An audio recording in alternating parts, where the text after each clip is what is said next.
What's going on, everybody? Happy Tuesday. Whew, sorry, your boy was running up and down the stairs. You know, the beauty of not the beauty of it, but the beautiful part of having other people around is you can make them go answer the door and you gotta be live right now. Instead of you have to go and running downstairs and go answer the damn door. But whew, we're here. We are doing the golden era of cartoons tonight, which will be the 80s and the 90s. I'm just waiting for my co-host to finish eating dinner, and then we will begin on the main topic. I made sure to find you guys some stuff from the actual 80s and 90s to show you tonight. You know me, I don't ever come empty-handed, right? I always got something cool to show you that goes with whatever the topic is going to be. So I got not one, but two super nostalgic, we're talking, hideouts, you would have called them, for your figures. Now, you don't have to wait and see which ones they are. To me, they were two of my favorites, which is why I was able to hold on to them and keep them in like unbelievable condition all these years. I also got a good example of some figures to show you that they had remade, because there was no better era for toys than in the 80s and the 90s. That was the biggest bloom for toys that we have ever had.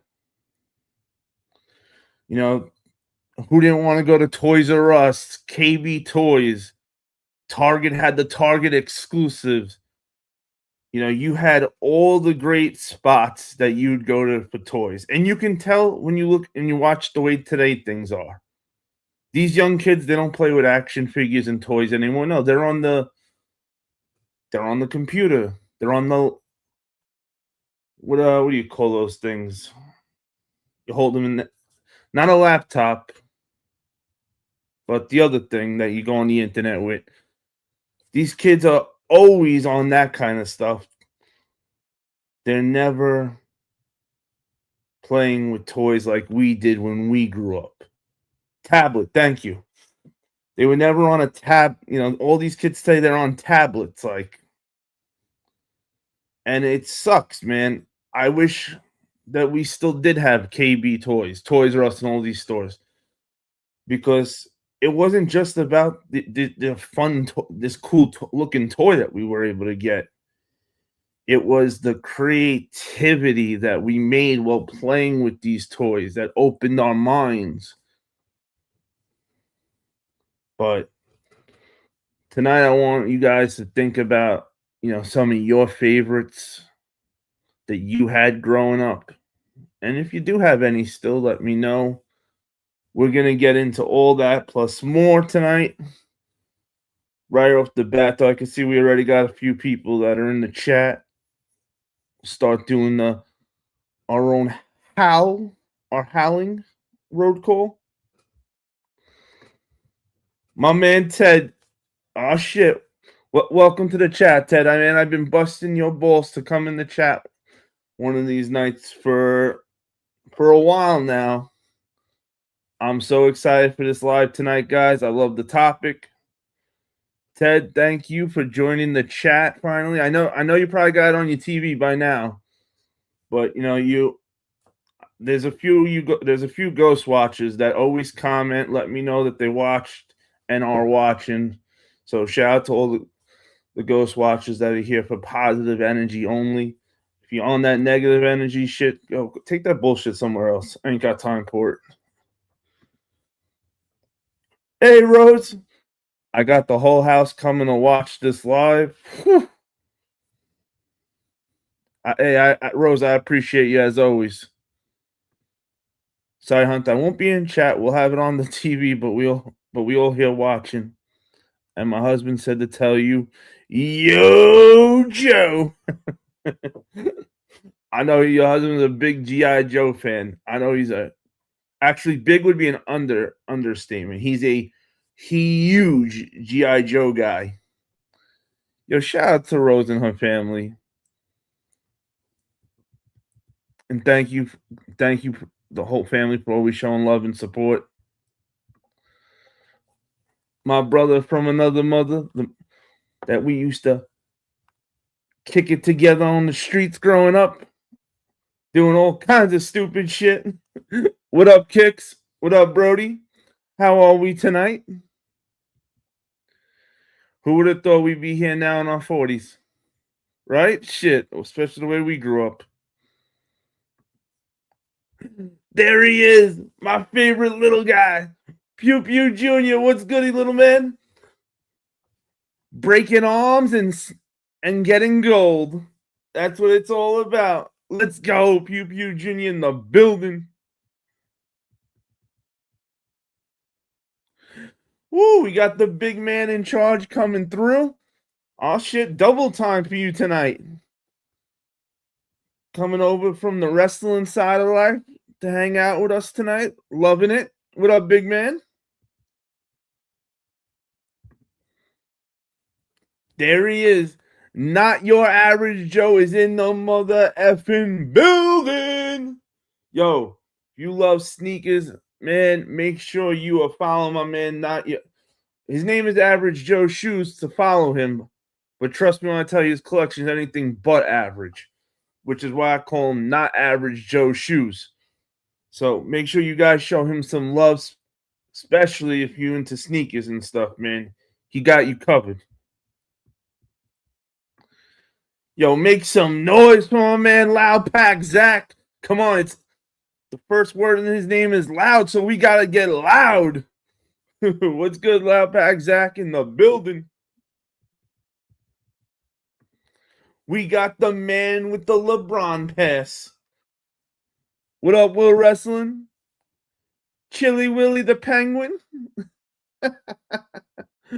My favorite old school cartoon. Chili Willy the Penguin. Okay. I never seen it. You got me so intrigued. Like, I can't believe I don't know what Chili Willy the Penguin is now. There he is. Mr. Worldwide himself. The man who brought us the chair ranking system. One half of the Heel Squad Tag Team Champions of the world. The man who mollywops people with chairs. The hardest working man on YouTube. And get that drum roll going for him. Put your pinkies in the air for Mr.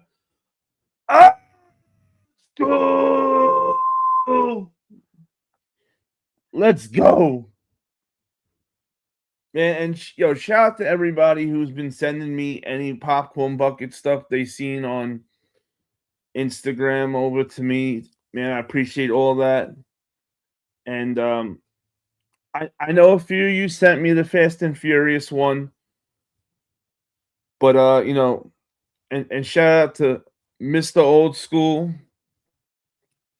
Fat Boy Kicks, D's. I know the three of you guys sent me that Fast and Furious clip, and we did it. We made a short out of it, and we just broke 12K. Finally, I've been trying to get past that 12K and that's short. Between you guys spreading the word, letting everybody know that this is where you want to be Tuesday nights.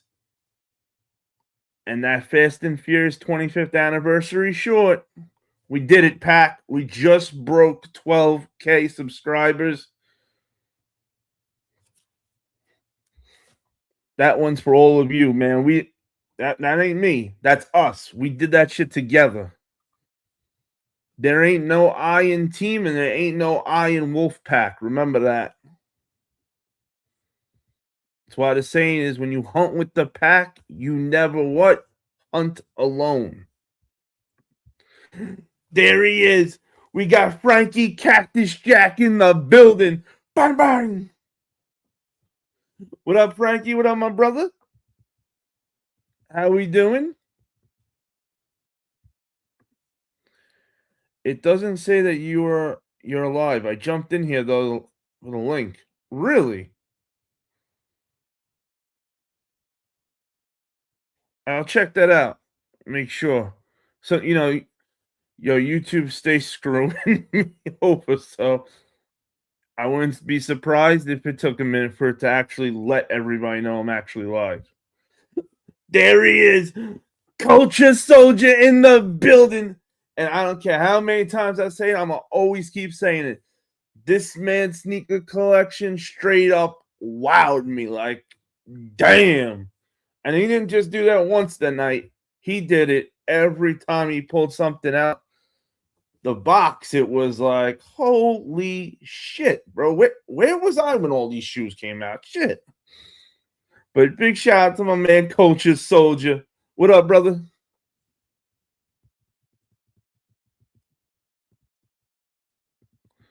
Make sure I didn't miss anybody. Damn, I haven't heard that cartoon name in a minute, Will. So, Mr. Old School, I see you know that cartoon too, huh? I'm really starting to feel a lot. I'm really feeling my age now. Well, 1 second.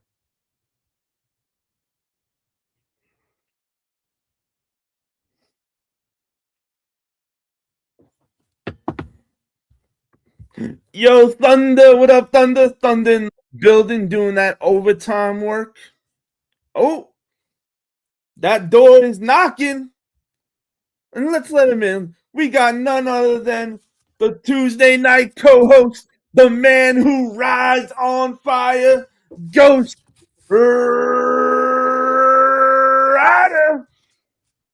Damn, I'm on cleanup duty right now. I'm still cleaning up from dinner. So just wanted to jump on real quick and say I'll be back on. But how's everyone doing? Hunter, chat. I'll be back up in a bit. And check out my apron. Perfection. Check Let out me my put you on the apron. big screen. Is that backwards? Nope. Life's too short.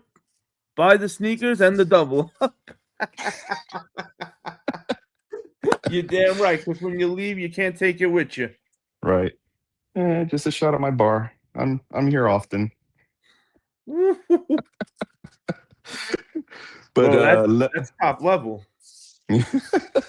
But let me finish up cleanup and I'll jump on in a bit, man. I appreciate you guys. Yes, sir, Gus. We're waiting for you to talk toys, baby. Oh yeah, definitely. I'll be on in a bit, man. See you on a bit. You got it, brother. Too sweet. So we told you tonight we're gonna really jump in this. I got Ghost and Graham, the man, coming on to talk toys with us. We're gonna have a good night tonight, baby.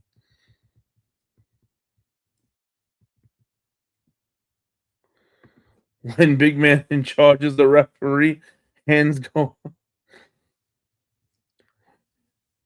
You trying to bite off the Miz, man? Come on.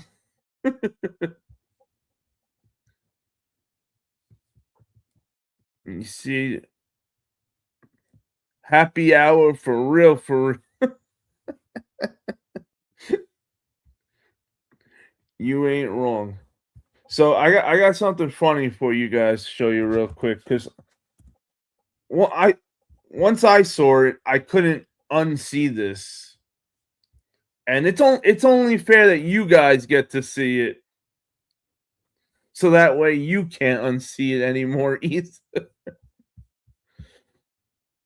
But it's at least it's a good It's a good something.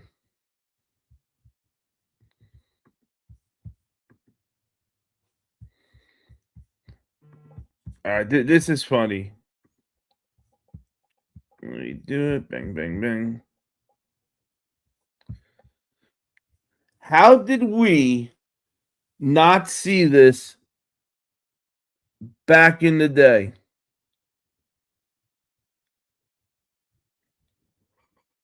If you did not understand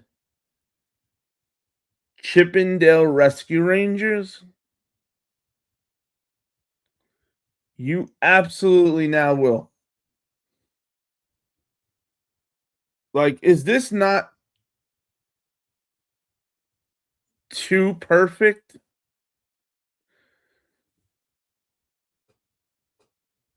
And I can't believe it that we didn't see this at all as kids.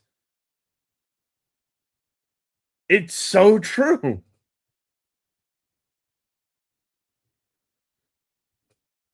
And it's funny because, here we are, we're thinking like maybe they're, these outfits are random on the rescue ranges, right? Maybe not so random after all.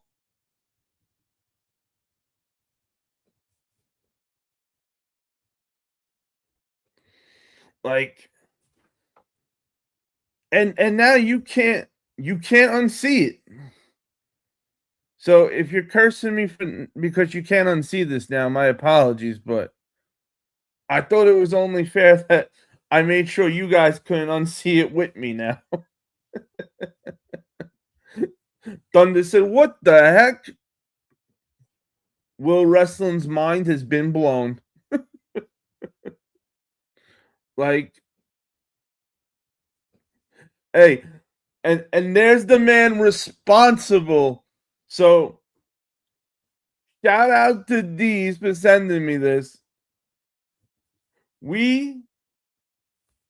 Now D's, I'm making sure since now we're all screwed together. Now none of us can unsee it.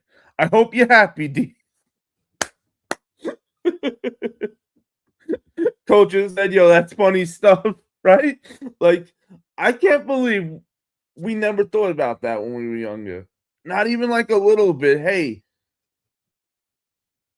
does the shirt happen to mean something? Is it just random?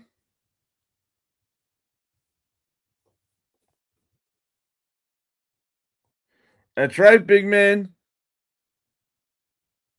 Chippendale, the Rescue Rangers, now have more of a meaning. And it's funny because, they're both very adventurous and on some crazy shit.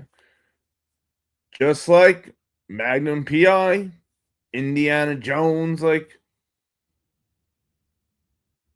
so it really it goes.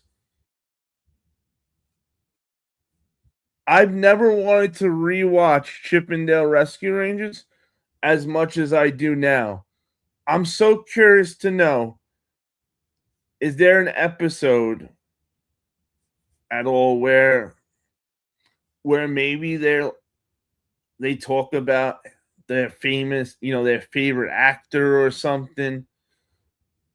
Because here you are, Chippendale Rescue Rangers, that they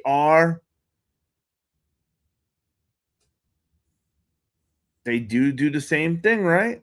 That Magnum PI and Indiana Jones, they investigate, they go on adventures. I'm just saying. Ghost said, I caught on to that also, that they weren't wearing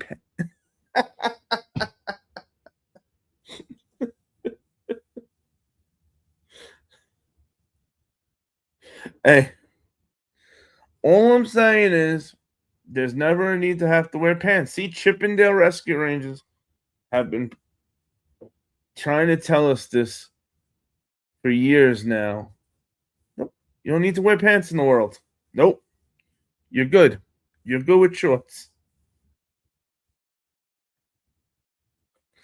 Now, before we jump into the nostalgic, and because once we make that jump, we're gonna really get into that nostalgic. I promise. Donald Duck never wore pants, only a shirt. True story.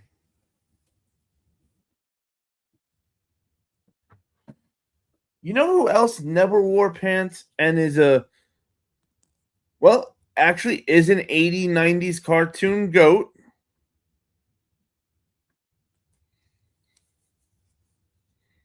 Darkwing Duck.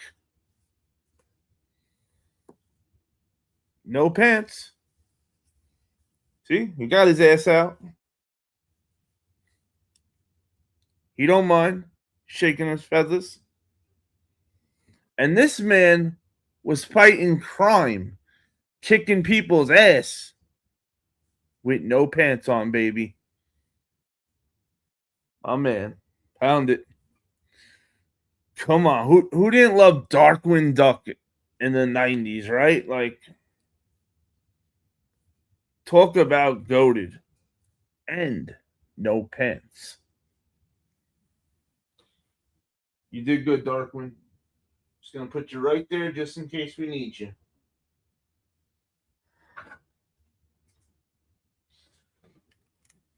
And you know who else actually didn't need pants?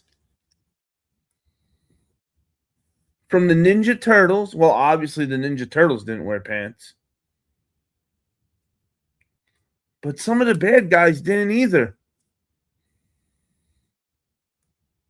You got Krang.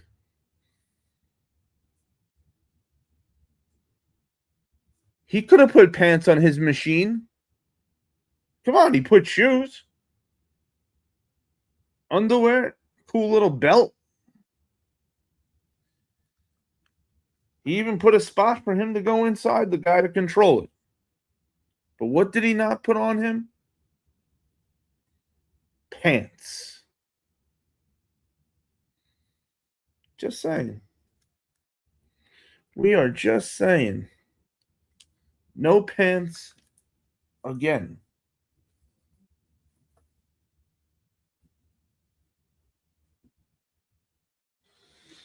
Nope, you're going to fall.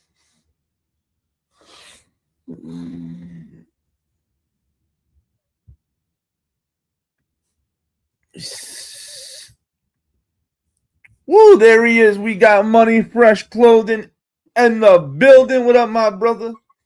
And Money Fresh Clothing is the sponsor for the live tonight. So make sure, everybody, you tap into Money Fresh Clothing LLC on Instagram. At the moment, he's redoing the site. So once that site's up and running, you'll be going to the website to get all your goodies. But for now, just message him on Instagram. He can send you pictures of anything you may want. Whatever the case is, he's got you covered. We're talking shirts, posters, keychains. And the keychains are cool as shit too. I got my Joker keychain still. Keep them right there nearby.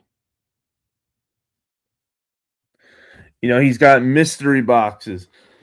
And mystery boxes are phenomenal. You can go back to older lives and watch. We unbox the mystery boxes live. So that way you guys, girls, cats, and dogs could see what you got in the mystery box. And we did a Batman one and the Ninja Turtle one. So make sure, everybody, you show love to my brother Money Fresh Clothing. And for being a member of the Wolf Pack, you're going to get to save 10% off every time you make an order. That's right. Every time you place an order, you could get 10% off using code WOLFPACK. Even though the site's down right now, you can still use the code. That's how awesome Money Fresh is. So just tell them WOLFPACK when you talk to them on IG and save yourself 10% off. Because why pay more if you can pay less? Joe Diggle! Howard the Duck wore a whole suit. And see, how far in life did Howard the Duck go? Not as far as Daffy the Duck. Not as far as Donald Duck. Just saying. I'm just saying. The guys without pants. They had a movement in it. People were moving. We're not wearing pants half the time we're on the panel. Damn right, Ghostrider. I mean, not supposed to tell them. And I real deal have gone live without pants on before. That one, we could blame Bulldog for that one. That's right. We're blaming Bulldog for that live. Because it was one of those, hey, we're going live right now. And I was like, just waking up from a nap. And I was like, all right, let's do it. And just went online. And then he was asking me, hey, show that pair of shoes. And the shoes, I had to get up. And I'm like, no, I don't have the shoes. Like, yeah, you do. They're right over there. I know where they are even. I'm like, Bulldog, don't have the shoes. Oh, that was an interesting day. I'll tell you that much. Yo, shout out to the ref. We got ref in the building. What's good, Brody? How are we tonight? Will Wrestling said Splinter, no pants. I'm telling you, there was a no pants movement going on that we also did not notice back in the day.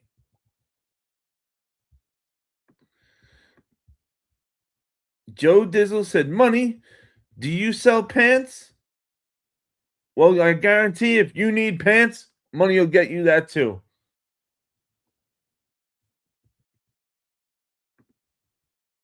Hells yeah. Hey, if you don't love the Ninja Turtles, I just don't think we'll have there just won't be any common ground to talk. You know, how do you talk to someone who doesn't love Ninja Turtles? And it's funny because I don't know if I've ever actually met someone who had told me, hey, I don't like the Ninja Turtles.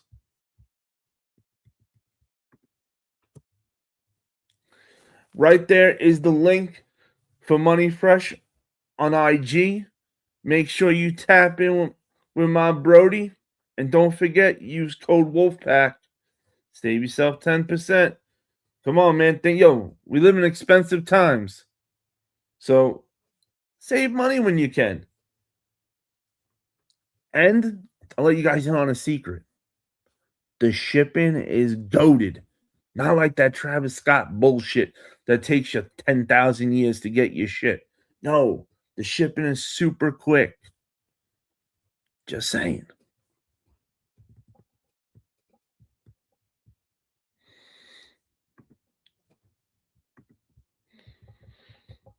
Right. Let me see. There we go. We got a mouse again. Not the greatest mouse, but it'll work for the night. Ref said I need a Ninja Turtle t-shirt. Hey, Ref, definitely hit up Money Fresh then. He got you covered. You will not be disappointed. I promise you.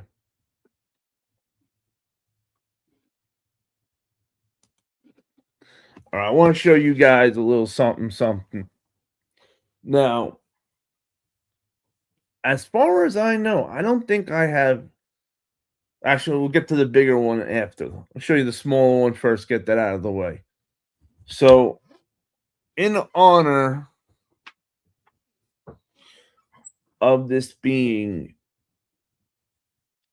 live being the nostalgic 80s 90s night for toys, aka the golden era, I grabbed few different things for you guys to see tonight. So while we wait for Graham and Ghost to finish eating dinner, I'm going to show you guys some of the cool shit we got for you tonight to see.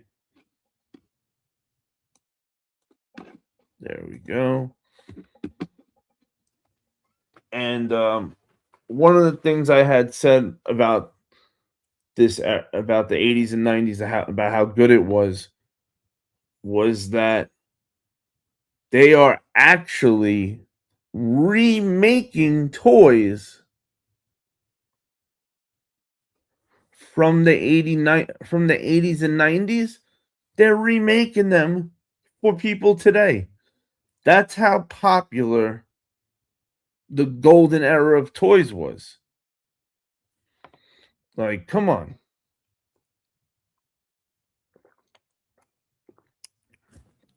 To see that they waited this long to remake some of these toys just goes to show you how big of an impact this stuff made. So I have some of those toys that they remade for you to start with. So we'll start with Batman's partner in crime. We got Robin.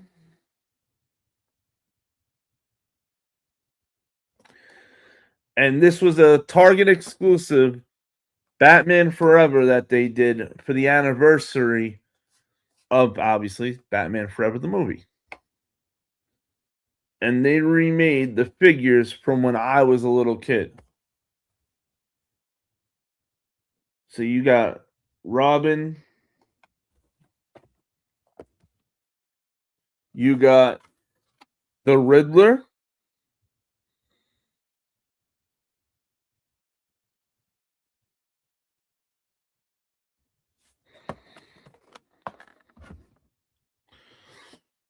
You got, personally, my favorite out of this set,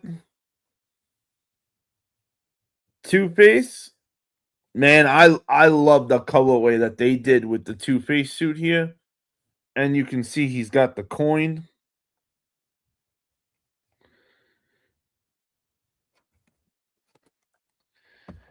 And you can't talk villains, right, without the man of the hour himself, Batman.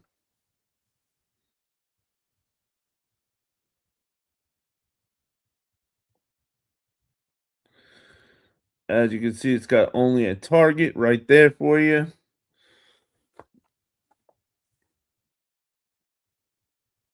Some of the stuff they show you on the back. Now, so this is a perfect example of 80, 90 toys that were brought back to this era as a remake from the golden era. Ooh, you hear that knocking? I hear some knocking. Now let's let him in. Graham the man. What up, Brody?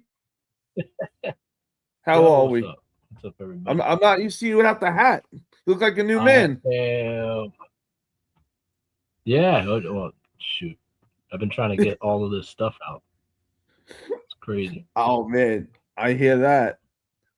Yo, what up, TZ? My big bro in the building. He said, we champs, little broski. You damn right. We finally did it after 30 plus years. We brought home the championship to New York. You know, it's bittersweet. You know what I mean? It's bittersweet. I'm so happy that my Knicks finally won the championship. But I'm also disgusted because you got these freaking ignorant kids out there using this proud moment for New York as an excuse to run around breaking shit. Like, Yeah, who does that? it's not a good look. Hell no. They went into a Five Guys, broke everything up, beat up the kid working there, then went outside, tore a yellow school bus, the front of it, like all the plastic covering of the engine, the hood right off. I saw another one where the cops, they didn't stop the fight. They helped contain it for a 4-on-4 fight. What kind of bullshit is that? And what message does that send? When you see the cops are scared, they're gonna go even more rowdy. I don't know, man. You lived there. I didn't. Shit. I'll tell you, in my time, we would have the right people in charge would have sent the message that after it happened the first night, the word would have got spread around that you don't do that shit. You don't wreck your home. Yo, what up, Kicks? We got Kicks in the building. We got one of my favorite Eagles fans, and trust me, there's not many Eagles fans. I can count Eagles fans on one hand of how many I actually like. What's good, Eagles? What up, Brody? He said, what up, Bobby Hill? And Mac 10?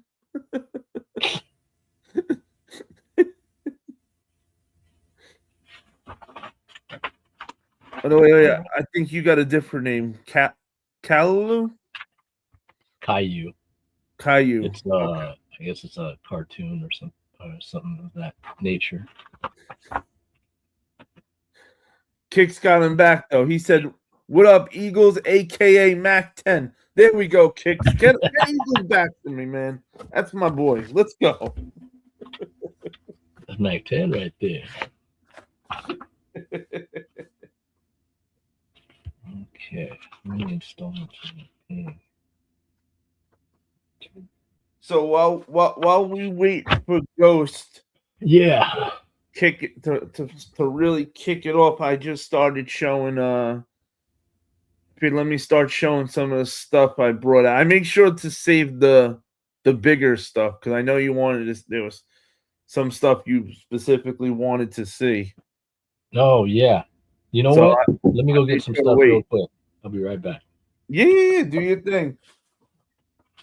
I got right next to me these other two things. I forgot one even here.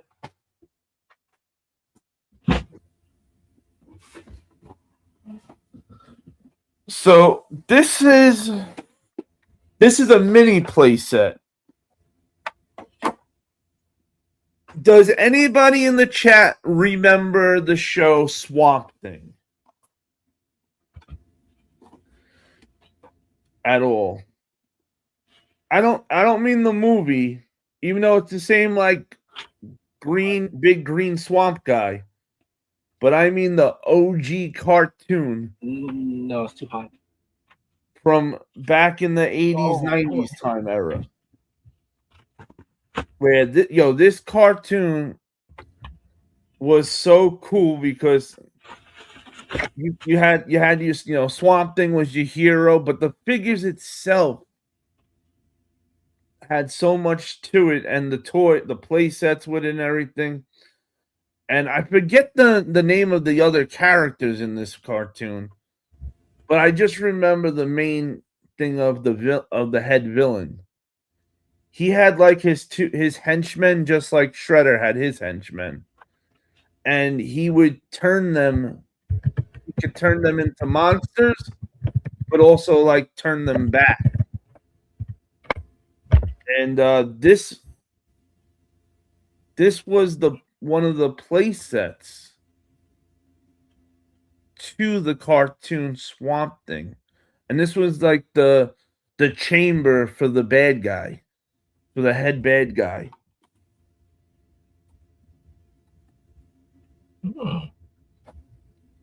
So back when you first got this was all filled with green like goo looking stuff,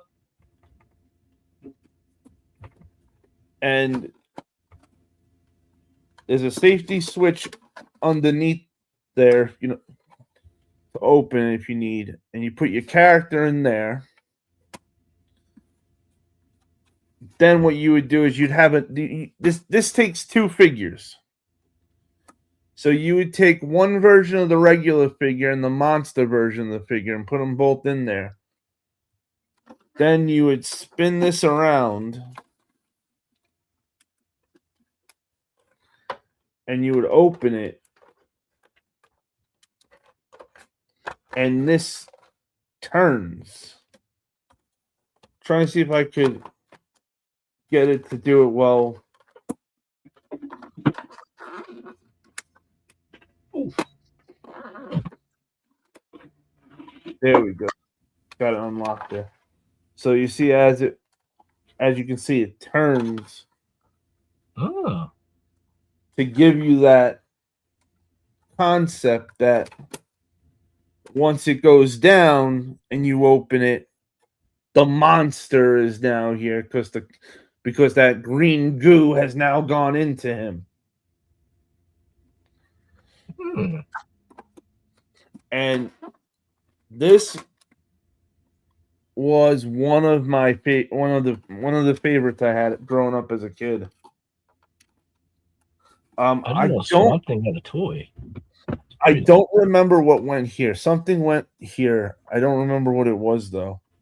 I think it was more just something like to give it more of a computer look, because you got your old school computer right there on it. Wow. And as you can see, this held up real good after all these years. That you got the logo of the bad guy.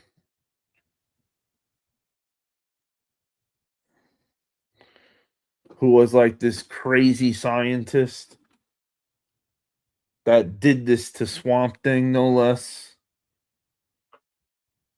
But this chamber thing had a name and everything to it, but unfortunately, it was so old that I forgot. But this was one thing I wanted to make sure I showed you guys. And Graham, this one you're gonna love. I didn't even tell you about this one at all. This is a surprise one to show you, because I know you love cars and bikes and stuff. So yeah. So first, we'll do the little bike first. Nothing big, just RoboCop on the bike. I just happen to still have this. He doesn't come off the bike or anything. You put him back and then he goes, and you'd press this and it'd light up and everything. But unfortunately, as you can see, the batteries are dead. But I just happened to see this just now as I was grabbing the one I really wanted to show you. So I figured, why not show you that too? So I know we have in the chat right now some Terminator fans. So if you're a Terminator fan and you grew up in the 80s and 90s, there's a good chance you bought some of the Terminator stuff. That was pretty cool for figures. And now, unfortunately, I don't have any of the Terminator figures anymore. We had gotten rid of all of them. But luckily, this fell through the cracks somehow, and we still have it. And that is the car for the Terminator toys. The car? I don't remember. Yep. This was the car that he would drive for the toys.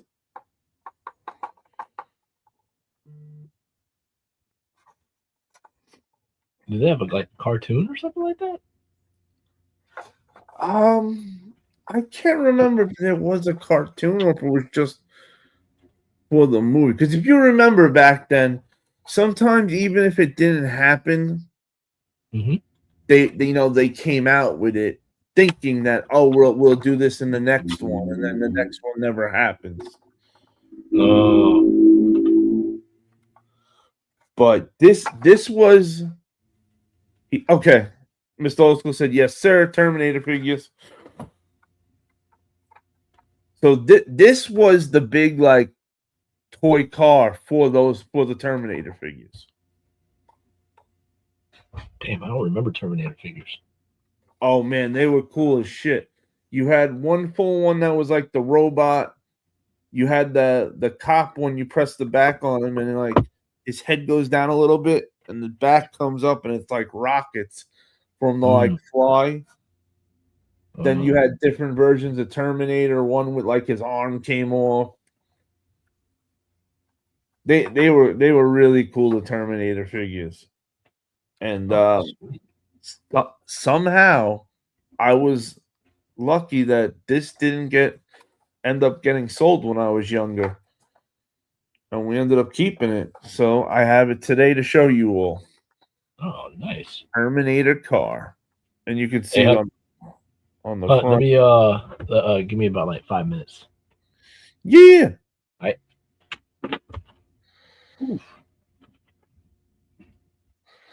So another beauty from the 1980s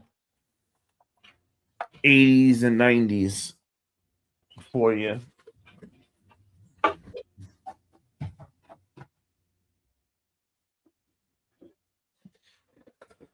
Now I got one for you that I know not everybody's gonna know it, or maybe I'm wrong. Maybe everybody will know it.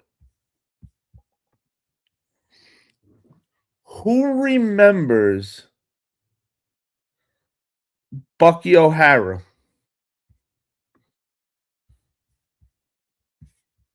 Does anybody remember Bucky O'Hara for me?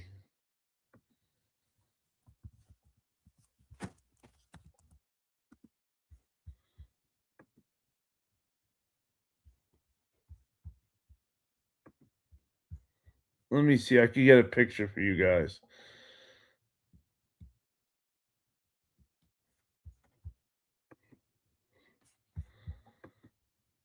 Sometimes the picture does better than just hearing the name.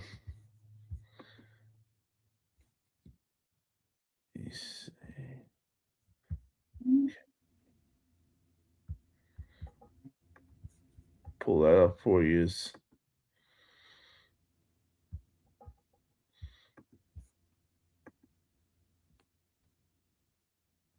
There we go. Does anybody remember Bucky O'Hara? They had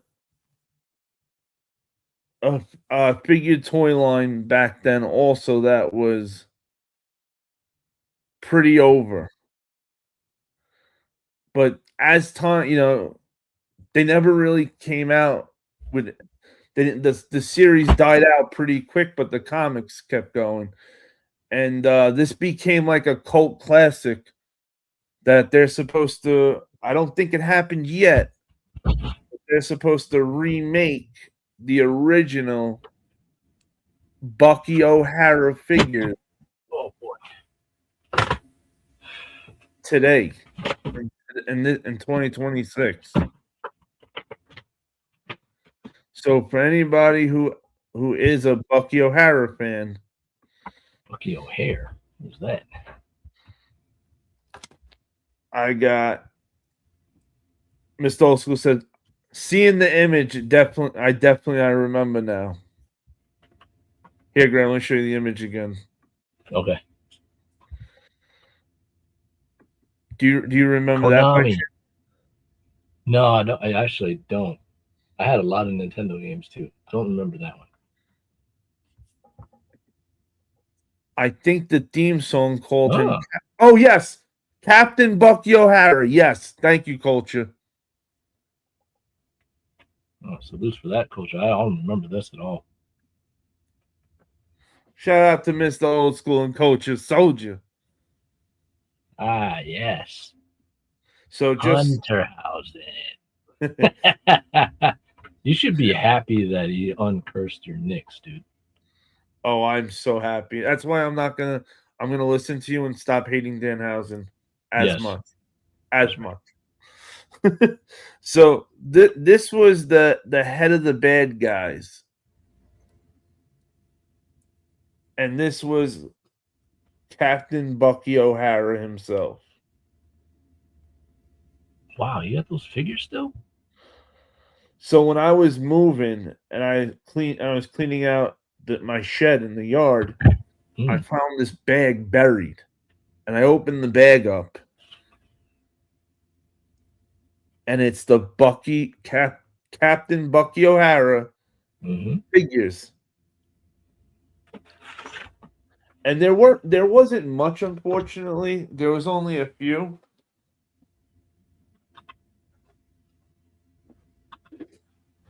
He was like the only human in the show that was in like the suit. A little backpack action going on.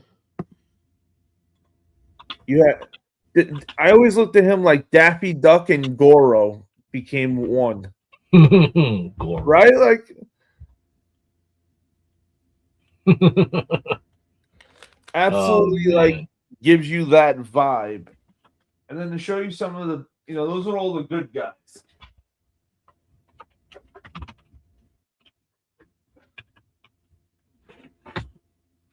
And to show you the bad guys.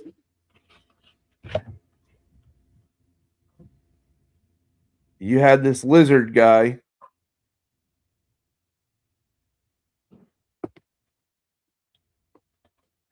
Damn, I don't remember these at all. What year was this? What year was this, Hunter? I could not tell you. I just know it was between our timeline, like the 80s and 90s. Oh. I want to do some research here. Hold on. Oh yeah, if you look it up, you'll definitely be able to. Anybody else remember that? I don't remember that. And the big son of a gun. So this Bucky O'Hara ended up becoming a cult classic. 1984. Yeah, I don't remember this at all. 84 is when it came out. Holy shit! Yeah, it was a graphic novel in 86.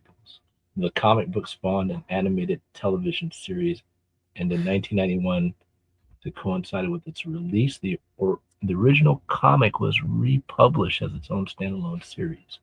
Ooh. Oh, it was the 90s. We got that door knocking again, Graham. Oh boy. Let's let him in. Back. Yo, welcome what back. Up? What up, Ghost? Ghost, did you remember Bucky O'Hara? Oh yeah. Bucky O'Hara? Yeah. I don't remember that at all. Yeah, so there was like a four-armed duck, right? Yep. Yeah. So yeah, I remember him. That's just for Hunter. Yes. Oh, shit. Very small, very evil.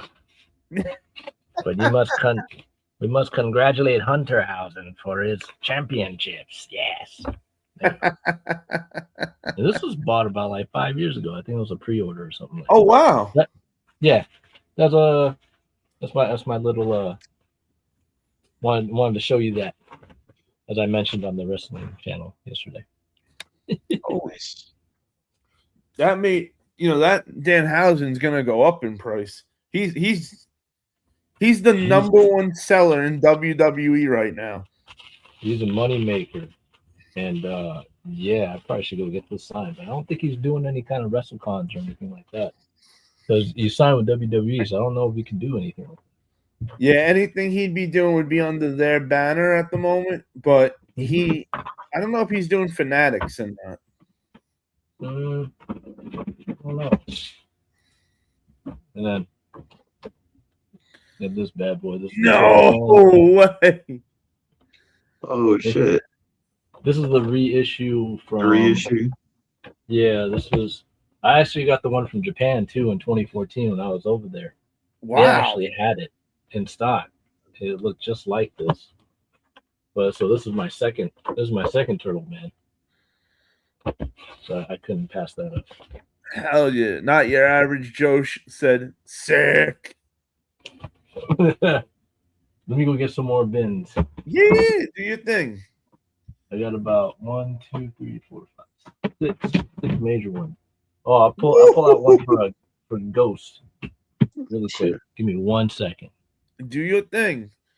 I didn't get a chance to go to my storage unit, so I'll catch it next time. I'll show some of the stuff that I have here on my shelf, though. Yeah, whatever you got, brother. Mr. Old School said some TMNT. So, while Graham's grabbing some stuff real quick, before we jump fully back into the future, I'm going to show you guys one thing in the present real quick. And Ghost, you'll like this most of all. So if you went and saw The Furious, which was an unbelievable action-paced martial arts best movie, Rotten Tomatoes gave it 100, and believe me, you see it, you'll know why. But they didn't do any popcorn buckets for it, unfortunately. But certain theaters did have something for you if you went to see the movie. And I was lucky enough to be able to grab the end of it because I went to the last showing and just was able to get what they had for it. So they had parts of the main guys from the movie. So if you don't know who they are right now, you sure will after you watch the movie. Especially this dude. Yo, this guy's an animal. An absolute animal. He reminded me of the Juggernaut from X-Men.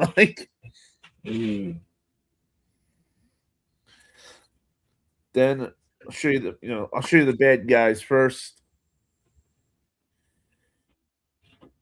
Bro, I wish I can do half of what this guy can do in the movie. Absolutely amazing martial arts. Man, they pulled out all the stops for this movie. Damn. This was like the movie The Raid on steroids.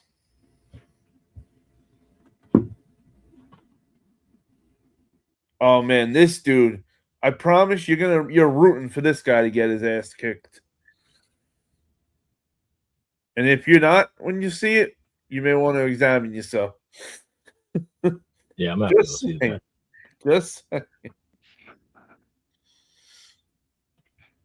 and then you had the good guys. You got our main character.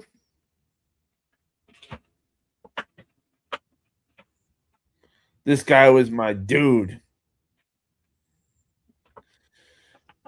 And you have the other main character for the good guys.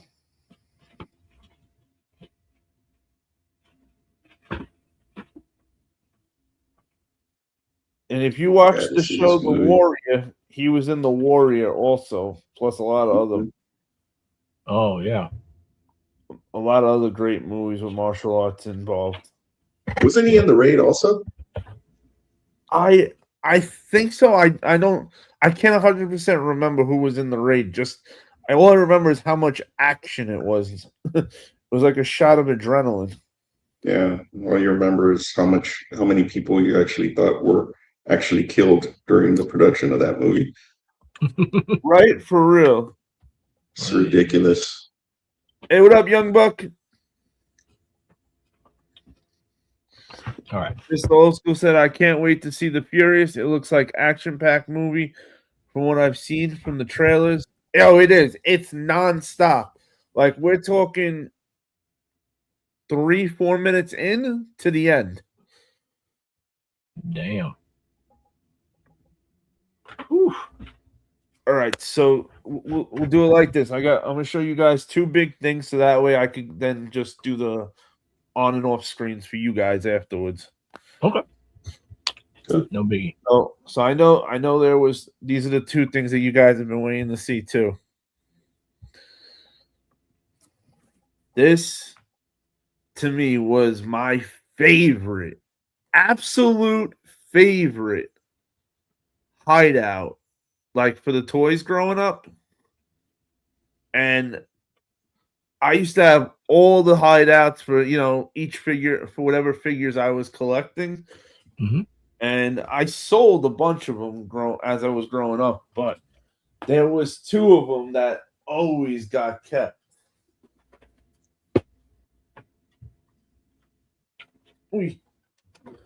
Get this thing ready. All right. First off, we have Ghostbusters go-kart.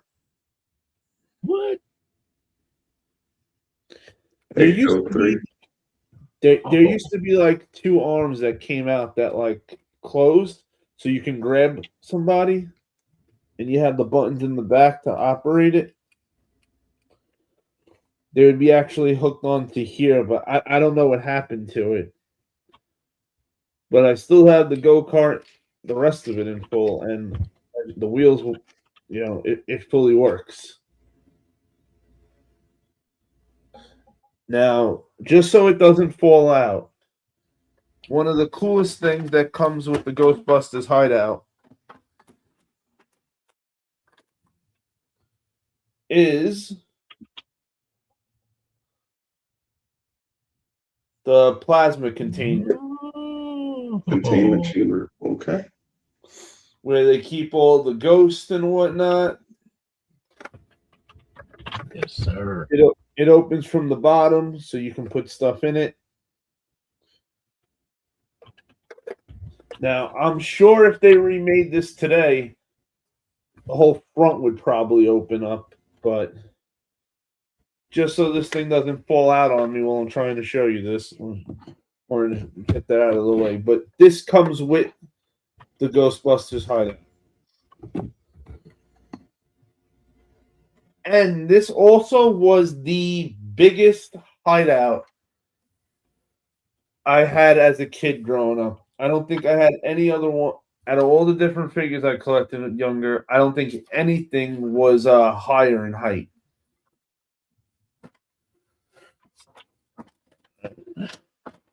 So unfortunately, we're missing two parts to. Actually, I'm sorry, 3 parts to it. But we have the Ghostbuster Firehouse. We're missing one of the doors. And there's a Ghostbuster flag that hangs out on the front too. We're missing. Other than that, looking at it, I got almost everything else. Just a little piece on the inside. Let me give you guys a full view of this bad boy. So this is the side of it.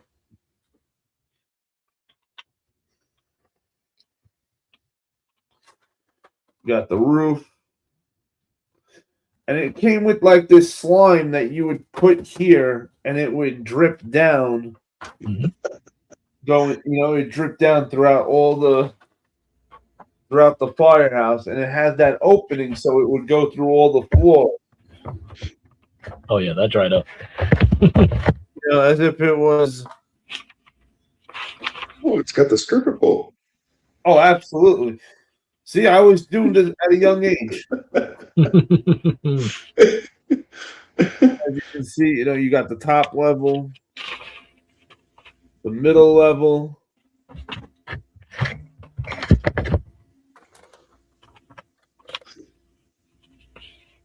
and the bottom level with the giant pole. And as you can see right there on the top level, that it's got as I showed you on the roof, so it'll go down the green slime to give you that nostalgic Ghostbuster slime feel. when you're playing with your toys. Now, there was a part that goes right on this side of the pole, just a little part I'm missing. But other than that, it's complete. So just 3 little things we're missing. You know, the other door is the biggest part, but you know, we got the giant stripper pole, the biggest stripper pole in history.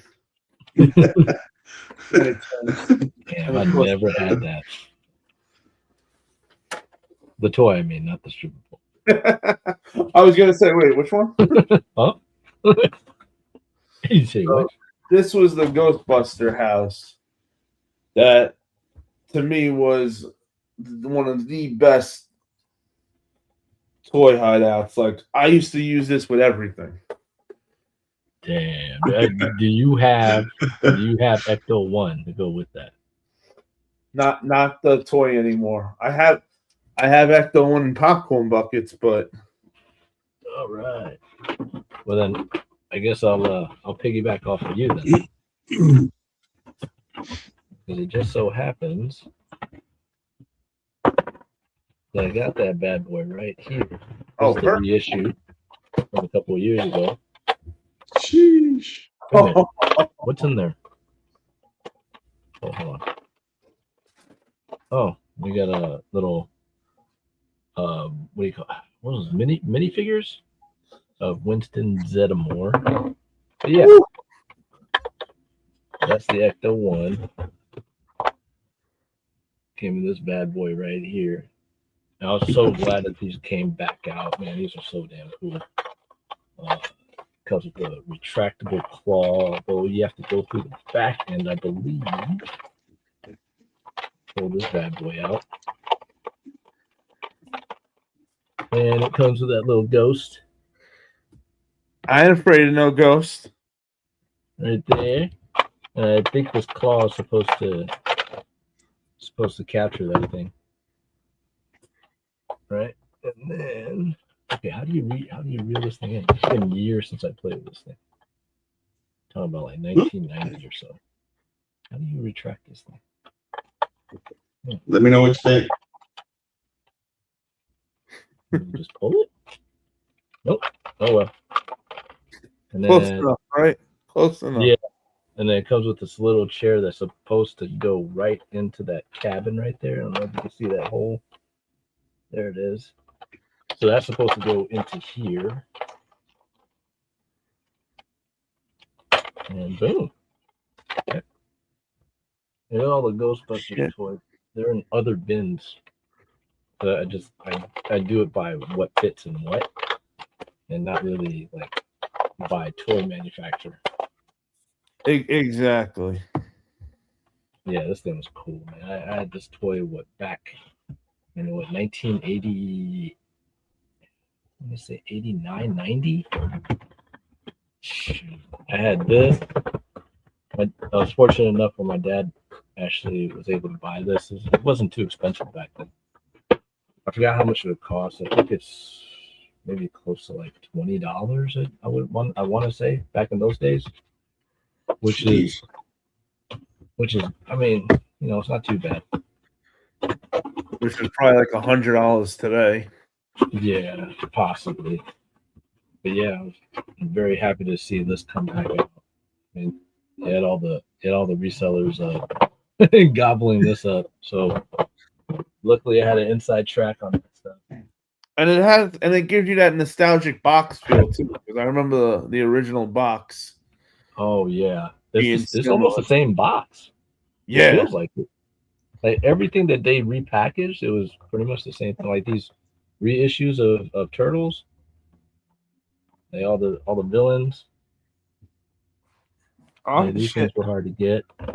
Yeah, they used to have those little pegs or with all their little weapons in the back. Yep. Included in there. Yeah, they kind of recreated that, didn't they?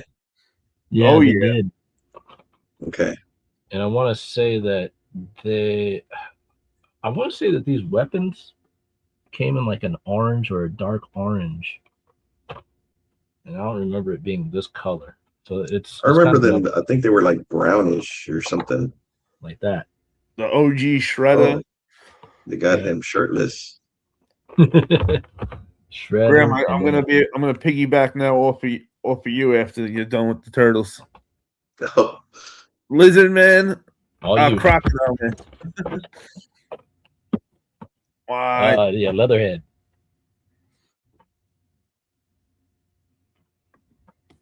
Here you go, Graham. Oh yeah. Is that the Super 7 one, or is that? Oh, this is the original from when I was little. Oh, damn. This is the OG. This was always one of my favorite toys ever. So I've kept him throughout the years. I had a few offers too throughout the years for him that I wanted. It almost made me do it, but I said, nah, I can't. This is my favorite. Like, I loved it. When I got this toy as a kid, I went absolutely bananas. And you got the brain.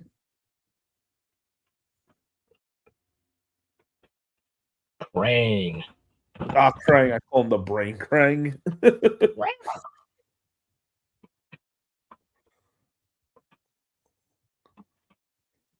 See, and just like the one Graham showed you guys before in the box, it's got that opening so that way if you wanted to put him back into that thing that helps him walk that you saw in the box with him. Mm-hmm. But you know, all the decals on him are still like as if you just opened it today. All the stickers still look brand new, which is so crazy. None of them even got peeled or anything. Yeah, That very is crazy. rough. The only thing that happened to him damage wise was the top. It had like that U-shaped thing on the top that I broke off as a kid. Oh, that was the only thing damage wise. That, and I don't have the piece of plastic that was that clear plastic that went on here Mm. to keep them in. Because I remember as a kid, it would annoy the shit out of me trying to take it off to get to them, to the point that I had just stopped putting it on. And then as the years went by, no idea whatever happened.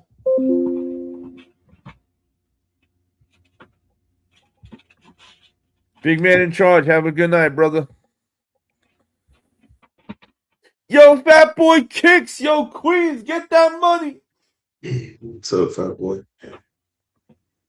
We'll see you on the next one, Young Buck. Put him back down. all right. So, Ghost, you got anything? oh wait, I want to show you guys one more thing. Okay. Hideout wise. So I showed you one of my favorite toy hideouts growing up. Now I'm going to show you my favorite one, actually. This thing is so freaking cool. Now, I don't know if anybody, I'm sure most of you's got to remember Police Academy. This is the coolest toy hideout. For me as a kid growing up, this was my favorite one. Not only because of how cool it was, and it was a police station, but I was able to use it with more than just Police Academy figures, which was huge. So, and we got both doors. So Damn, he had all the firehouses. Here's the front of it. You got the back, the side of it. Yeah. Which is cool that it had this hole in the back for the figures to climb in and climb out of if you want. You got the back door. And the roof. Now to show you on the inside of this baby.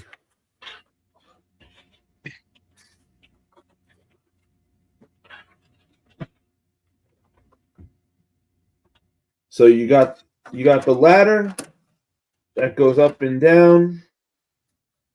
So we're only missing 2 parts for this. I'm sorry, actually I'm missing 3 for this also.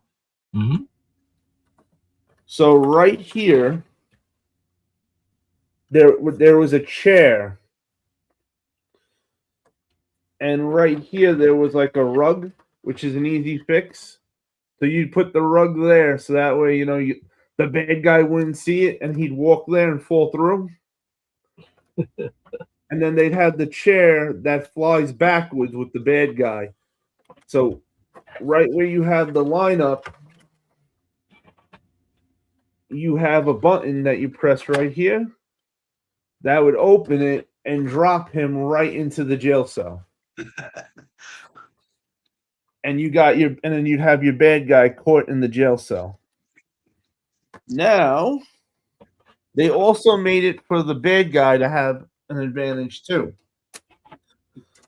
Let me flip that ladder up for you. So if you're the bad guy and you're coming to get your buddies free, what you want to do is this. You want to put the good guys in the... Yeah, it's probably not going to stay up, right? Make my life simple. You want to put the good guys in the locker room area, which, as you can see, that locker door opens, which is pretty cool. Mm-hmm. Oh, screw it. But here's the cool part about this. If this damn ladder will stay up for a minute so I can show you. No, here we go. All right, so you go to this here, which is like the main controls. And you press this. And boom. The jail cell opens up and traps the good guys on the other side of it now. And now your bad guys can get out. If you wanted to do a jailbreak. And this to me was just so freaking cool growing up as a kid. Knowing that I can use this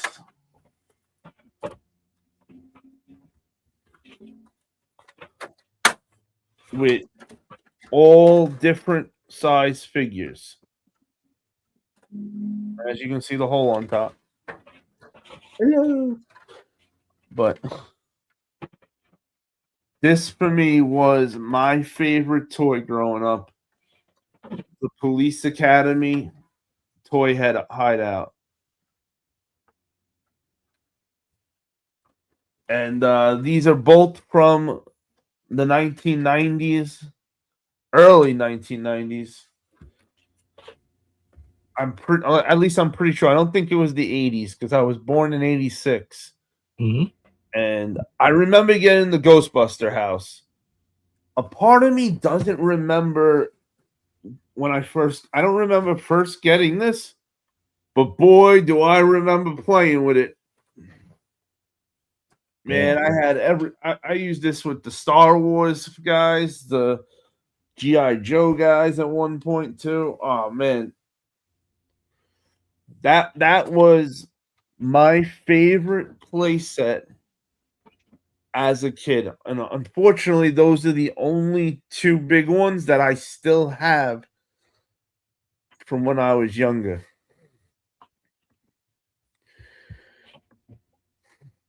Nice. What up, Kiwi? Thank you for acknowledging your tribal chief. What's up, money? Hey, true story that I got a picture actually, because they say a picture, if you don't have a picture, it didn't happen, right? In today's world, you need a picture for everything. Yo, F Area 51. That shit outdated, overrated. We got the man, the myth, the legend, Mr. Saturday Night Sneaker Showcase himself in the building. Area 13. Let's effing go! Yo, what up, What's Aaron? up, Area? So just to show you this real quick, the proof that even Roman Reigns knows I'm the popcorn bucket tribal chief. This was from a private one-on-one with Roman Reigns. Well, actually, it wasn't private, but he, as you can see right there, he put the Ula Fala on your boy. See, I got my Wolfpack shirt on. See the tattoos? Son of a bitch. Wrong button. See those tattoos? Like,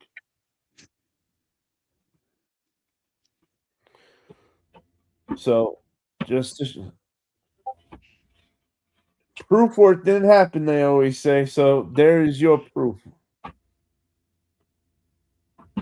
With Roman Reigns putting the Ula Fala on the popcorn bucket.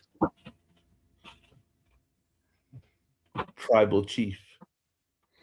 Nice.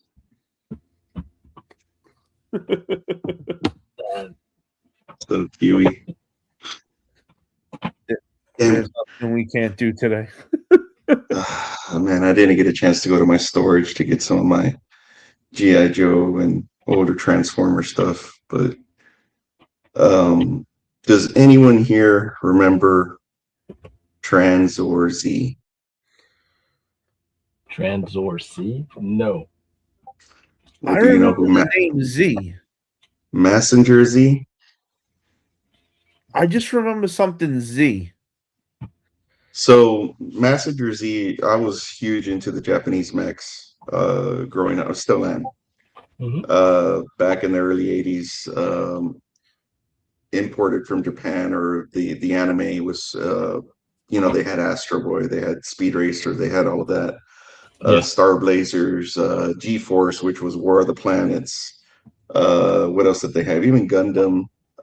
There was just so many Japanese anime cartoons that they had to, westernize. So Messenger Z from Japan became Transor Z. That's the way I remember him. Okay. But it's funny because, he had his counterpart, which is a woman mech, and her boobs shot out and they were freaking missiles. How that worked, I don't know. And I remember Bobo Bot, and it was just freaking it was one of the most badass things.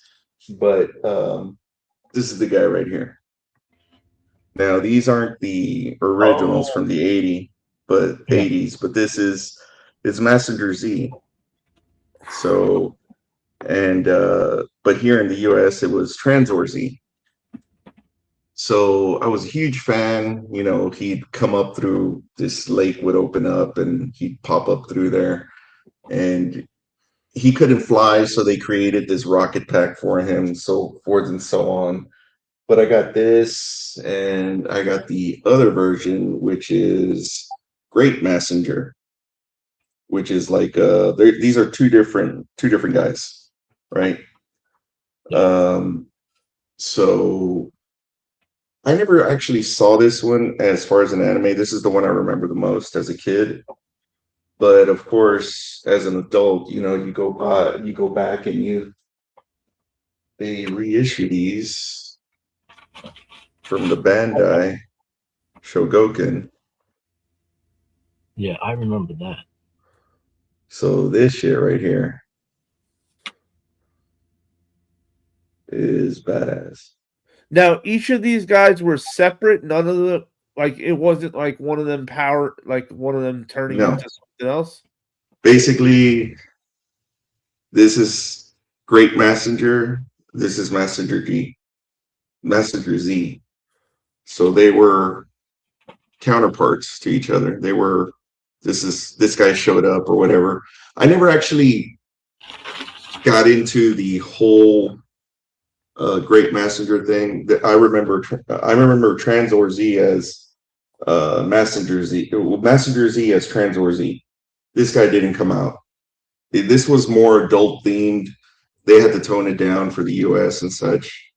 But they have some newer anime based on these guys right here. But these are, die cast. Again, these are newer toys, but they're based on what I grew up watching as a kid. Anime, 80s, definitely an 80s toy,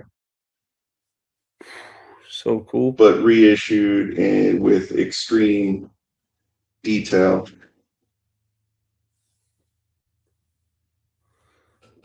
You're not joking. Yeah, they're not small. I mean, I guess they're like maybe 6-inch, 7, 8, or let me see. No. Blaster effects and everything.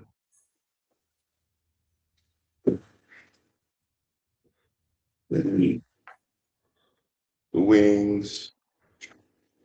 And then the figure itself, like I said, it's not a huge figure, but the detail behind it is just ridiculous.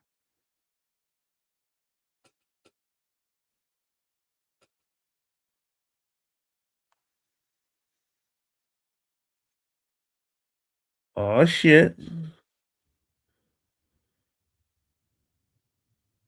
Oh, he looks cool as shit.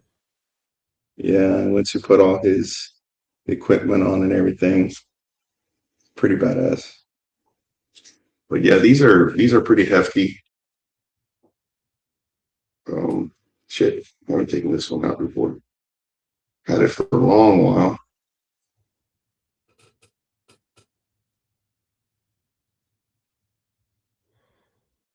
Yep. What up, RG? The Battle Assassin? So pretty detailed. Bandai doesn't go cheap when it comes to their Shogoken stuff. And it's what I grew up with. You know, watching Transor Z, Star Blazers, Battle of the Planets, all that stuff. I don't know who here may remember some of that stuff, but it was very, very cool stuff growing up in the 80s. There's nothing like, man, I know we had this discussion with the 80s toys and some of the stuff you wish you had and the wish you kept and the wish you'd doubled up on, because the stuff what it's worth nowadays, not because it was what it would worth, it's because of what it meant to you as a kid, even as an adult. But I could still watch those cartoons, and it's a lot of fun. A lot of fun. Yeah. These were a lot more adult themed than your regular Saturday morning cartoons. You know, they dealt with life and death and all kinds of crazy stuff, and most of the stuff that you didn't see in your regular scheduled programs, you know. And the variety though that you got as a kid in that time era was just amazing. Not only that, I mean, the variety plus it encouraged you to use your imagination, you know. That I think is the biggest thing that these kids today are missing out on. Mm-hmm. Yeah, they don't know those days. You know, I'd go out to the backyard and you know, half of the backyard was dirt. I'd make dirt roads and play with my Hot Wheels out there. Hells yeah. Build bunkers for my G.I. Joes. Yo, what up, G? And stuff. Exterminator. What up, my brother from another mother? Who the hell does that nowadays? Right? Like, I would love to see a kid outside being creative. Instead, you know, they're all buried with the tablets. Yeah. Yeah. That's it. They don't want to play with these toys we're showing. Like when I heard Toys R Us was going out of business, I laughed. Mm-hmm. I said, "Yeah, okay." Yeah. There's no way Toys R Us is ever going out of business. That place is epic. That's my childhood. And then when it did, I was like, "Oh my god, I can't! What are these kids playing with?" See, and, Yeah, and you know all what? on You tab. know what you get? You know what you get? You get SpongeBob. That's what you get. What's the Ugh. cool? He's a sponge, damn it. It's a trick to get He's- it's a trick to get kids to do the dishes. oh, jeez. Hey kids, want to play SpongeBob? Hit the sink. Right. Yeah. I never really got SpongeBob at all. I hate You know, I thought we were being hustled. I watched a few episodes, and yeah, it's all the innuendos and all that stuff are just they're there. They're all there. Kiwi said we used to actually pretend to drive our Hot Wheels and actually wrestle our action figures. You're damn right. Make all the sounds for them. Like for real. Like with my wrestling figures, like I was never brutal, period, with my toys. You know, I always wanted my figures to not break. So but when it came to like my wrestling figures, yo, none of the kids in the neighborhood touched that shit. And they knew. But they loved the storylines I would make up for the wrestling figures. That maybe 2-3 times a week at one point, you'd have the neighborhood kids all sitting down around me, making a circle, watching me do the storylines with the figures as if they were actually watching it on TV. And it was so cool that, you know, and forever, for years on it, I'd always been told, yo, you should do this for a living. You should do this for a living. Man, I wish I would love to do that for WWE. Mr. Old School said that's actually smart. Let them wash dishes. We did as kids before we could go outside. Man, I'm telling you, SpongeBob is just a hustle to get your kids to do chores. Man. Chores. Kids nowadays don't know what that is. Go mow the lawn. You ask them to take out the trash, and they're like, "What? Huh? How do I do that?"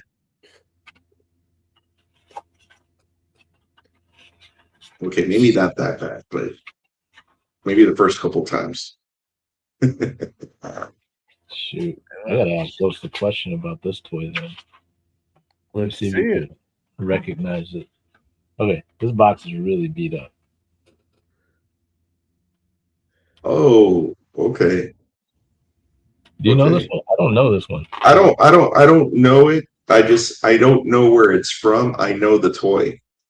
Yeah, this thing is heavy duty. It's like I was gonna say I know I've seen this toy before, but I don't know the name or seen the or the anime or whatever it came from.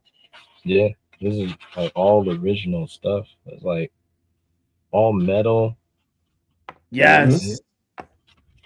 The fists come out. It's got its own little axe, which is in still really good condition.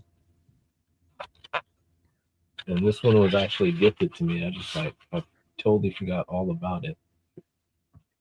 And I was like, okay. I don't know. I got to downsize a little bit. So I don't know if I'm going to keep this because it doesn't really speak to me as a youngin'. But I'll show you this thing coming up. Goes as I can put this thing back in. If I tell my son to mow the lawn, I know he's calling the landscaper over. There it is. Ooh. Ah, shit. I used to have that. Oh, man. Cyclone Robotech? Yeah. Mosquito. Yep. I think it's still. That's the freaking Scott Bernard. Okay. That's the one I told you I saw at Service Merchandise. I know you never heard of that store, but oh man, I sold mine. I sold the one I had. Let me see. I had the original Alpha Fighter. Yeah. Oh, yeah. Speaking of which, let me get that one out.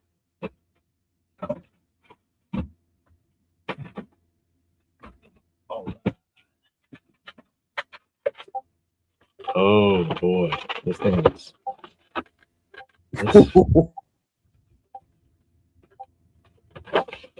This is old school. Let's see if this thing yellow.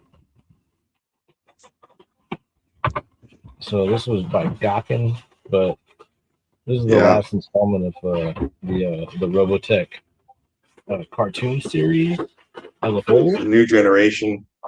Yeah, this is the new generation. Right after the tanks. Oh wow, this thing's only $24.95. No, I'm sorry, Yeah. 21.97. I don't know if you can see that. Where's it? Oh, there's the price. Yep, go there. There you go. $24.95, and then you got it on sale for $21.97. Let's go. Service merchandise. There it is. Hells yeah. All right, let's see this puppy yellowed up. I was curious to see that kind of stuff. The plastic shield is like already cracked. It's so old. Oh wow. That's what 85, 86, 84 to 86, maybe. Yeah, I can't believe this thing is that old. Wow, it won't come out. D said, for me, the Teenage Mutant Turtles was the best in the late 80s, early 90s. Ah, there we go. RG said, bringing them old school pieces out. Fire. Not too yellow. Oh shit. Where'd you go? Man. Yeah, I had one of those too. Yeah, this thing is badass. I can't find those Playmate Invids. Remember that came in a card? It's like the oh yeah. They had the Batroids and all that other stuff, man. I had all of that. I still have it. I just don't know where it's at. That's so badass. Okay, let me put myself on mute while I put this back. So he has those, and I have the new versions. Oh shit. These are made by Sentinel. Or is it 3-0? Ryobot. Gosh darn it. But yeah. It's basically the same thing, smaller scale, 100 times more expensive than it was back then. Ain't that the truth? But so what he just showed you was the Scott Bernard figure or the character.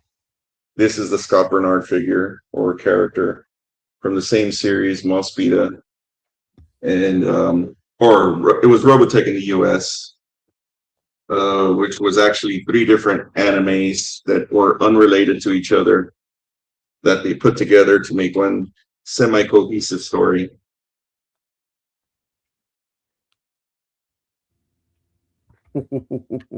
So this is a fully transformable and fully posable. The articulation on this is ridiculous. I mean, I wish it cost $21, but no. These retail for $200. Wow. Yeah. Oh. So yeah.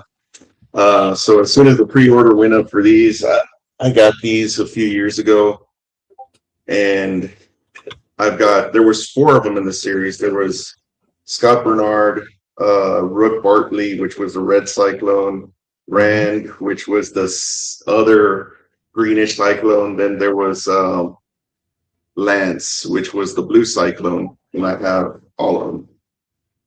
Damn. But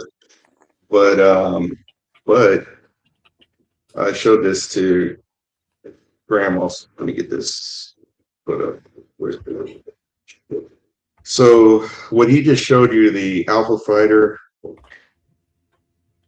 this is the same manufacturer. This is the Alpha Fighter.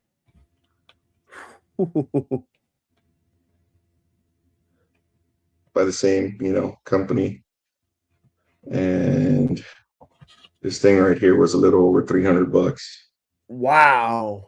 $300. Goodness gracious. So this one here in the series has a counterpart, which is this fucker here. That's the Beta Fighter. That's the Beta Fighter. And if that's 300, his counterpart's what? 600? No. Actually, I take that back. I think this was maybe. I got to go back and check it. I've had this one for a while. This one I pre-ordered about a year and a half ago, and it came in a few months ago. But this thing here, I think this one was like $350. But it was. It's the second half of the Alpha Fighter. It's like a booster, and they join up together, Mm-hmm. and they create one fighter. Hey, you can't have one and not the other, right? Well, yeah, exactly. But the detail on these are, I haven't opened this one up, but the details on them, amazing. They got a little opening cockpit where you can put the figure in. But this is all based off of, this was Genesis Climber Mosquito. It was an anime that they took and created Robotech from. Robotech was basically Macross, Army of the Southern Cross, and Genesis Climber Mosquito. They took 3 animated animes, and tried to create one cohesive story, because in the US you had to have a certain amount of episodes to air during that time slot or whatever. And the first Macross series didn't have enough episodes, so they took all these 2 series and they licensed them. It's a huge story. I mean, it's a huge convoluted mess that they're still fighting to this day, from back in 1982, 84. Oh, wow. Yeah, I mean, they have documentaries about it. So, but I loved it, man. It's what I ran home to see after school every day. Oh yeah. And these toys were, back in the day, they were simple, bulky. Probably, they were expensive. $21 back in 1982, 84 wasn't cheap. $24. But yeah, these things pull on your heartstrings, man. Shit.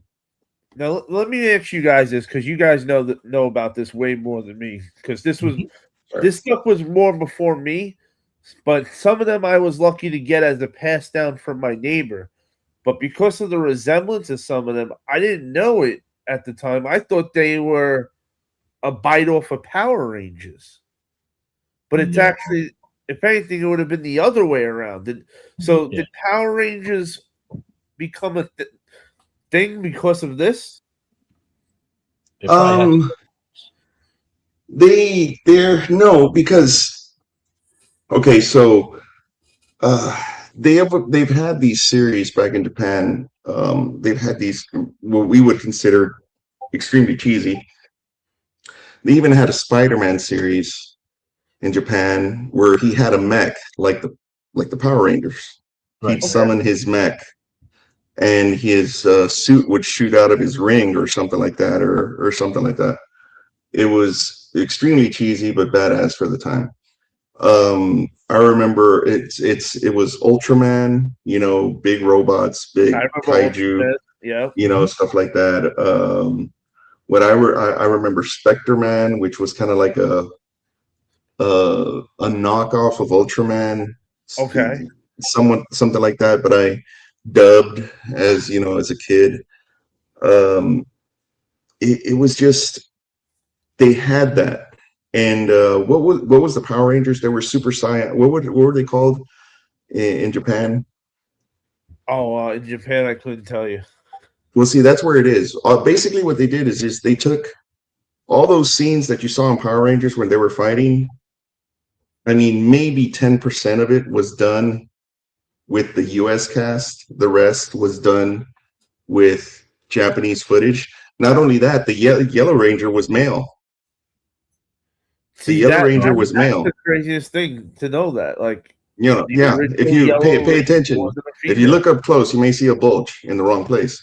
You know, considering, you know, but the Yellow Ranger was actually male, and they made him made female Trini for the U.S. version.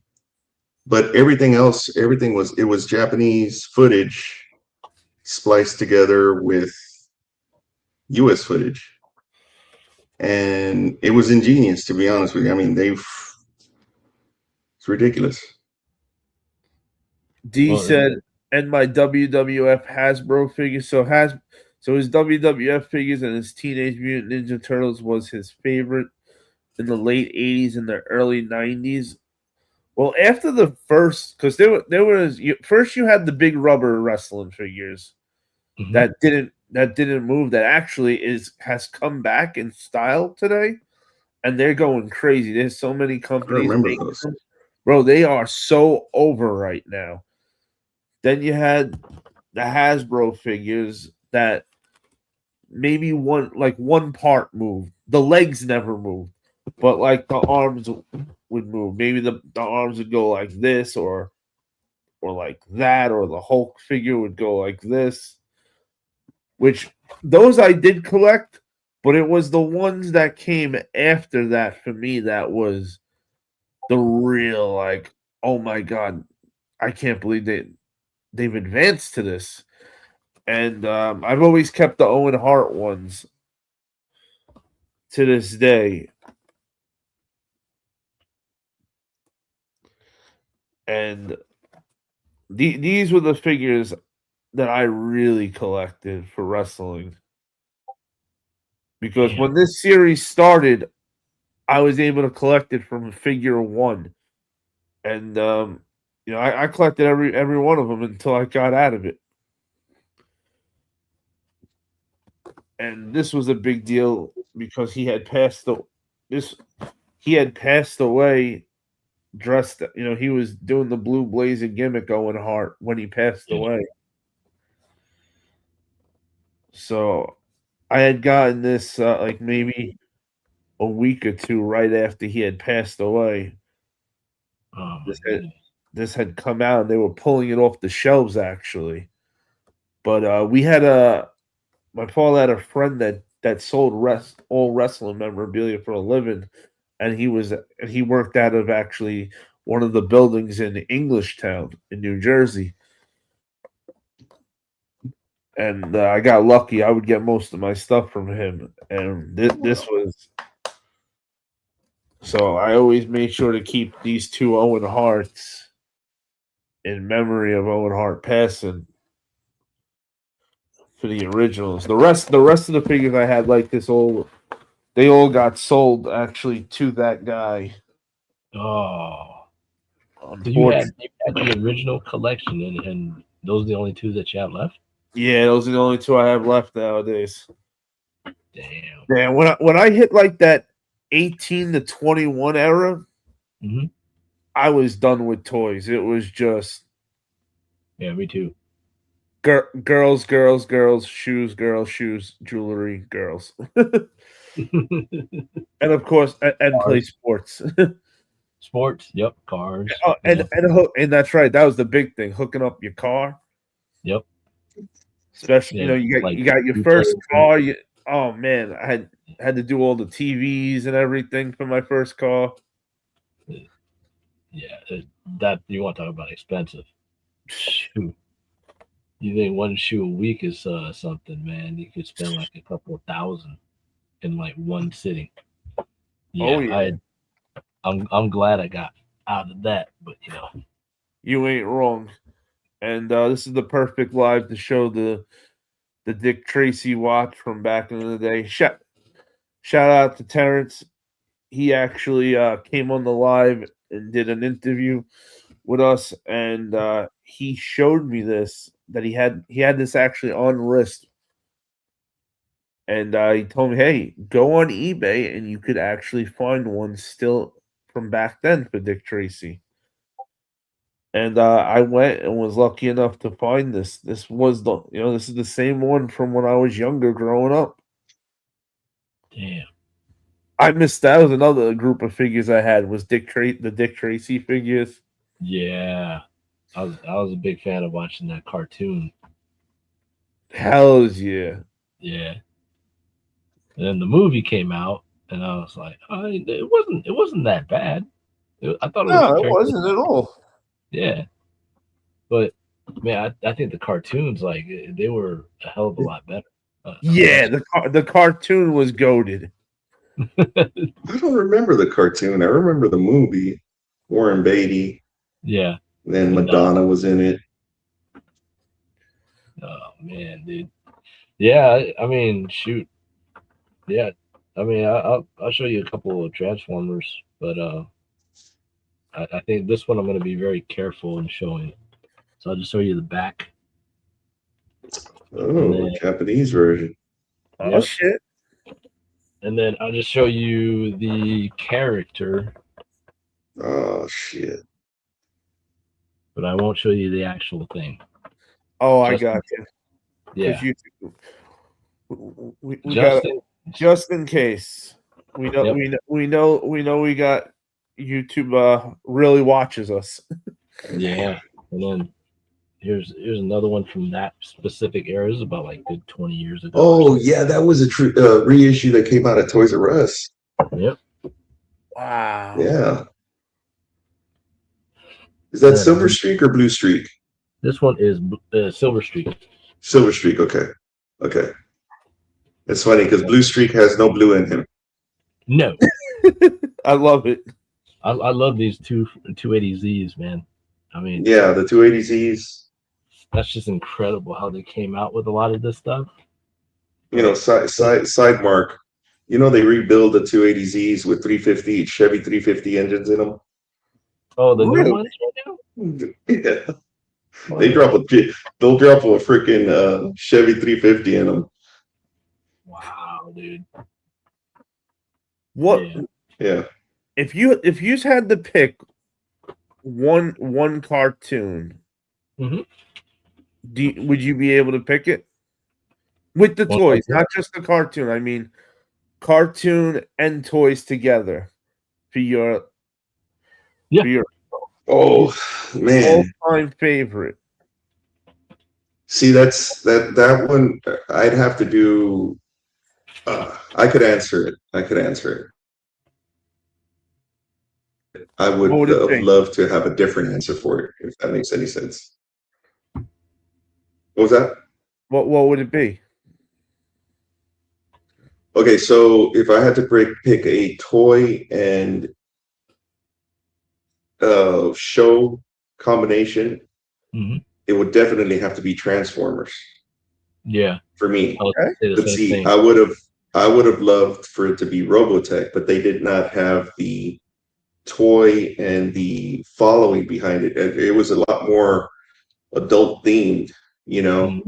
They had the Valkyries, they had all the toys, but you know, Transformers and the toy line were ridiculous.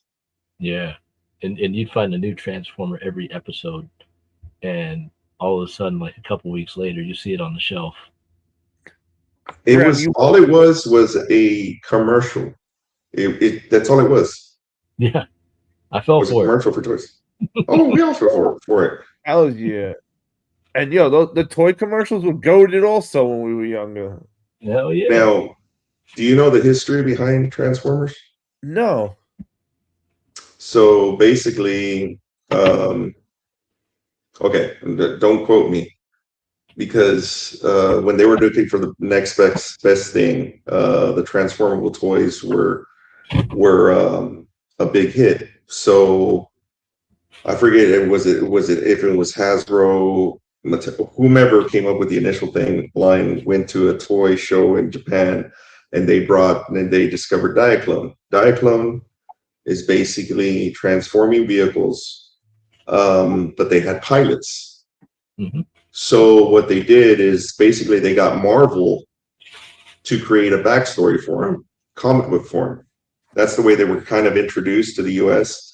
But Diaclone came to the US as Transformers. That's why some of the time, I didn't know this as a kid. I was like, why is there a cockpit here? Why is there a seat here? Well, it's because they had pilots. They were actually piloted.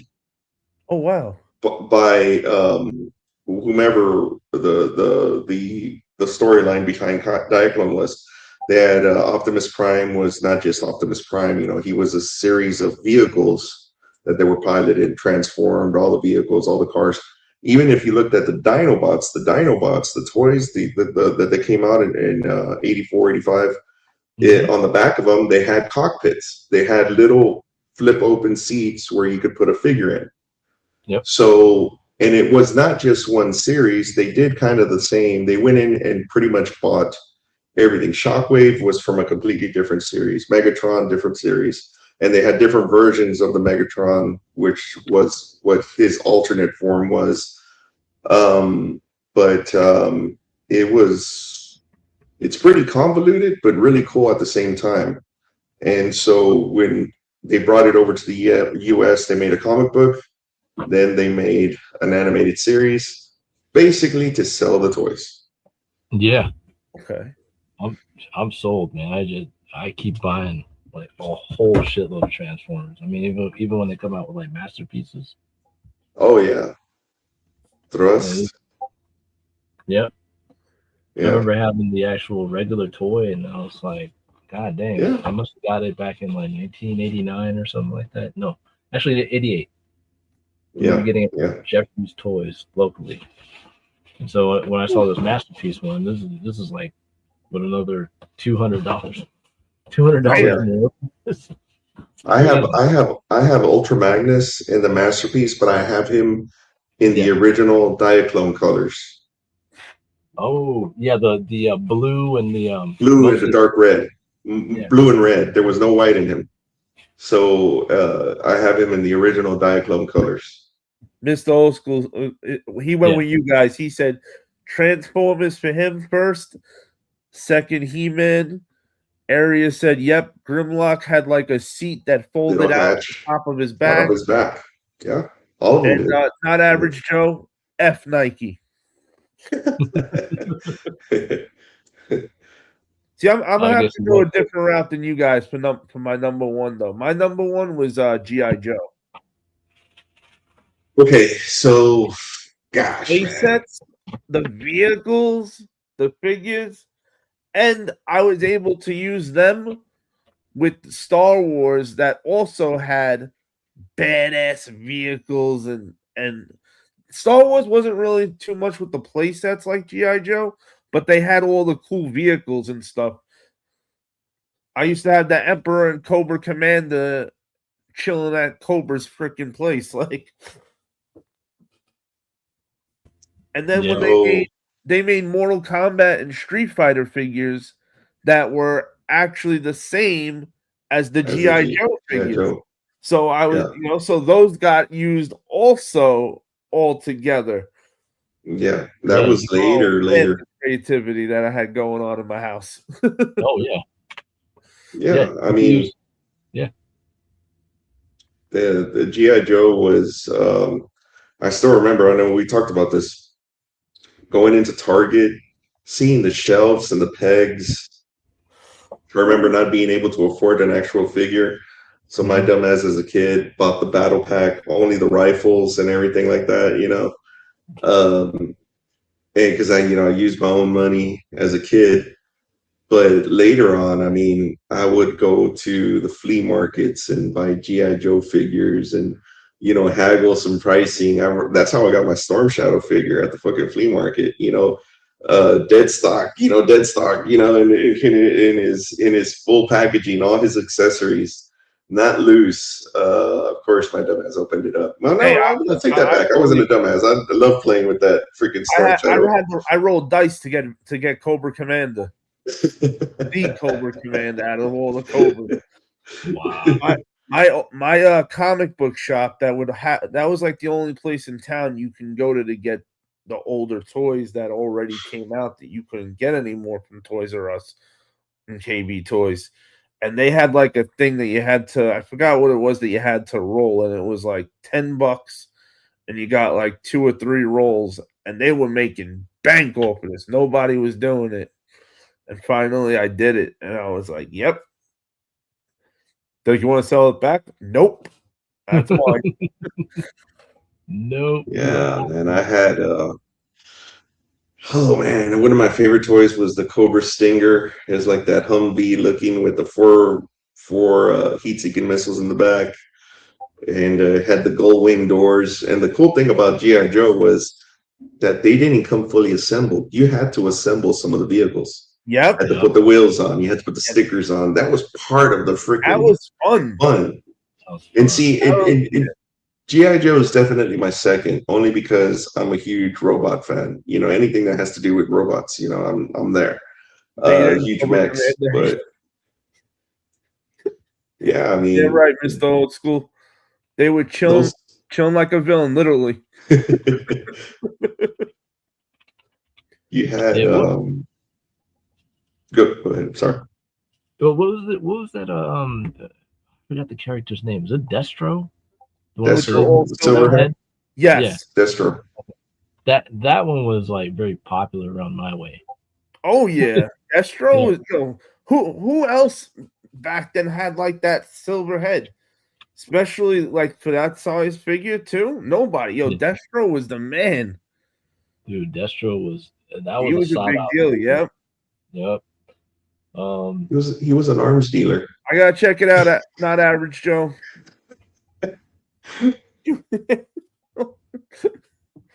Damn. Shoot. Yeah, I mean, there was so it was Duke, Destro, Snake Eyes. I mean, come on, Snake Eyes. Come right, yo, Snake that was Eyes, the guy. It was that was the guy. That was the That guy, was man. You guys, Snake Eyes is the one you wanted. Snake Eyes was the one you wanted. And then from there, I mean, it was Storm Shadow, you know. Oh man. Sergeant Slaughter. Sergeant Slaughter came later in the series, but yeah, he was there. It was Sergeant. Man, you know, they even had the fridge. Yeah, Yeah. Yep. Yeah. I remember that.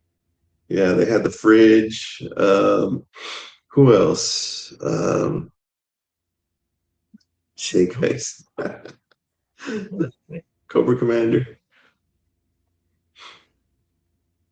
I don't know how I still ended up having these, but I didn't really get much of these kind, but just the main guys I had as a kid. Yeah, the original GI Joes were like that big. Came in a big. Yeah, the original with the Kung Fu grip. Yeah, Action Man, GI Joe. Yeah, I still got one of those, but still have these. Just a handful left, but man, I wish I still had all my OG GI Joe figures. All that stuff is stupid. Let me see what I can pull out here. Hold on. I can still hear you. If I could go back in time, I would have never sold anything and kept it.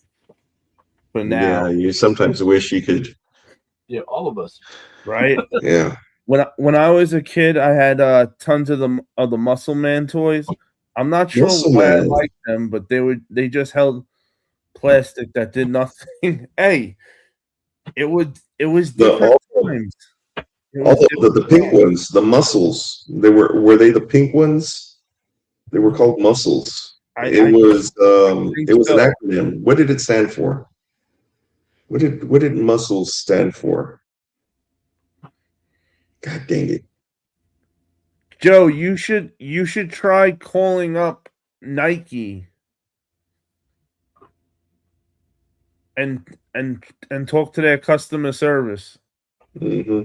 They suck ass, but you know, it's worth the try. Until then, keep posting it in your story, tag all of us so we can repost it. Someone will see it. That needs to see it.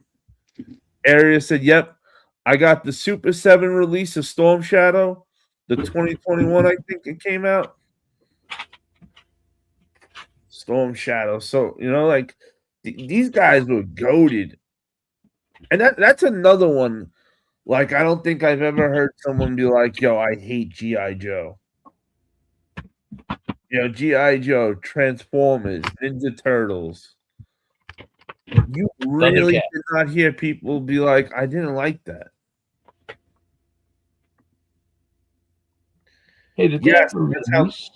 that's how the muscle Yeah. works. There you go. M. Millions of E. unusual small M. creatures lurking everywhere. Okay. Yeah. Now I remember fully what it is. The muscle ones. They were pink. Exo They were Squad. pink.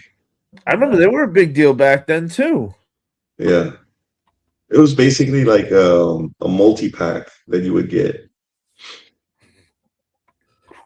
Ooh. And I loved toys growing up, man. I hate that these kids aren't getting the opportunity to experience it. And just the hunt on running the Toys R Us to get this stuff was fun as shit. Is that a Wolverine? Yeah, yes, sir. I'm trying In to the find box? out. Holy shit.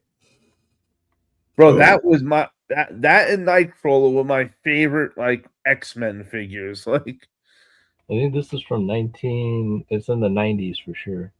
I think it's 94, but don't hold me to it because I'm. Oh, there it is. 1990. Let's see. 1992? Oh, yeah, 1992. I think it's right there.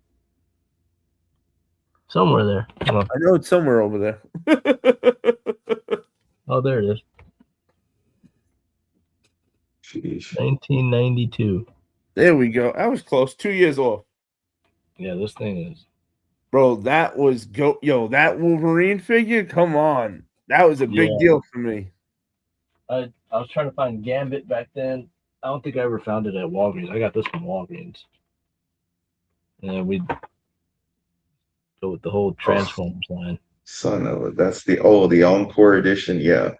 Yep. I have the Optimus Prime Encore edition with the trailer. Dude, just remember as a kid, I mean, of course we all opened these all up, right? But I had a ton of those muscle sets. They came in little plastics like trash cans. Pink, red, and blue. Oh, the Japanese version of the Seekers. Yeah. Okay. That's Thundercracker and Skywarp. Yep. You got it. I have the reissue of the Devastator, the Walmart reissue that came out a few years back. Oh, really? You don't have that? I have two of them. No, I had, like I said, I didn't get a chance. But I'll try to make an effort to go to the storage and look through that. But yeah, I have actually bought two of them. Yeah, these are absolute. That's Starscream. Badass. Fat Boy Kicks that I have a new G.I. Joe Funko Pop, Snake Eyes, Storm Shadow, Cobra, Bat, Scarlet, and Sergeant Slaughter. Oh, jeez. This is the original, like 1980. I want to say 85, 86. Sheesh, dude! Imagine if you. I just saw the wings. It does not have the Macross logo on there. What up, Jones? 1984. 1984. Jones is in the building. He said Graham was 27 in 92. Did you? Is it opened? Is it opened? And Jones is about 2 years older than me at that point. Wow, this is yellowed. Yeah, it looks really bad. I don't know if you can see that, but yeah, one in a semi great condition, and I mean, not graded. I think they want like $950 for it. This thing ain't going nowhere. I'm probably gonna lighten this up with using my sneaker restoring techniques and see if that works. Hey, why not, right? Yeah. Fat Boy said I got a golden Optimus Prime Funko too. Okay, yeah. These are the Toys R Us Devastator that I just put in plastic baggies. With Hey, the that's reissues or that's the what I used to do for the toys that had like a bunch of pieces to it. I put it in a Ziploc bag so I wouldn't lose all the pieces. Yeah, I had Yeah. this assembled and just sitting on. I think I might do that. Oh, you might appreciate this one. oh shoot, super deformed. Oh gosh, I Yeah. remember those. Oh, what happened? I think I had one or two of those because I mean that's as close as I could get to a freaking Valkyrie Veritech. Yeah, that's what. Oh, here's what I wanted. Have you ever seen this thing? Oh, fuck, I dude, have. okay. All right, my divorce, I got rid of a bunch of stuff. I had the blue one. I had three of them. I had the Scott Bernard, the Rook, and the Lancer, I believe. Yeah, I had those. That's awesome, Ghost. Yeah, I took this out and played with it for a little bit. It was a little Yeah, disgusting. yeah. Why not? I Yeah. sold it to Third Planet in Houston, and I went back. I went back like years and years later, and they still had it on the shelf. Oh, that's a slow mover then, huh? Yeah, because like I said, it's a certain niche. You know, those that know what Robotech was, and those that would appreciate it or so. Was Transformers a knockoff of Shogun Warriors? No, No, right? no, no, not at all. Fat Boy said, I never heard of it, LOL. I remember GoBots, though. GoBots actually came out first than Transformers, but it was the same premise. I mean, they took Japanese toys and made them, westernized them. But I mean, there was just more intelligent people on the Transformers side and the Marvel side that they actually, and the animation and everything was better for the cartoons. Oh, yeah, I didn't really like GoBots too much. No, just GoBots was too kiddie. The animation was, as a kid, I didn't like the animation. I didn't like the story. I didn't like the characters. I No. didn't like the toys. The toys was the big selling point for me. Yeah, that's like they're GoBots from the planet Gobatron, and I was like, yeah, OG Blue Streak, Silver Streaker. Oh, Yeah. shit. Yeah, it doesn't have the missiles or anything like that. And the damn Mirage, man, that thing, it always used to break in half. I know I got two halves over here somewhere. I kept all of that stuff. Oh, speaking of He-Man. Ooh, He-Man. Battle damage. Battle armor. Skeletor. Battle armor He-Man. Yeah, I had those. Holy cow. How did you keep your kids from taking all your toys on you? Oh man, there's so much in here. Right. What is this? Oh, what is that? Yo, what up, Tooth? This is a masterpiece, like toys. Oh, I have the first edition of that one. That's like the reissue. Yeah. You know, they made a version with the trailer. Yeah, they did. That was a little too expensive, though. Yeah, it was. It's Optimus Prime. Yeah. Okay. Yeah. Plus, I'm gonna get rid of some stuff. Uh-oh, the kids are finding out that he's been holding out. He's got all these toys in bins.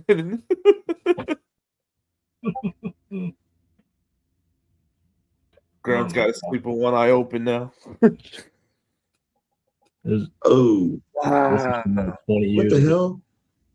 Oh, and it came with the Power not the Power Master. What were they called? The Matrix? Action Masters, or what were they called? I don't know what figure this is. What I got this from that New York store, Image Anime. That's the only place Oh, I can wow. find like any of these like reissued toys. So yeah, this one's still in the box. I must got like 2 versions of these. I picked up the latest one from like last year where it was like articulating and everything. Oh, the missing link. Yeah. The They have a missing whole links. bunch of those, man. They coming after our pockets and everything, man. Yeah, they released them in the original forms, but more articulation. Yeah, it's actually pretty damn cool. But man, it's so expensive. I mean, this thing came with like a booklet. Like they don't make anything like this anymore. Hell no. No, they don't. And that's the problem. Wow. Like, how could these kids play with toys today? Like, look at the Oh, stuff we had. sideswipe. I mean, just look at the artwork and look at all the details to it. Oh wait a minute. Oh wow. Yeah, I would have gone broke if I had to buy all these other ones. Graham, that's not lunch money. That's at least dinner money to you, Kiwi. You're telling me, man, this is like a collection for about pretty much close to 30 years, man. Beautiful. Yeah, this thing is just badass, man. I'll show you this one last one. But Ultra Magnus. yep, this is the reissue from my Toys R Us. The reissue. Wow.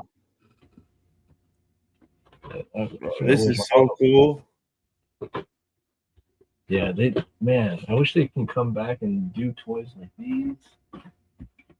They really need to. Like, we need toys to come back. Because then, maybe we can get some of these kids to come back off the tablet. No. What they're doing, they're being smart about it because they're going to go after these kids. That's who they're after. They're after us, the ones that missed out. Have the money. They're hoping they have the money because they're ridiculously priced. I mean, joke's on them. I spent all my money on popcorn buckets. Oh,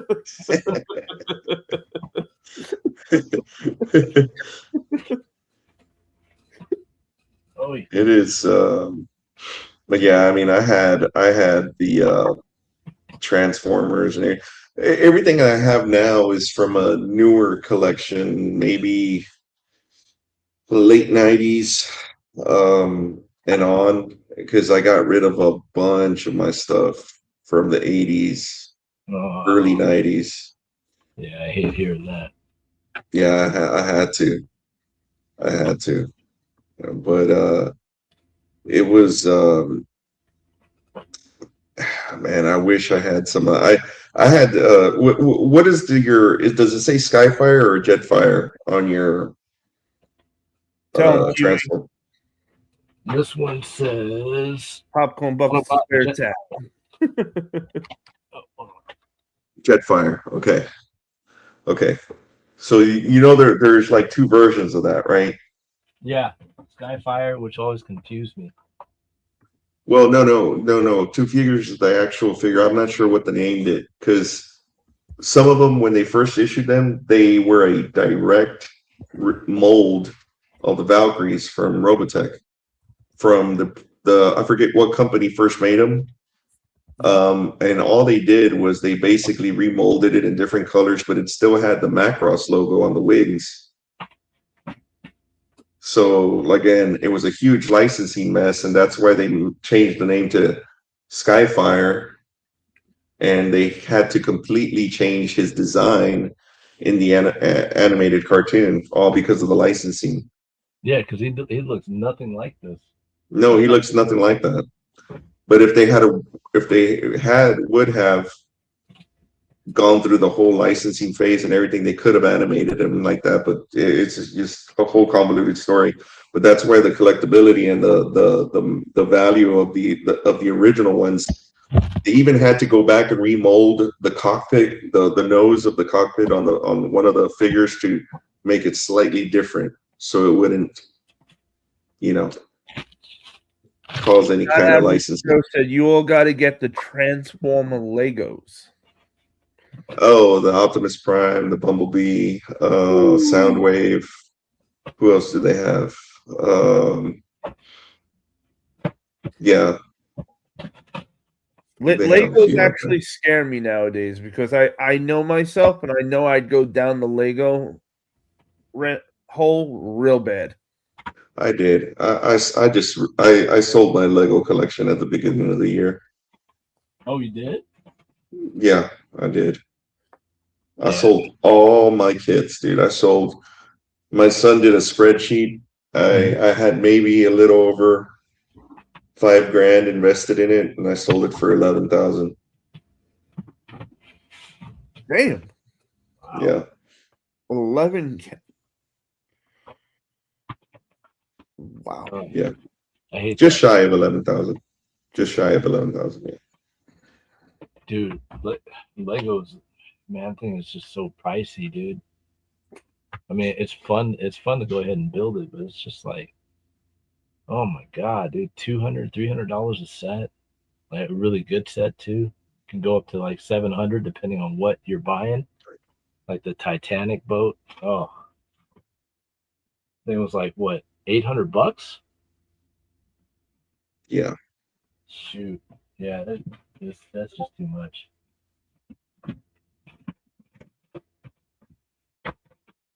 Oh. So real quick, guys, I just checked out what not average Joe's going through. So Nike is wiping their hands of it, saying final sale. Dot swoosh, help me get this video out. This is unacceptable. So I'm trying to hold it so it doesn't play.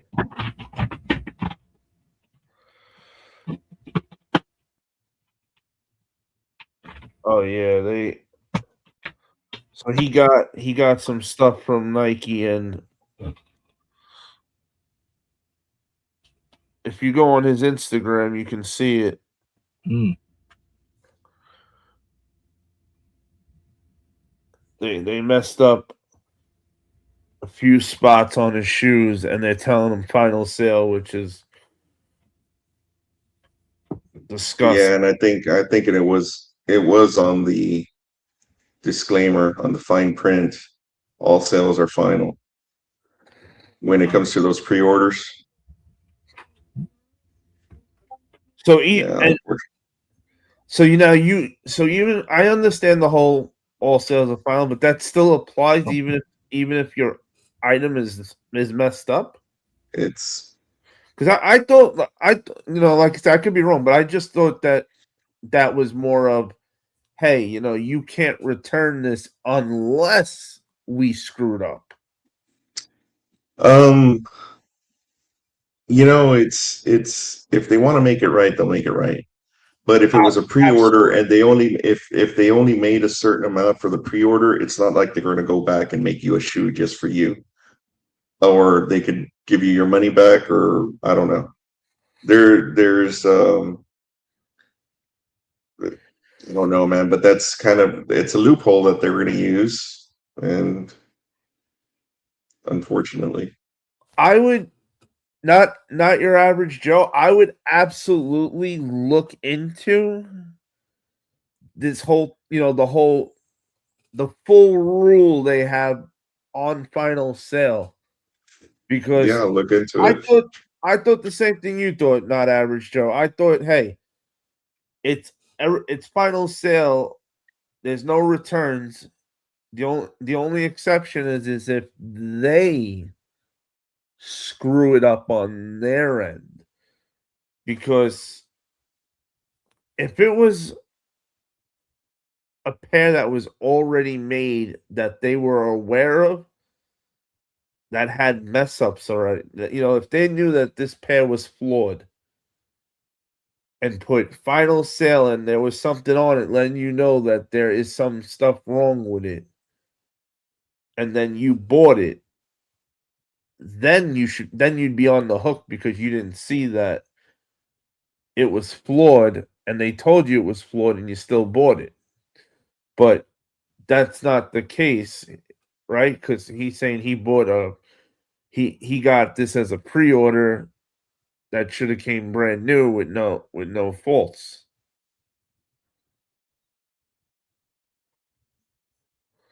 They said no return. That's why I hopped off. Wow, no return.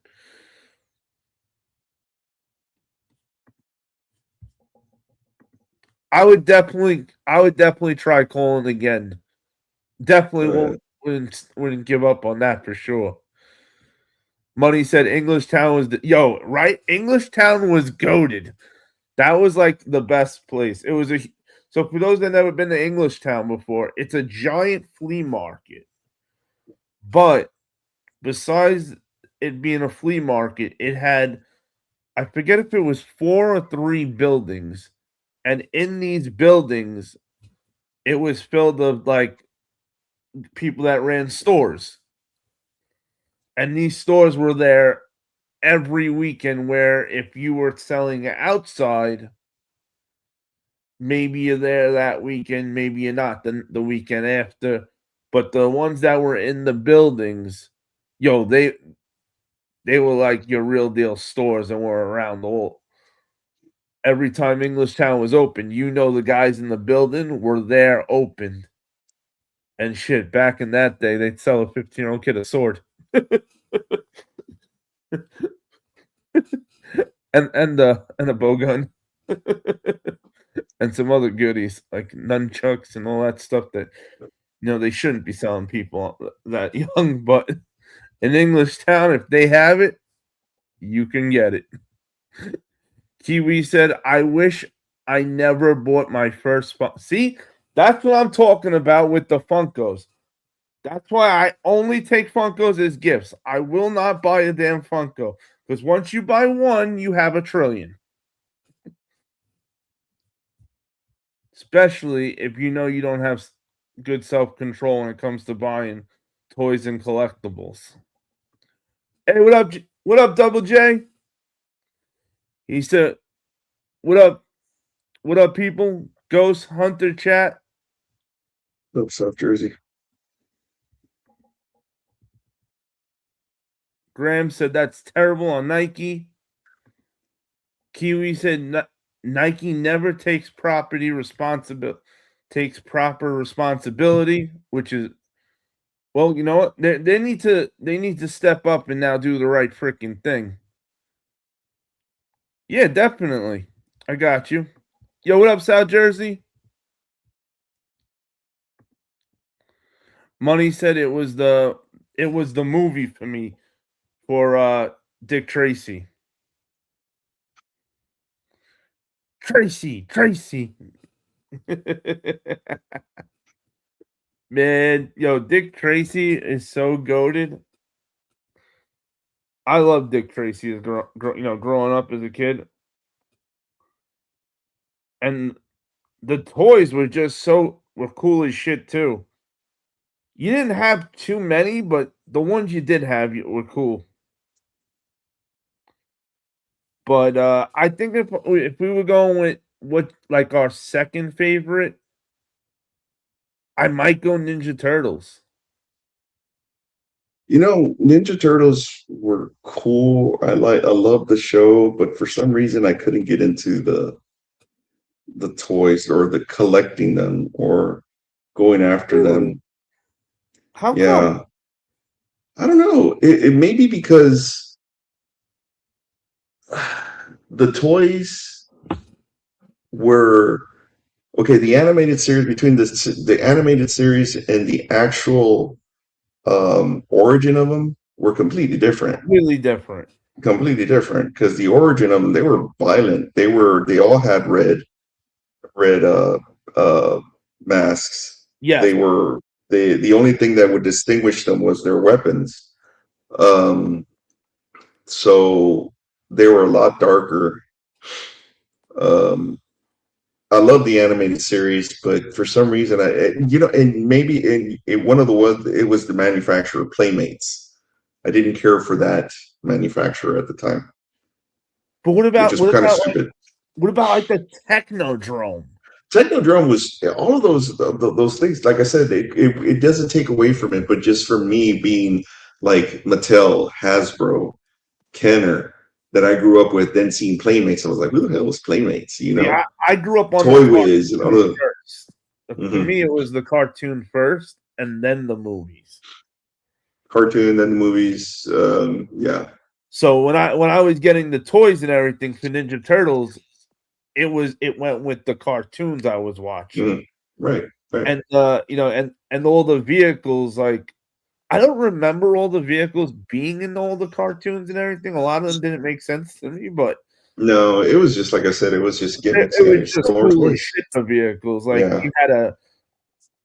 you had the iconic ones from the cartoon, like the Turtle Mobile, the blimp, the big giant turtle blimp. I had the sewer for the hideout. I had the thing that shredders used to get to the surface that had like the drill on the front. I forgot what you call it. Yeah. The Technodrome. You had that old school car that was pretty dope, that the wheels would go in because they can fly in it. It was like purple and black. Oh shit. South Jersey, sorry for your loss, bro. What happened? Nothing, man. My grandpops passed today a few hours ago. I just want to stop and say what up. Yo, South Jersey, man, we're so sorry to hear that, brother. Prayers are with your family. Man, for real. Prayers to the Sorry family, to hear South that, Jersey. bro. Hope you guys are doing like as okay as one could in a situation like this. This is damn, man. Let us know if you need anything, South Jersey.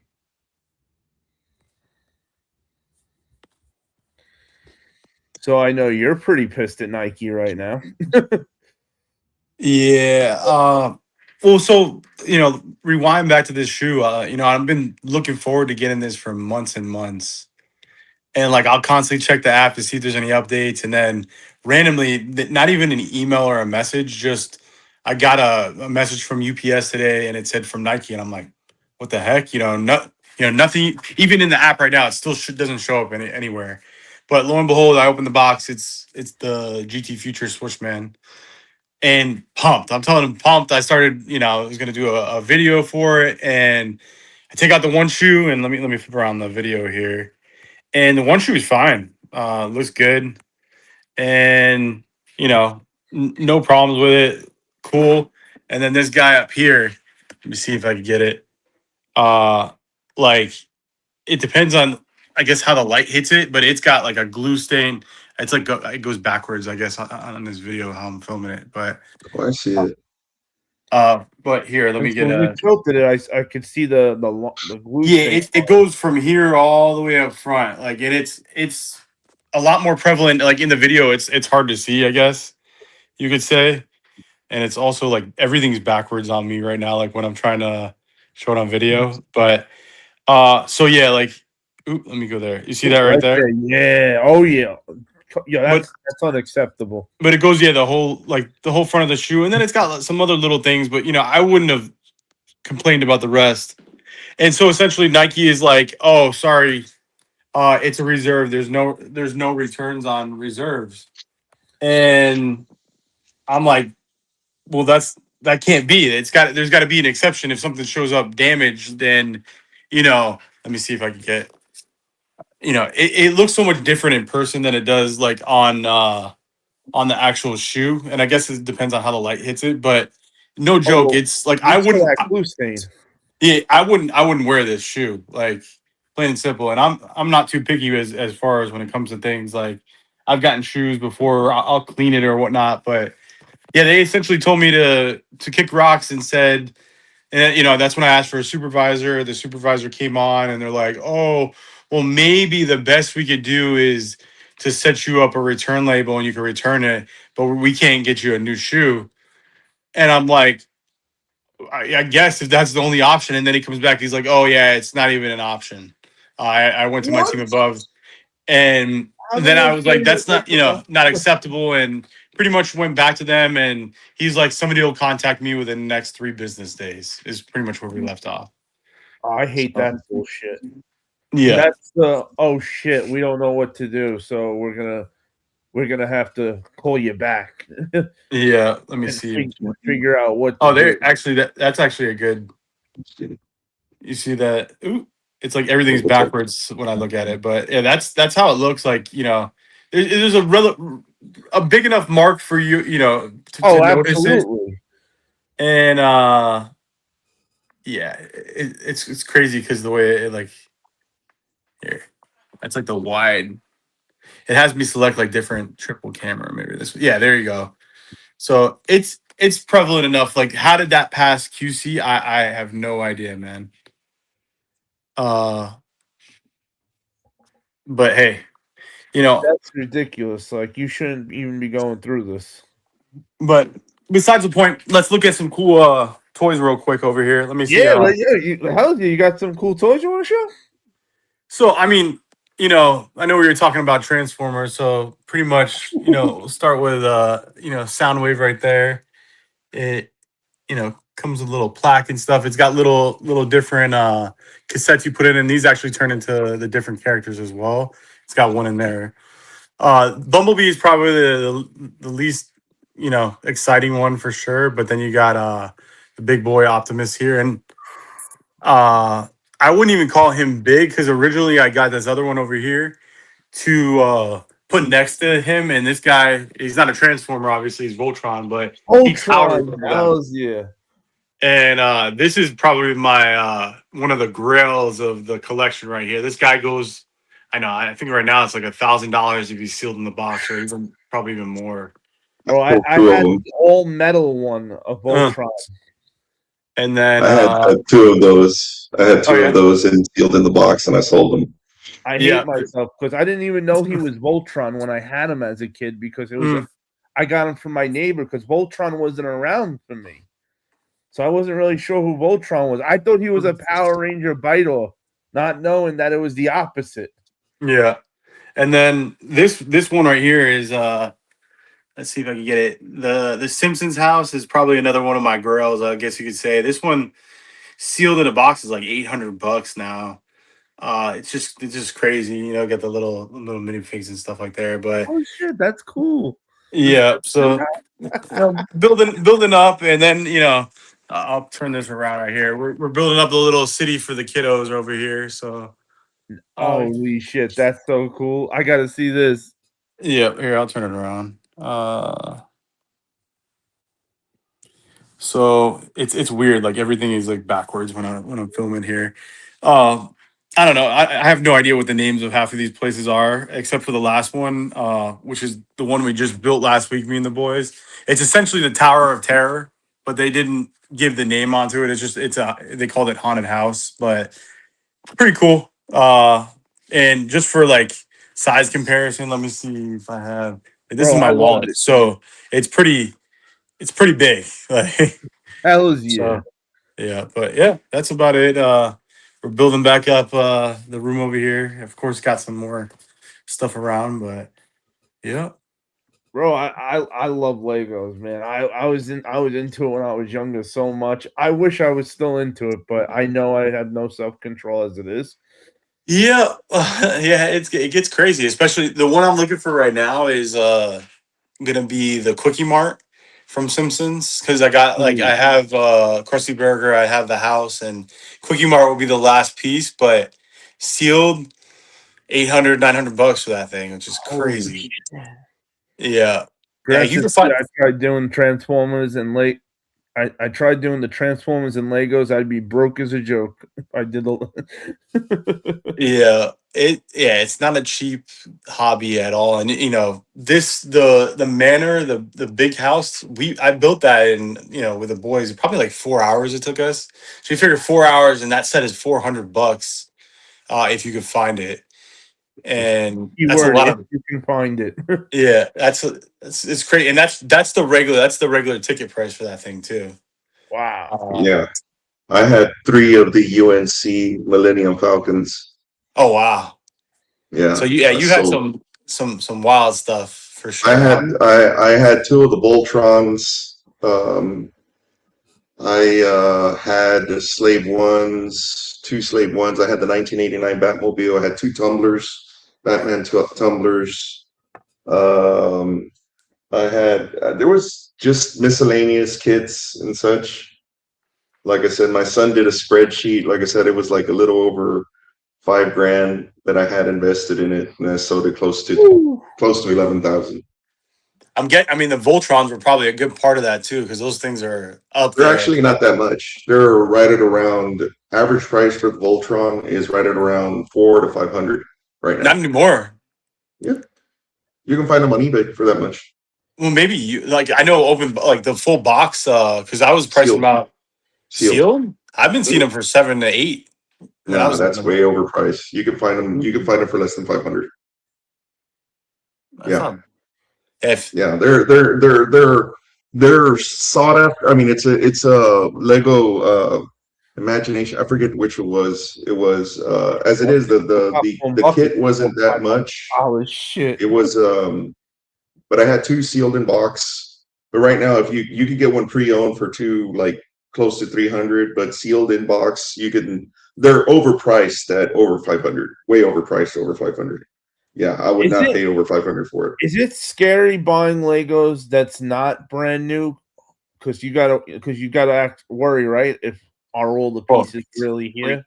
I mean, that set right there, the mansion, I bought that one used for $90, and like I said, it's 400. That one again? The Lego, it's basically the Tower of Terror. Oh, the Tower of Terror. Yeah, except it's not branded to that. It's just branded as a haunted house. So that one, if you buy it brand new, it's $400. I bought it for, I think it was $80 or $90 from a Facebook Marketplace. Depends on the person. So this lady had every bag in a Ziploc numbered with all the pieces. And she goes, hey, she even told me before, she's like, I'm missing like 5 of this and 4 of these. And they were like easy pieces that I went in the kids' bin and found the pieces within, 15, 20 minutes. So now if they're all loose, yeah, that's crazy. So the story behind the Simpsons house, the guy who I bought that from owns like a Lego store. Who's that Simpsons house again? I don't know. Yo, that's so cool. Yeah, and it all opens up. The roof comes off. It opens like it gets big too. Like the whole house splits in half. Maybe one of these nights I'll take it and put it on the table and do it. But so the story behind that house is this guy bought 3 Rubbermaid containers filled with a bunch of Legos. Had no idea what was in it. Wow. And he started going through it and found all the minifigs. And I'm talking about all of it was loose. None of it was bagged, nothing. And essentially that was one of the sets. It had the Disney castle from in there and like 3 other big sets that he found every piece for it. And I bought it from him and ended up building it. So that's dope. Yeah. So yeah, that's the story behind that. And he told me what he paid. He said for the bucket itself, or for the 3 buckets, he paid $150. Oh wow. And the castle alone, I think he probably sold for 300 or 400. It's the old one that went out a couple years ago. So he made his money. It took time. He said it took like 3 or 4 years of just little time here and there collecting and putting all the pieces together. Wow. Yeah, I have 2 freaking tubs full of loose Legos, and I still left, and I have a bunch of Star Wars Legos that are complete sets that I still have in boxes that I didn't sell. I just sold all my sealed. I had the turbo tank. Oh, nice. I had the turbo tank. I had some X-Wing fighters, and like I said, I was never going to get. As it is, I was getting too old to ever build them, or I have a space to put them. So I just said, you know what, I'm gonna get rid of them. Yeah, I want the Death Star like that. That would be like the next big purchase, I guess you could say.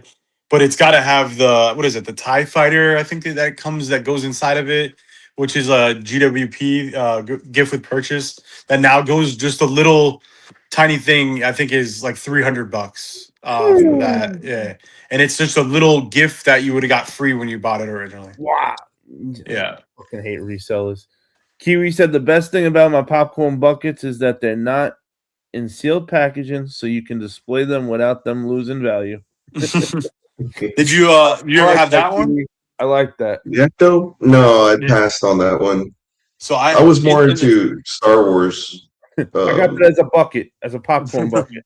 Yeah, in the closet, I got the like I have all the Ectos that they've come out with like over the years, and then of course you got gotta have the DeLorean, the mini DeLorean, and then the two other series of drops that they had come out with, and I'm in the middle of building the rest of the what is it, Krusty Burger down there. So That's so cool.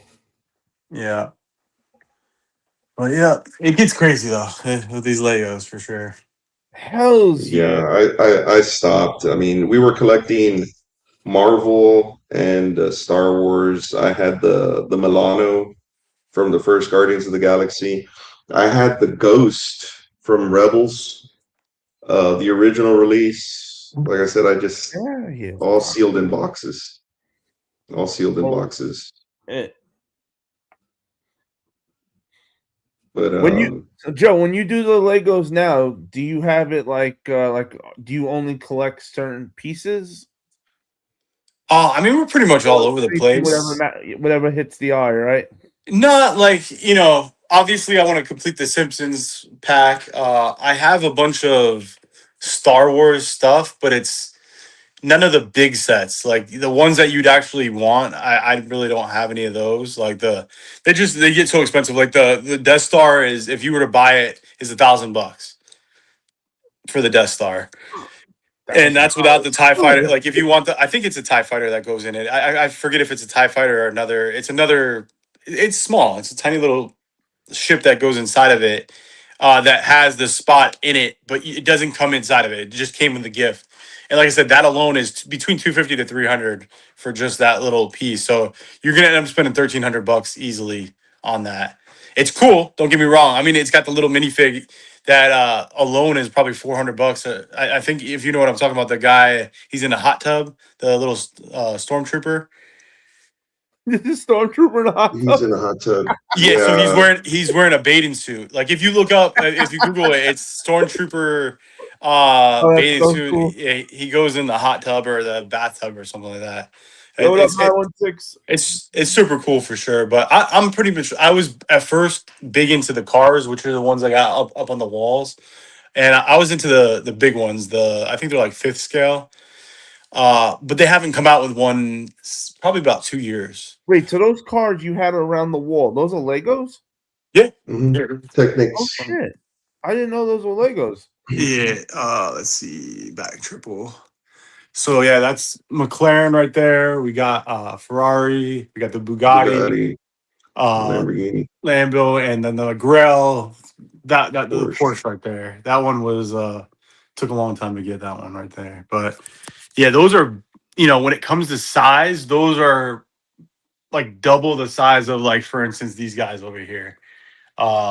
These are big, but they're not that big. That's a Ferrari, Enzo, and then man, I saw every one of those kits at the Lego store here in Dallas.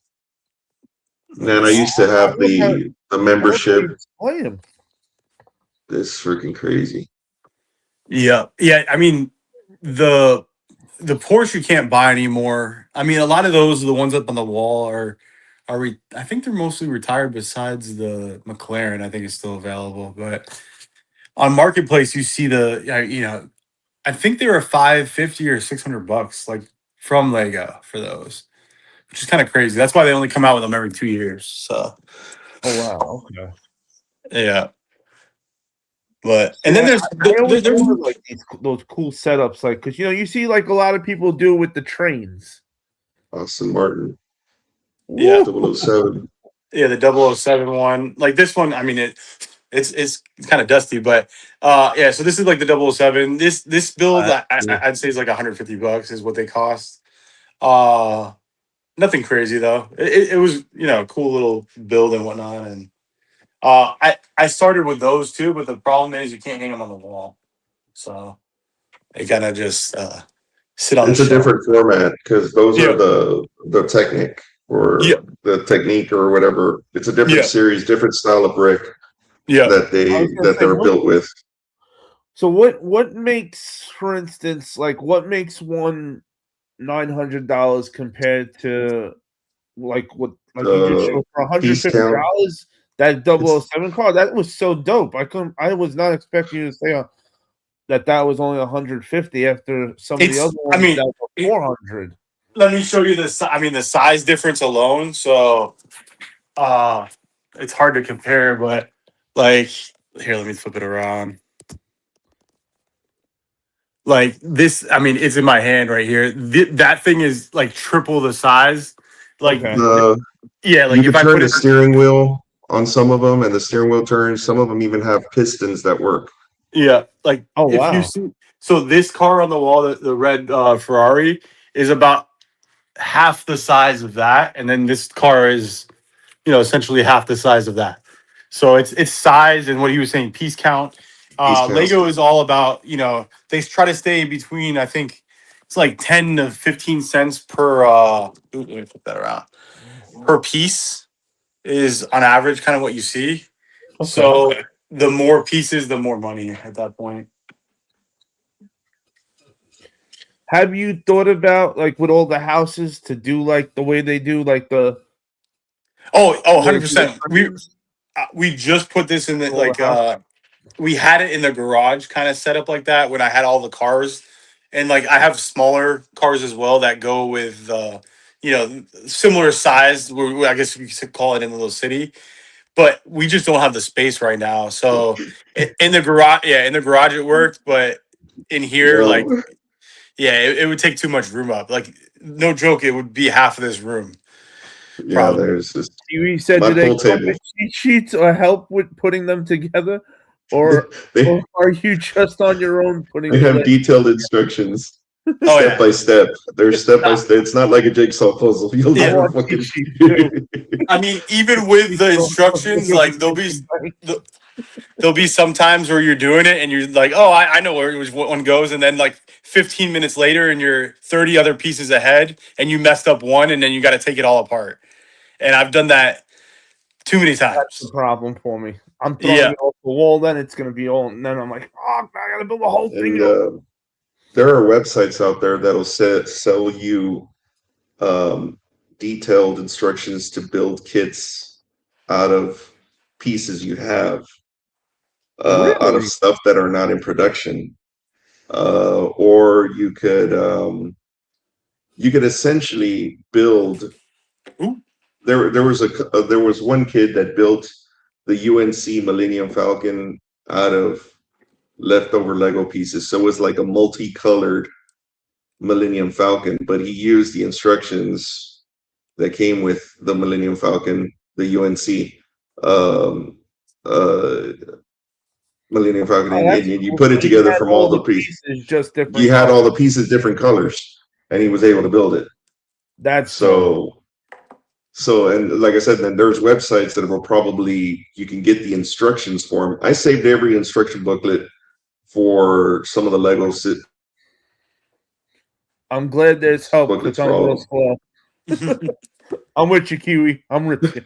So this was my April Fool Day when I dropped it and had the actual shoe and stuff. Cool little build, but it's kind of one of those. This is one of the builds that I look at. I'm like, oh, why did I spend $100 on this thing? But I guess it's cool. It comes with a little stand and tells you about the shoe and the history. Hey, I'm a big Adidas Superstar guy, so I like it. I'm all for it.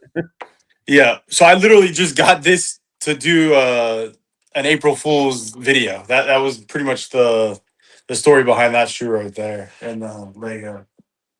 But well worth it. Shit, every one of my Adidas Superstar shoes are a theme shoe. So yeah, I'm through your videos, I've been seeing, for one, Reebok is killing it as far as like themes and the boxes and stuff, and then even the Pumas have surprised me with some of the stuff that they've been coming out with.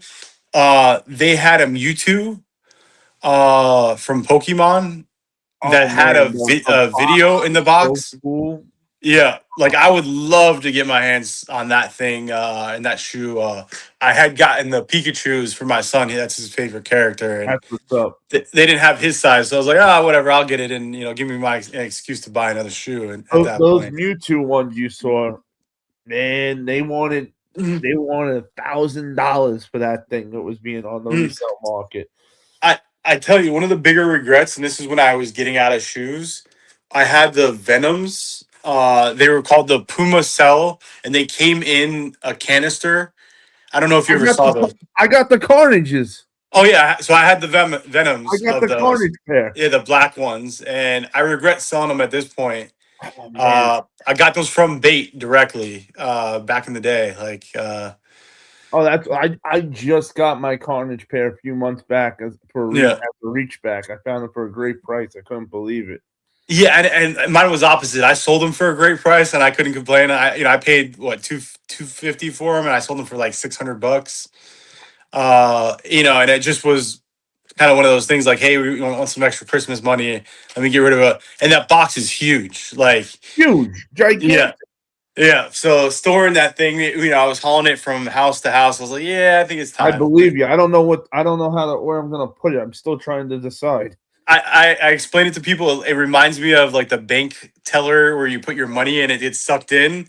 That's what that thing looks like. Yeah. So, and the canisters, the thing is just so cool. Yeah, it's gigantic. But another reason why, so I had gotten a 10, and typically I could get away with wearing a 10. Those shoes, not at all. Like, it was way too. I put it on and I'm like, yeah, this ain't gonna happen. So it would have been a display piece, never a shoe I could wear, and couldn't justify keeping it. Maybe one day I'll get it back, but we'll see. Now that's what I'm looking for. Now I need to get the Venom to go with my Carnage now.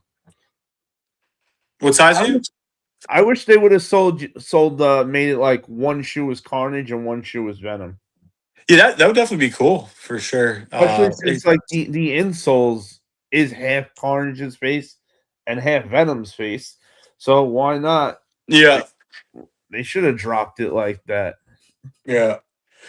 There's a lot of different shoes. So the shoes that I saw today that I almost did a trade and I decided not to was the A6 Marvel versus Capcom.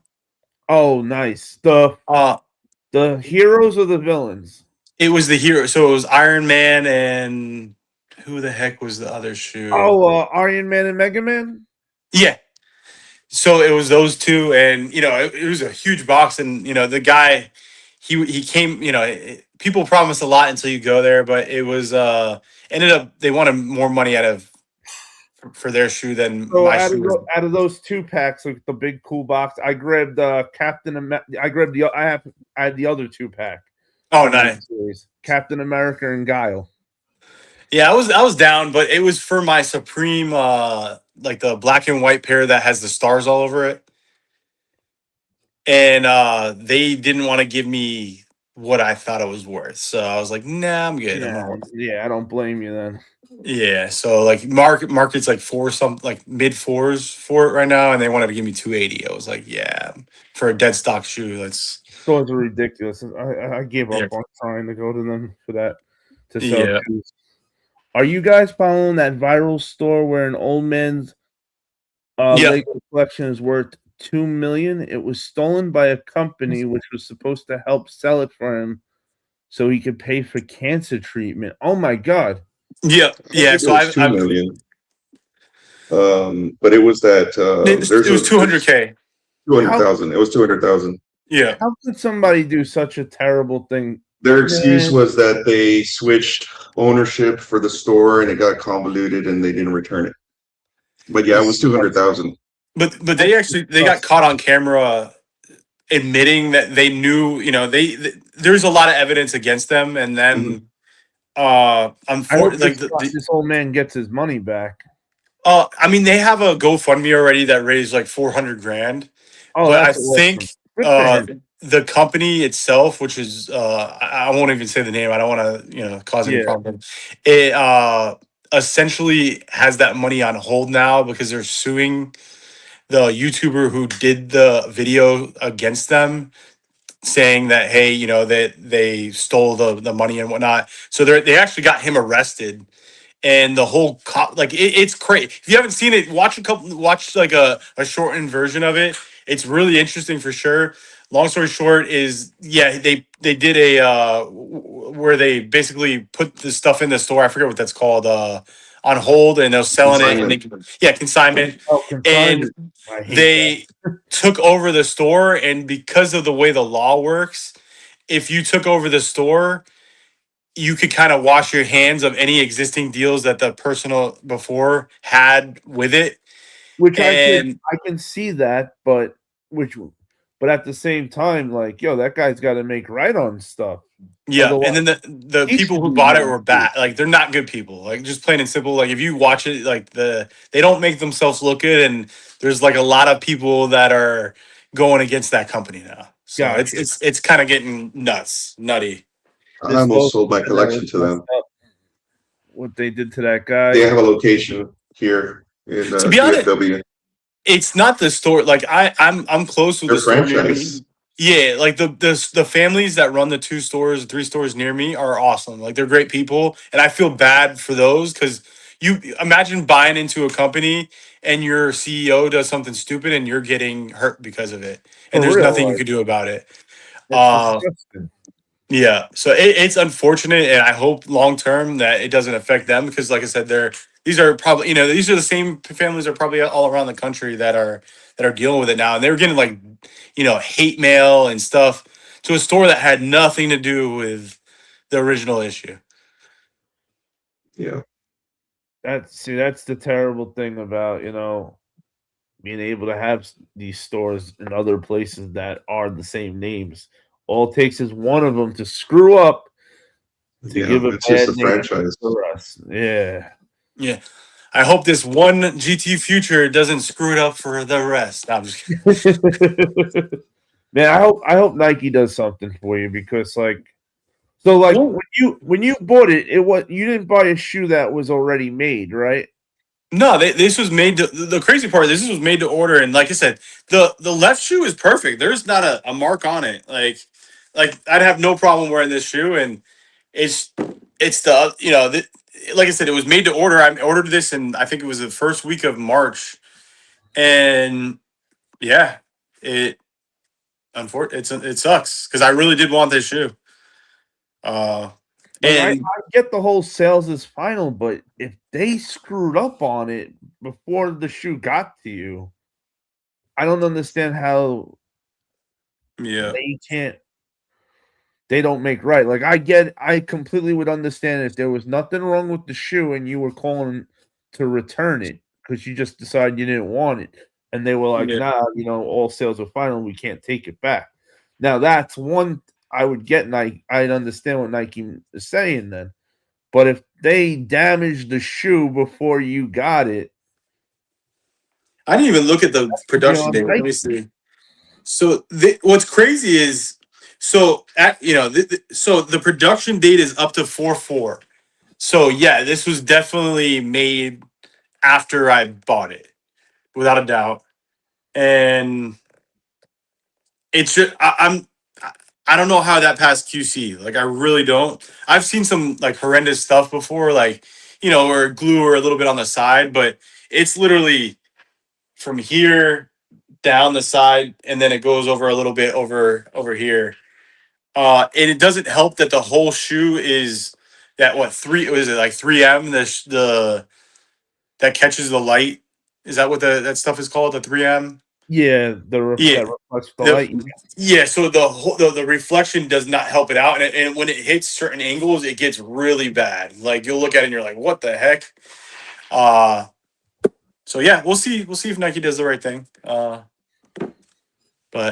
I don't have too much faith. What size are the shoes, Joe? 11. 11 Kiwi. Kiwi had a pair of 9.5. How is his? Kiwi, how's your pair? How's your And have you looked under light? Have them, look under like a bright light. That's when it pops out and you can see it.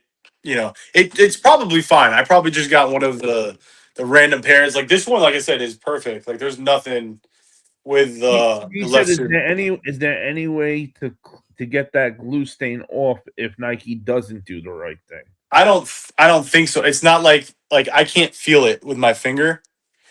And I already, I did the old, grab my shirt and, try to wipe it off, and no, it doesn't. It doesn't come off. It's in the. It actually probably makes it worse when I did that. Wait, don't say you touched it at all. I didn't do We're anything. live. I don't know what you're talking about. There you go. There you go. As long as we're live and you're fighting with them to get your money back.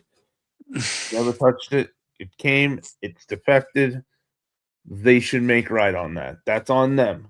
It wasn't that. It wasn't like they sold a flawed item to you with at all sales final. No, they sold you a brand new item with all sales are final. See, to me, that should make all the biggest difference. Because if they were selling you a shoe that was already damaged, that they were aware of that was damaged, then obviously they would have had to put something somewhere that let you know before you bought it that there was something wrong with it. I mean, just to put it out there, and I'm not the pickiest. I buy used shoes all the time, and like I showed you that Dorenbecker that was pretty. It was pretty rough when I got it, so I don't mind getting my hands dirty. But, why should you have to though? If you're buying a brand new shoe, you should get it in brand new material. Hey, they wouldn't want you to short them $10 on the shoe, right? Oh no. So if you can't short them a few bucks, then they shouldn't be able to short you a product that's not what you paid for. These aren't. It's not like these are $5 things we're talking about. These are expensive items. Yeah, I think it was like $250 plus. I don't know if it was $250 with shipping or it was like $250, which is already high. But like, even if they said, "Hey, do you want to keep the shoe for $100?" I wouldn't keep this shoe just because it's that noticeable. Like, there's no. And I've taken deals from, and it's there. Once you know it's there, and then it bothers you. You can't. Yeah, like my turduckens I got from eBay, and the shoe got sent out, and they threw away the special box, and the shoe on the inside. Yeah, so they threw away the special box. So it's got like two boxes to the turducken. It's got the outside special box from Concepts that has the thing with the vortex football on the inside. No, so it's got an outside box that's like a brown box that has like a bunch of stuff from. Yeah, I got screwed on that brown box too, by the way. Yeah, so it got shipped to the authentication team, and they received it with that, but they threw it out, and then they passed it with like damage on the toe box. And if you have the shoe, you know how that material is pretty. If stuff like leans up against it, it's gonna push it down and kind of mess it up. So I was like, hey, I knew I could fix the toe box. I can't get back the box, but they gave me like $150 back. So I was like, all right, cool. Like it's not gonna bother me. I'll fix it. I'll deal with that. This I couldn't live with this, like just the way it looked. I know I can't get that mark out. So and you shouldn't have to. Even if you could get it out, you shouldn't have to. You didn't pay for a shoe with a glue stain. You didn't buy a flawed shoe that was all sales final. You bought a brand new shoe that was all sales final. And that's the difference right there. And that's why they should have to make right. Because, right, like this wasn't a flawed item you bought, right? This was a brand new. No, it was the reserve. The minute it came out on the launch day, and I think it was open for like an hour. I did the reserve for it, and so that's a brand new. Yeah, I would definitely. Yeah. I would try arguing that with them. Next time you're on the phone, tell them like, "Hey, if I bought a flawed item with all sales as final, then I'm stuck with it. That's on me then." But that wasn't the case. I bought a brand new item with all sales are final, which means if it didn't fit me, was uncomfortable, and I tried it on, whatever that happens, then I'm stuck with it because all sales are final. Not that you guys damaged it before giving it to me. That's not part of all sales is final. At least to me, it isn't. Yeah. And unfortunately, I know the way Nike works.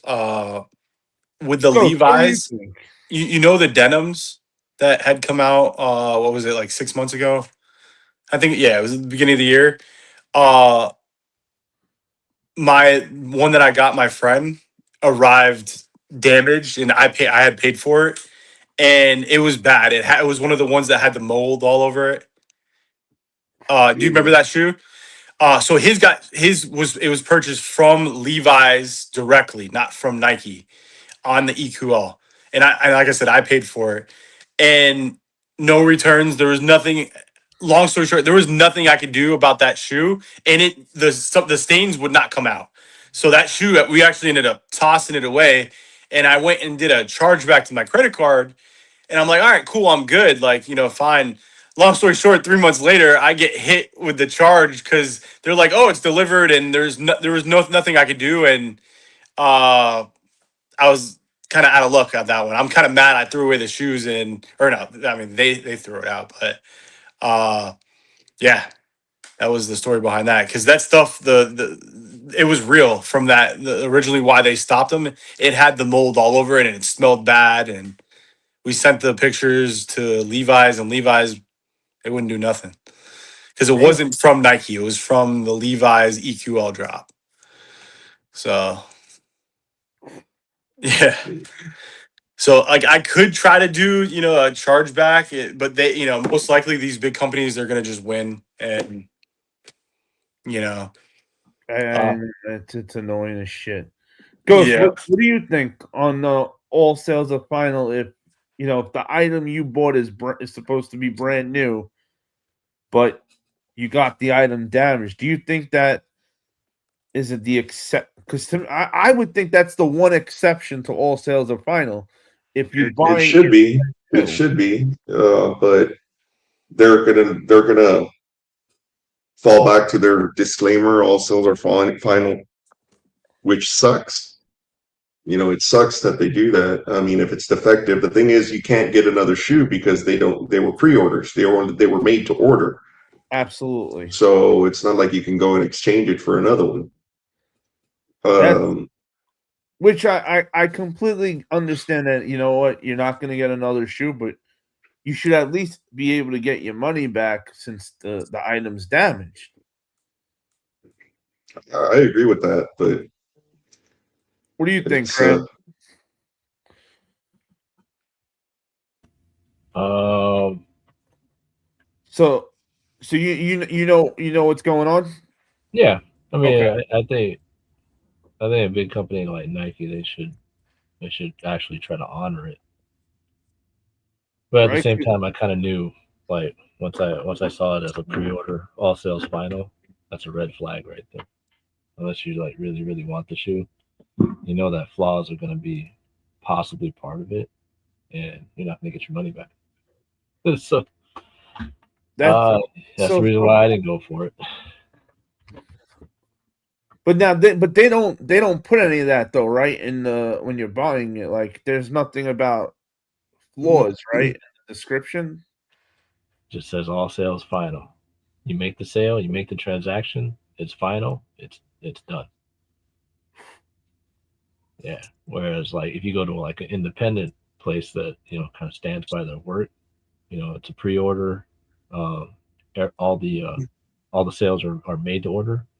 If there's a flaw, I mean, usually a lot of companies would back that up and say, okay, we gotta try. Who is it?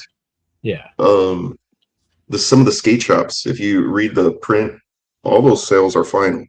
And it says there on the disclaimer, the only reason for return would be for a defective product or something. It says that in their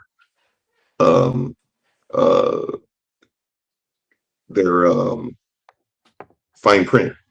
So you can't return it just to return it. They won't take it back. Or some places, if they do take it back, they'll charge you 20% for a restocking fee. But most places are, all sales are final. Unless your shoe is defective, unless something happened, but you've got to prove that, so. Well, also at the same time too, it says all Nike products are, there's a 2-year warranty on it.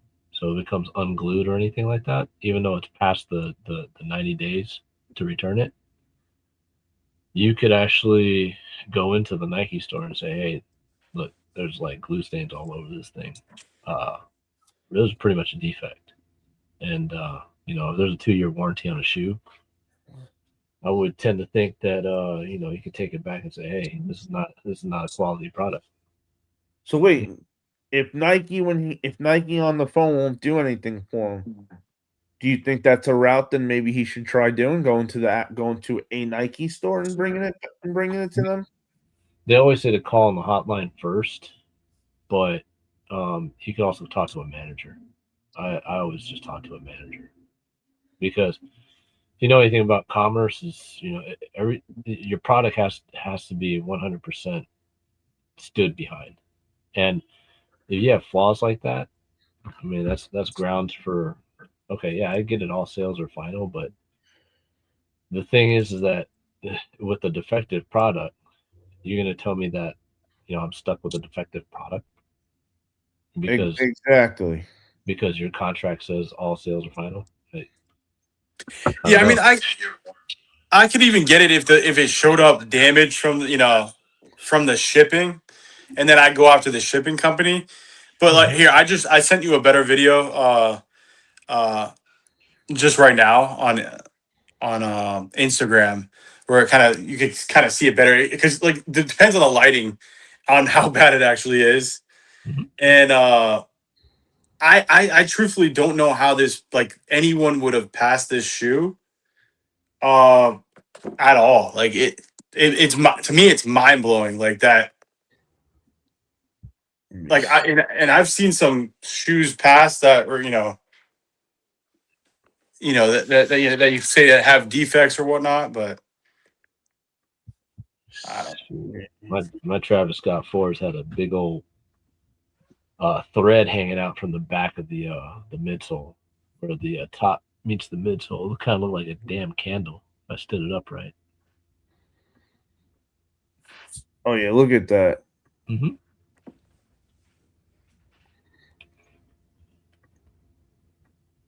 Look at that right there. You can see that. That's a glue stain, right? That's not a gash or anything, is it? No, it's a glue stain. I mean, you can't feel it. It's just something got on the material, and it's not enough that you actually feel it. It could have been, you know, who knows? It could have been oil or something that got into the material, but it's, you know, I'd say the total length is like 5 inches when it goes back to the back part of it, and it looks like to be, it's probably glue, but yeah, that's not right. They need to make right by that. I really hope Nike does the right thing in the end, like, because to think like if a company like that, if they don't do the right thing, like, that does not give us as buyers confidence to want to continue supporting a place like that. yeah, it's kind of nuts. Like, I'll definitely, you know, I'm obviously, look at like my wall over here. It's freaking all Nike. Like, I don't know. I can't say I'm not gonna buy any Nikes, like, in general, but it definitely will put a sour taste in my mouth going forward for sure. And what's sad is I have those Kobe's that are on the way, and now that's got me worried with that. And I probably will never do a reserve again. To be honest, the reserve experience hasn't been great. So the dot swoosh slides came out 2 months ago, or they did the reserve for them. Yeah. That day that they came out, I was in the app right the first second. It failed. It kept failing. Yeah. And it charged me 7 times.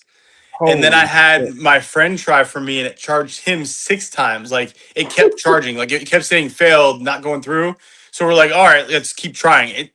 And they ended up holding the money for 2 days. You know, ended up being like, I don't know, $600 or $700 that they held. And I didn't even, at the end of the day, I didn't even get the shoe at all. Like, I didn't even get the reserve because it failed.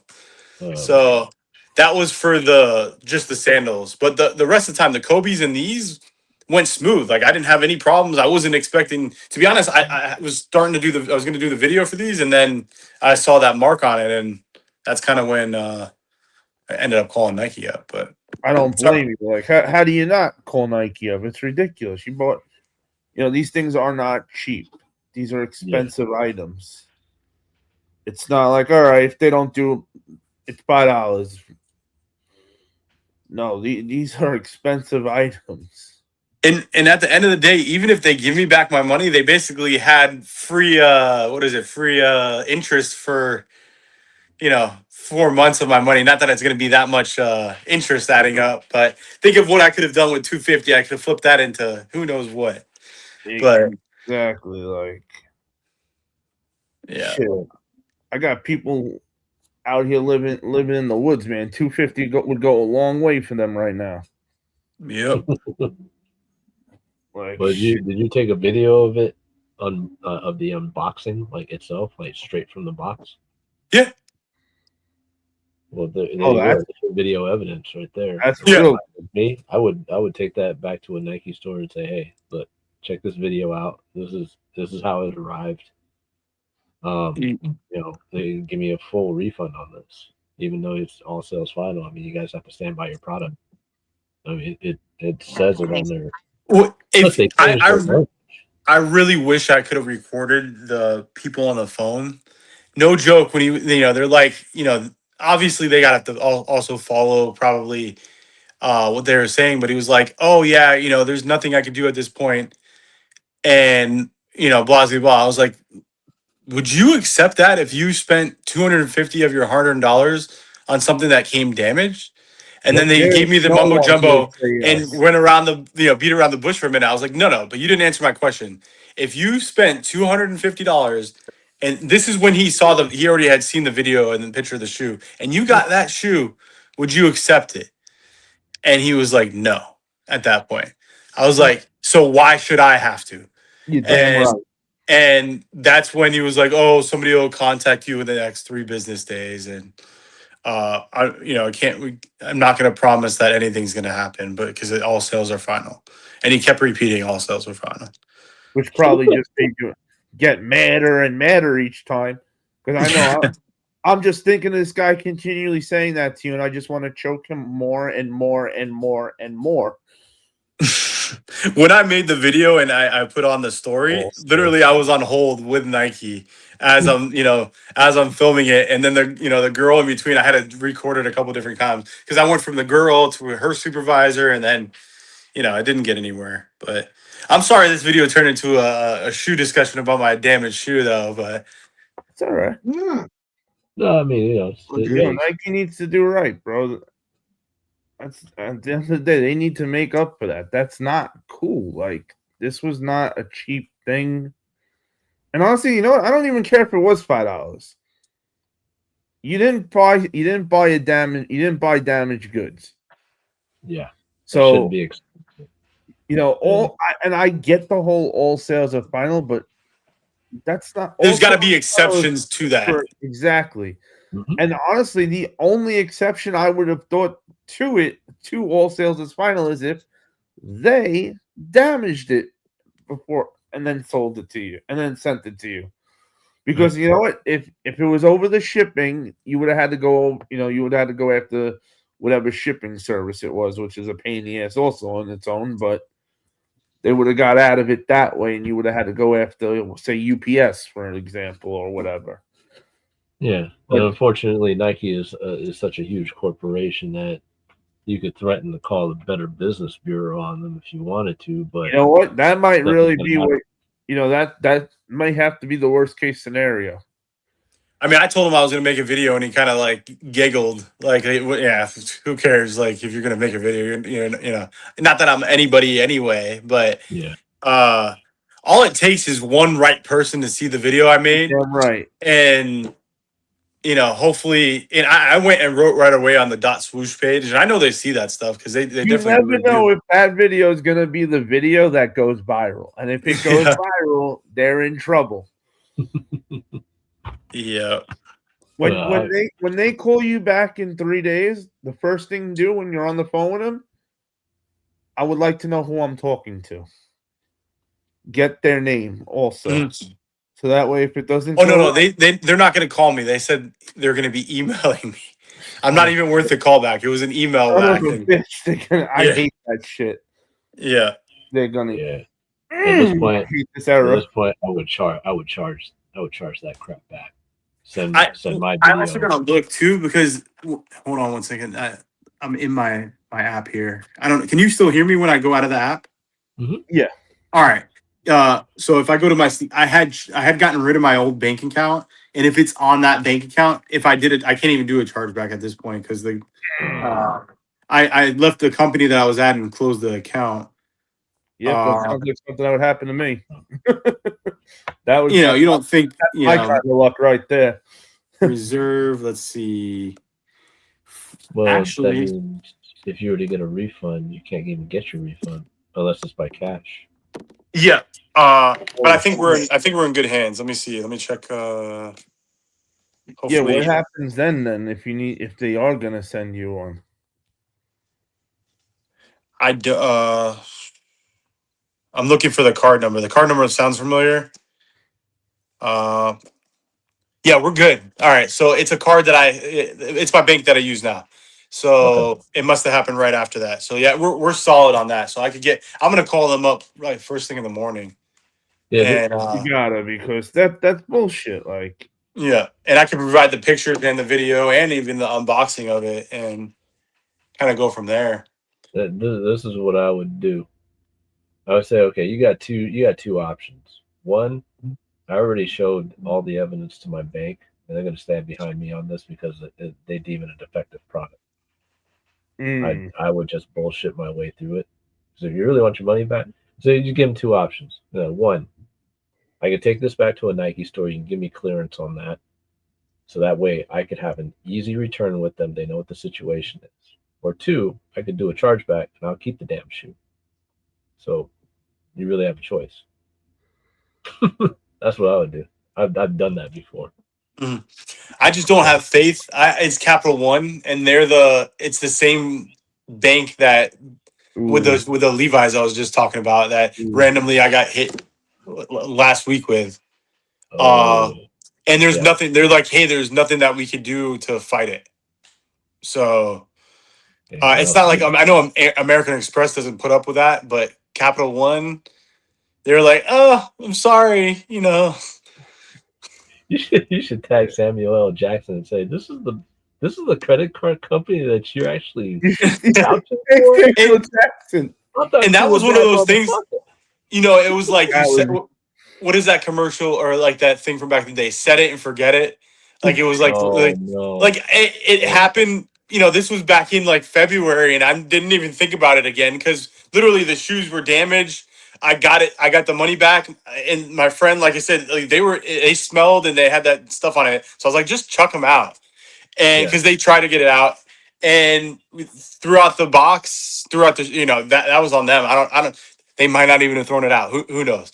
But from all I know is they told me they did, and I forgot about it until last week or the week before, where I got a letter saying, "Hey, you lost the case," and I call them up and I'm like, I showed you evidence of mold all over the shoes and that they wouldn't take it back. And I showed them all the emails correspondence between me and Levi's, and Levi's would not budge at all. The bullshit. The thing that they would do for me was giving me a 15% off for future purchases. And I was just like, you could take that 15% and, you know, yeah. Yeah.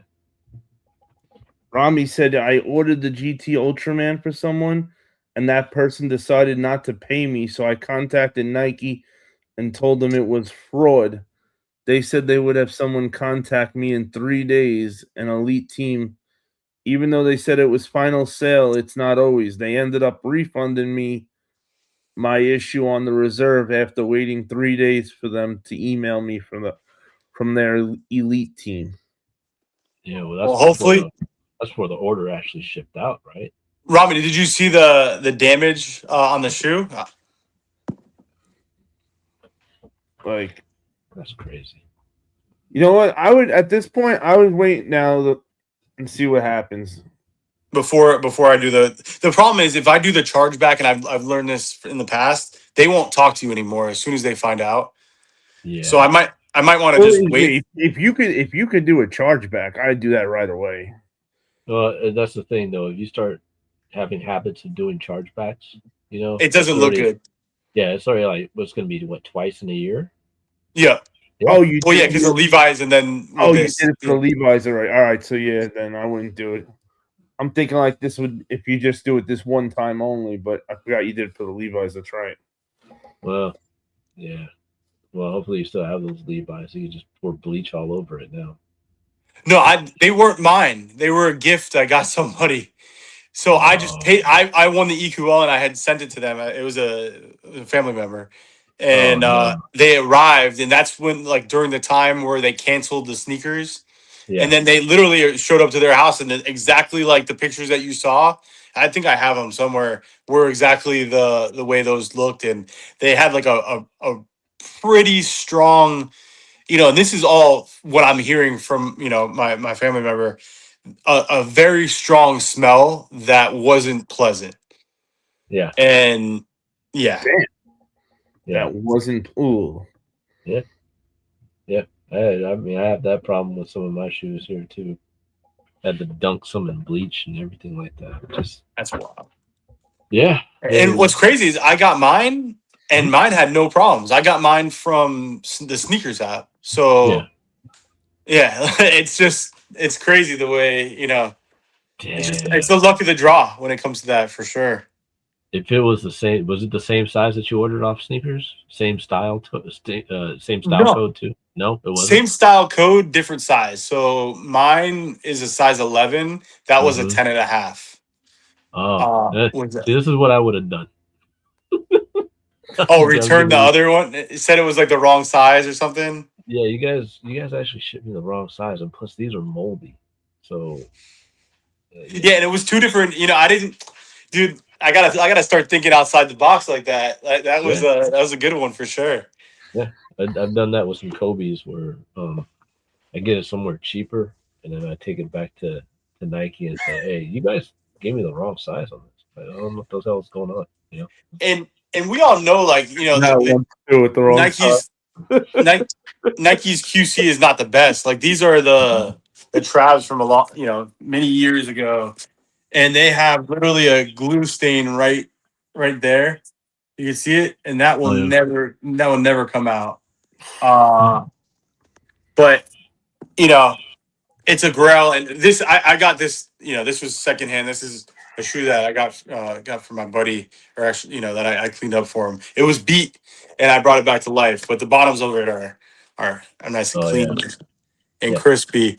This shoe, like if I showed you the before picture, you'd be like, "What the heck?" And just a little love, and we're back to normal here. So besides the little, extra glue stains on there, but on the heel of that shoe, when I got it off of sneakers, there's a little just thread coming off, like right there. It looked like a damn candle, like straight up. Wow. It had glue stains on the side. I was like, wow. Yeah, I mean, it definitely, like, even on the side here, you see that glue stain. Yeah, it's just stuff is coming out. Yeah, this shoe is notoriously known for that. Luckily, my pair that I actually have that is dead stock and probably at this point probably has to stay that way, just because the crumbling issues. Mine doesn't have any of that glue stain. It's just, I guess it's the luck of luck of the draw on that. But yeah, these $200 off of Marketplace from a dude that just needed a bunch of money quick, and I know him personally, so they're legit, and I did legit check them on in a couple of apps. But hey, sometimes you get some crazy steals on there. Damn. Hey, yeah, okay, yeah, right. Just a little like. But they were beat though. Yeah. I got a question for you. So, if I have 3 of the same shoe, right? And they're the exact same shoe. Are you talking about the Pumas? No. Okay. All right. And all the same size, but they came from different places, right? Now, if I go to sell one of those 3, does it matter what box they go into? What do you mean by what box? They all come in the same box, right? Same style box. Well, yeah, well, they all had the same like description of what the shoe is, but is there like a certain number or something that could make you tell that this doesn't match it? No. I don't think so. Yeah, at that point they Because- just legit check it.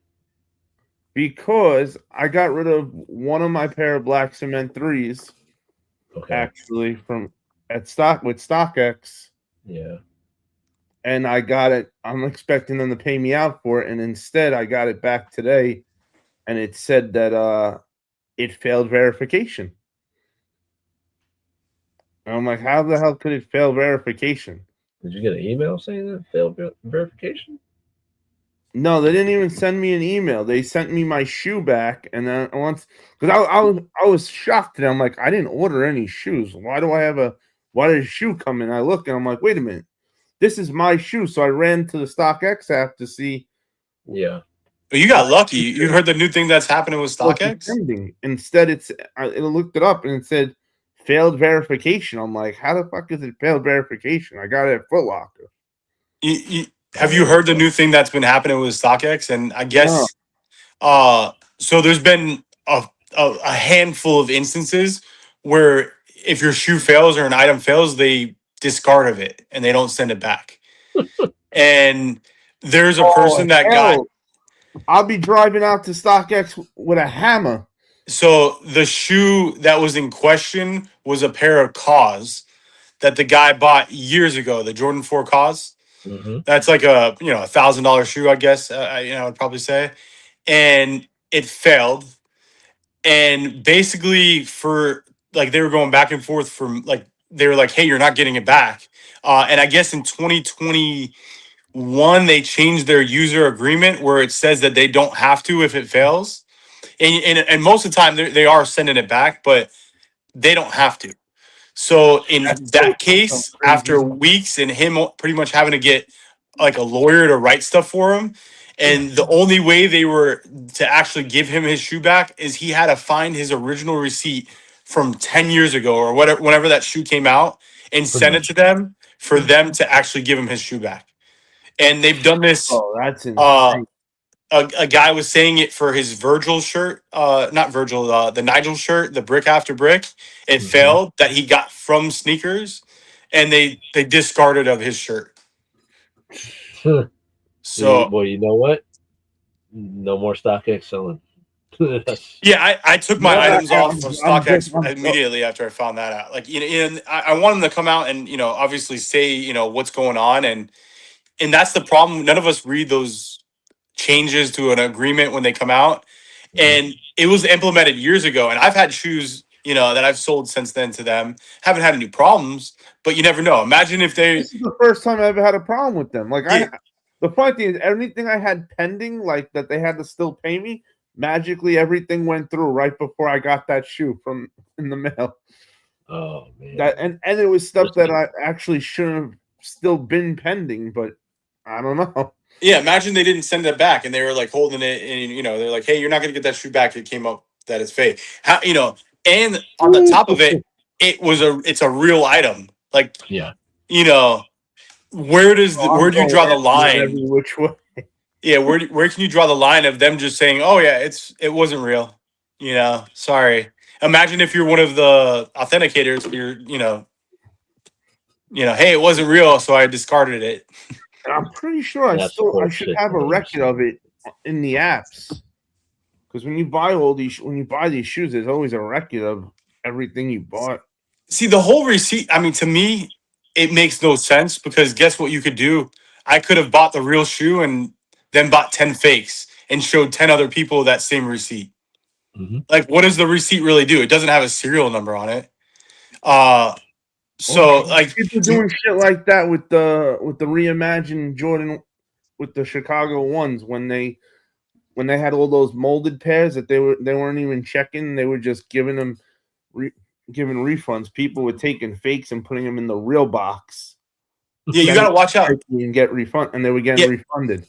Yeah, at the outlets here by me, I've seen fake shoes at the outlet, and I brought it up to the front and showed them. because people will buy a shoe and put the fake shoe in and bring it back to Nike, and then they just put it out on the shelf because most of the time they're not looking at it good. They're for the most part, most fakes are good enough to, if you're not really looking at it good, that they're gonna pass. Like the quick. I've gotten a few times myself with shoes that look good to me, and then months later I look at them, I'm like, wait a minute, something looks a little off on that shoe. So, but oh man, it happens. I know. I knew a manager at Foot Locker, and let's just say employees could also do that stuff too. Oh yeah, I would not be surprised. Yeah, it's well, Just just the shady shit that goes on today in general is just so disgusting.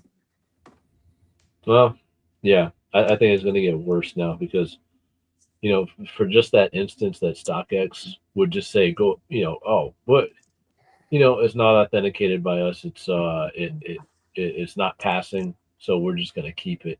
Like, they're basically keeping it. They're not discarding it, dude. There's no possible way they're discarding it.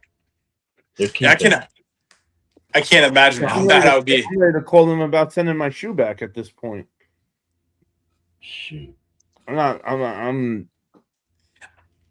because I sold a good amount of shoes with these assholes recently. Like, did all those transactions go through or what? Every transaction went through, but this.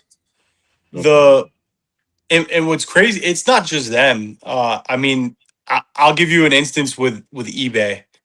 I buy a lot of stuff from them, and I would say in the last 6 months I probably bought like over 20 shoes.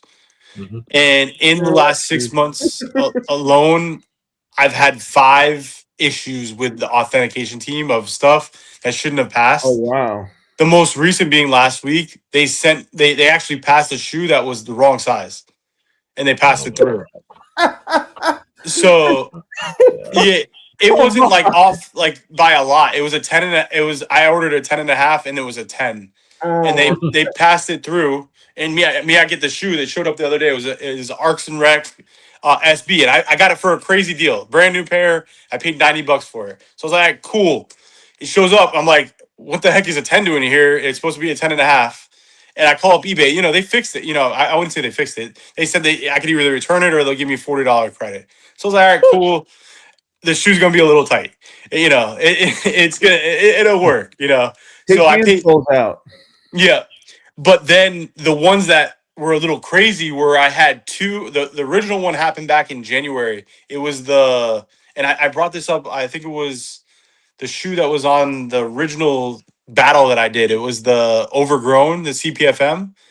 Okay. That shoe smelled so bad that when I had it, and I'm not even joking, I had to have it in the garage in a garbage bag because it was that bad of cigarettes. Like, it smelled terrible. I poured a whole thing of Febreze on it. Nothing would make the only thing that made it better is I bought a thing called, and this was after they fixed it. They fixed the problem. They ended up refunding me fully and having me keep the shoe. I had to get a thing called an ozone generator.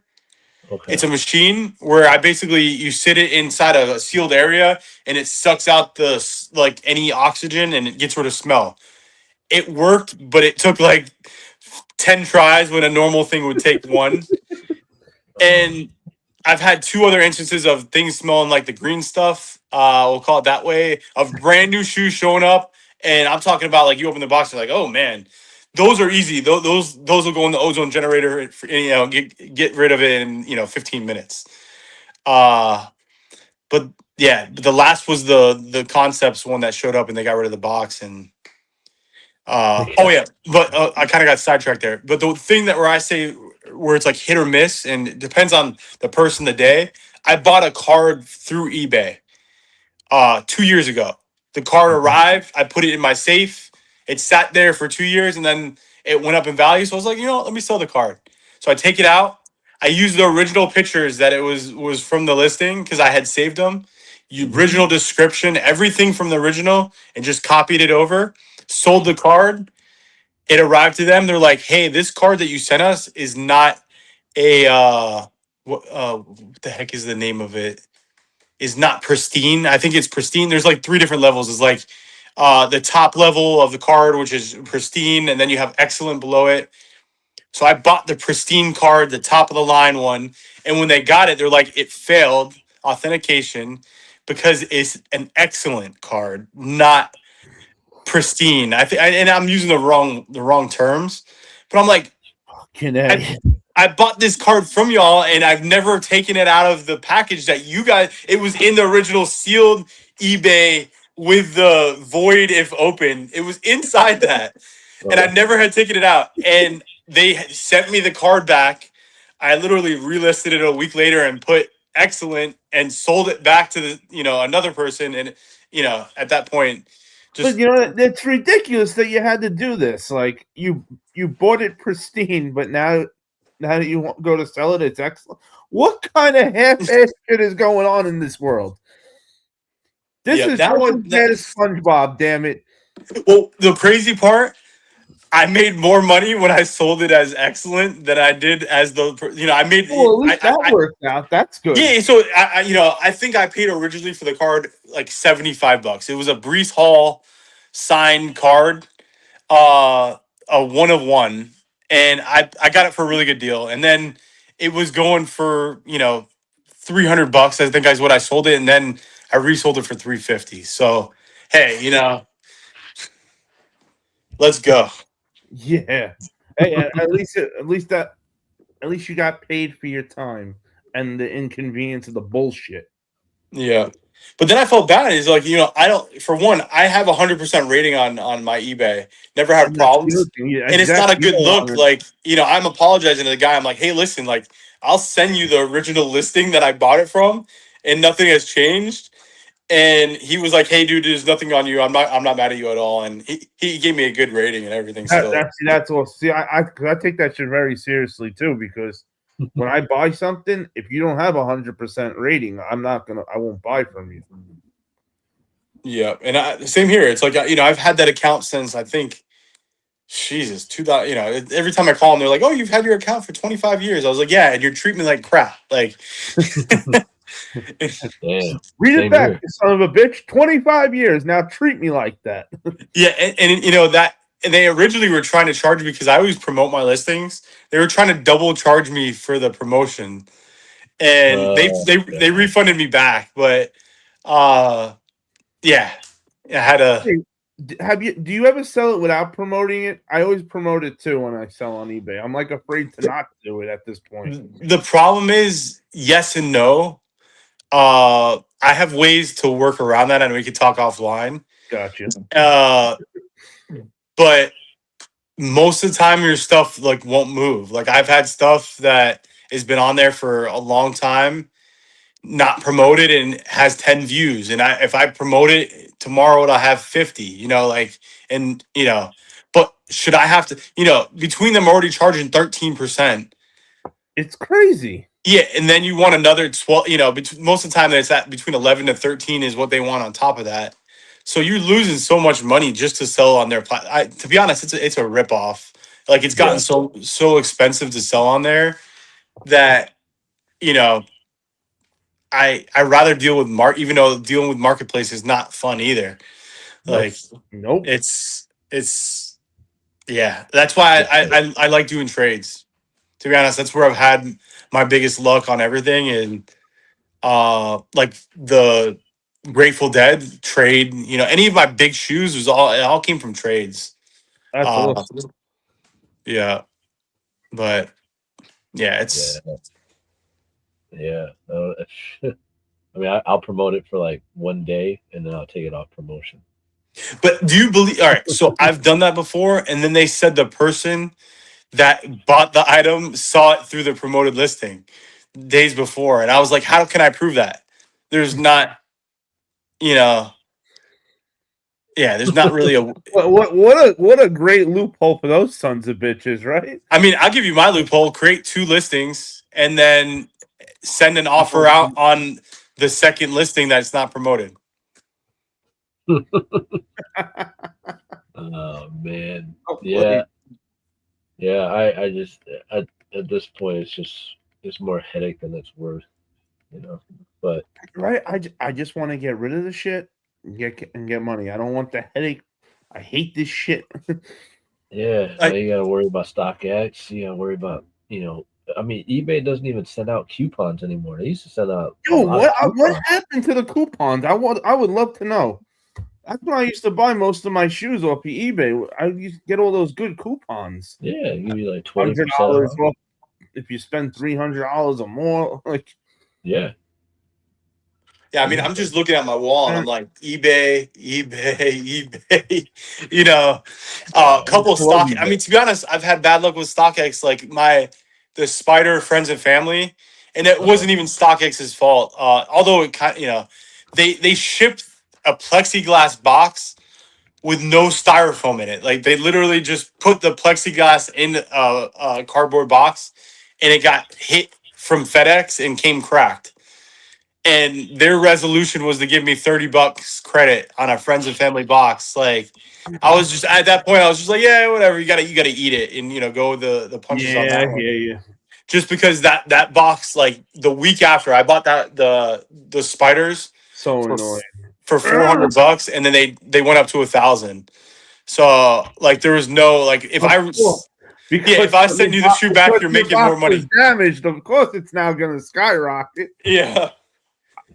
Oh man, I know that'll shit happen all too. Ooh, son of a! I hate when that shit happens. Yeah, man, dude, it's already tough. You have to worry about getting scammed and everything like that. But shoot, dude, Chef Roosevelt, what's good? What's good, fam? Yo, what up, Roosevelt? What's up, OG? It's just one of those. It's frustrating, man. There's not enough days and times in a certain day to actually go ahead and find all this stuff. Yeah. Did you see Pew Pew's bricks that he got from StockX? No. Both he got 2 from them, and both of them like pretty bad glue marks on them, and they passed. Yeah, so they took them back, but it's just like I hope my bricks. I might have seen one of them actually. Yeah, the bricks that I won, the brick after bricks from that trivia, they're coming from StockX. So I'm like, oh man, I hope they're good. And I've had, for the most part, I haven't had problems, but things get missed. So we'll see. Way too much they get missed these days. Yeah. See, I didn't have none of these problems with my G.I. Joe toys. Nope. Yeah, I shipped out my so I had sold on eBay, talking about fees. I can't remember his it's a guy that looks like Optimus, but it's not Optimus, it's a Transformer. Oh, you got 2 Transformer Ultra Magnus? Yeah. So I had that Transformer that I bought it at I think it was like Goodwill. Yeah. And that was before I had the actual Lego one to complete the trio. And I had it sitting up there, and I'm like, even though it wasn't Optimus, to me it looked like, looked similar. Yeah. So it was close enough. So I didn't have room for it. So I ended up putting it on eBay, and I sold it for like $90. But after fees, like, I think they charged me 10%, for the promotion, and then another 13%. I walked away with like $60. And for the Ultra Magnus, which I think those easily go for like 100 something. Oh my god! Yeah, it's probably easier just to deal with somebody on Instagram, dude. Yeah, just somebody that follows you, be like, hey, these are for sale. Do like a Jay the Sneaker Guy or something like that. Make another page. Yeah, just for Oh man. Oh, yo, OG, you missed the Transformers tonight, man. Graham had a bin full of Transformers. Him and Ghost, man. You got to watch the playback. Yeah, see all those bins stacked up. See if you can see them. That's only like less. It's like 10%. A whole shitload of stuff, man. Yeah. Also, anybody who wants to grab the Toy Story buckets, Yeah. remember, the movie comes out this week. Okay. So What day? So today is Wednesday the 17th. The movie comes out officially Friday. Mm-hmm. So that means the 18th, you can expect Regal and AMC to drop the buckets. Now, you guys already know that Cinemark already dropped their version, which theirs was just the Woody the Woody hat on one of those on the trash can type things. Still neat. You know, some I was happy. nothing crazy. It was at least they gave me something because I was so mad at the Michael Jackson drop that it was just a hat and it was flimsy. At least this is hard plastic and at least it came on top and it was priced reasonably. This was like $30, $20 between their range. So they didn't try to rip me off on this, which was a nice change of pace. But I need that Buzz Lightyear one. Yeah, I gotta wear my Toy Stories when I go see that movie. you're damn right. I got Oh yeah. I got the You're damn Insta right. Pump ones. Oh, you got the Instant Pop? Yeah, I got the Addy Star. Nice. Yeah, I could- I got the Addy Stars. I Yeah. could wear I have the Army Men ones too. The same ones from Bait. It was the same release that they had. They had the green Army Men and then the Wooden Buzz. That was a while back. Yeah. Oh, the scary movie popcorn bucket was actually not a real thing. They just AI'd the shit out of it. But like, if you want one that like somebody just made, that's not the official scary movie one, you can go on eBay and get an unofficial one that people, because some of these people seen that, hey, they didn't actually make it, so they used their 3D printers and actually made those scary movie buckets. But me, I only collect the official one, so I don't want to go that route. So I got a question for y'all while we're here, and Yeah. so many people may know like Moondust and kind of what he does. Mhm. I think that's an area personally that not a lot of people are touching. Like he's not really touching special boxes too much anymore because he's working directly.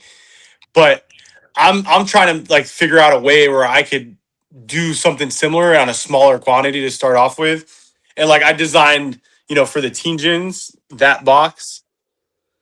And Cool. and I'm just trying to figure out, is that something you think, obviously I couldn't it'd have to be on a smaller amount, of boxes available at first, but is that something you think people would actually buy, or am I like kind of spinning my wheels at that point? Well, it depends on what the material is. Is it just Yeah, regular I'm cardboard? thinking very similar to, like, I don't know if you've had the Blue Tile box in hand, the one that came out, like No, but I similar know to that. somebody that did. Well, I have it here, but yeah, similar to that, like a cardboard where the actual box fits inside. Obviously, I have to figure out different sizing because they're different size shoes. Mhm. But I was kind of looking at it too, like I can't put Nike branding on it just because. you do like a one size fits all one, because a lot of the Nike special boxes are even one size, even though Yeah. you can buy whatever size, but the actual special box is the same size no matter which And, like, size you buy. This was just like quick little editing that I did. Like this was the top this is for the Caitlin Clarks. Mhm. The Scrabbles. So I designed like a little Scrabble box. And I'm not sure. I'd have to do more research on like what I could include. Like I know I can't have the Kobe logo on there. I'd have to take that off. Of course. But like, what are you gonna have something with the box, or are you just trying to sell just the box? Just the box, like, I'm not trying to, for instance, I think that's a huge miss. I think this is the accessories with the box on top of, plus it's most people. There's a lot of people that buy the Moondust stuff because of the Moondust name. Then after, if you go past the name of it, it's like Nike, you're paying for the name. I see. Right, but you don't really make the name until you actually attempt it and start doing something, because the work speaks for itself. The way I look at it, I would try to add some like cool accessories with the box in the beginning. And you know what? Don't do a lot, because if you do a lot, nobody wants. Look at even like when dope shoes come out that they make a big amount, they don't. Like the shattered backboards, they came out and they had a good amount of stock. Nobody bought them. If they would have came out and there was only a few made, now everybody wants it. Yeah. See, the way I look at it is like that shoe the foam posits. I think that's one of the coolest, like in hand, like it's a beautiful shoe. The box is just like every other damn box that comes out. It's like that was, to me, that should have been a shoe that had a special box. And I think it's a miss with a bunch of shoes. Like, and I'm talking about, out of 30 shoes that come out a month, maybe doing even one a month, if that, like do one every other month. There's, like I said, like I did the Scrabble. That was just me messing around. Like I can think of offhand, like a bunch of boxes that I could make. There's a lot of shoes that it just wouldn't work too. Like, just looking at my wall over here, like what shoes that came out recently, like the GT Futures, like these, you couldn't have done too much with them, but like there's certain shoes that are like, why didn't they have a special box with that, Exactly. But listen, I love the idea of it, especially if you're doing shoes that don't have a special box.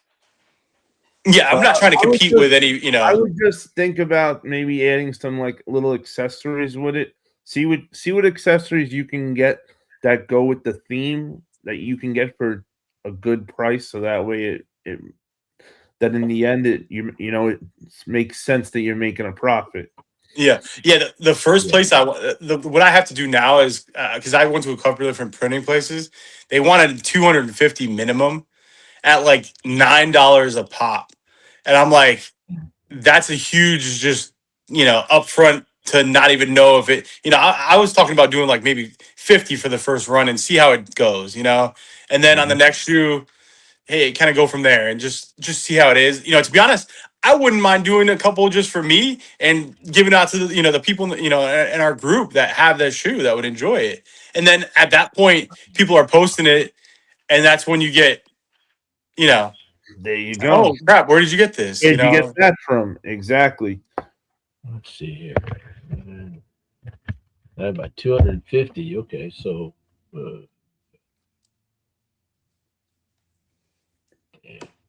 How? And it all depends on how much you would be able to sell it for too, because that's going to also play into. So all right, so you see what Moondust is going, what his are going for. What are his going for? Price as much as 250 boxes at $9 a piece. Yeah. So they're expensive. Because you're coming, you want to come in and you want to try to either better price it or same price it and out accessory it. Well, he's like, I'm not trying to even compete with him. I don't think he's even really doing too much of just the non-Nike stuff. I've heard some of his boxes, and maybe I'm wrong, but they're not in the hundreds. They're more than that. So his are like, some of his are really in depth, like the custom. The what's it called? What was that? The cough drop box? Or no, it wasn't the cough drop. It was the fruit boxes. The SBs that had like the fruit on them. like the Oh, yeah. pear and the Yeah. apple. I think he was selling those for $80, but it was just cardboard and it had like different accessories. Like I think it was a ball inside of one, I was like a just saying, basketball. I So if you're two of referring to them, his, and both of them were under none of them were over $100. One Yeah. had like a light up basketball in it, Yeah, yeah.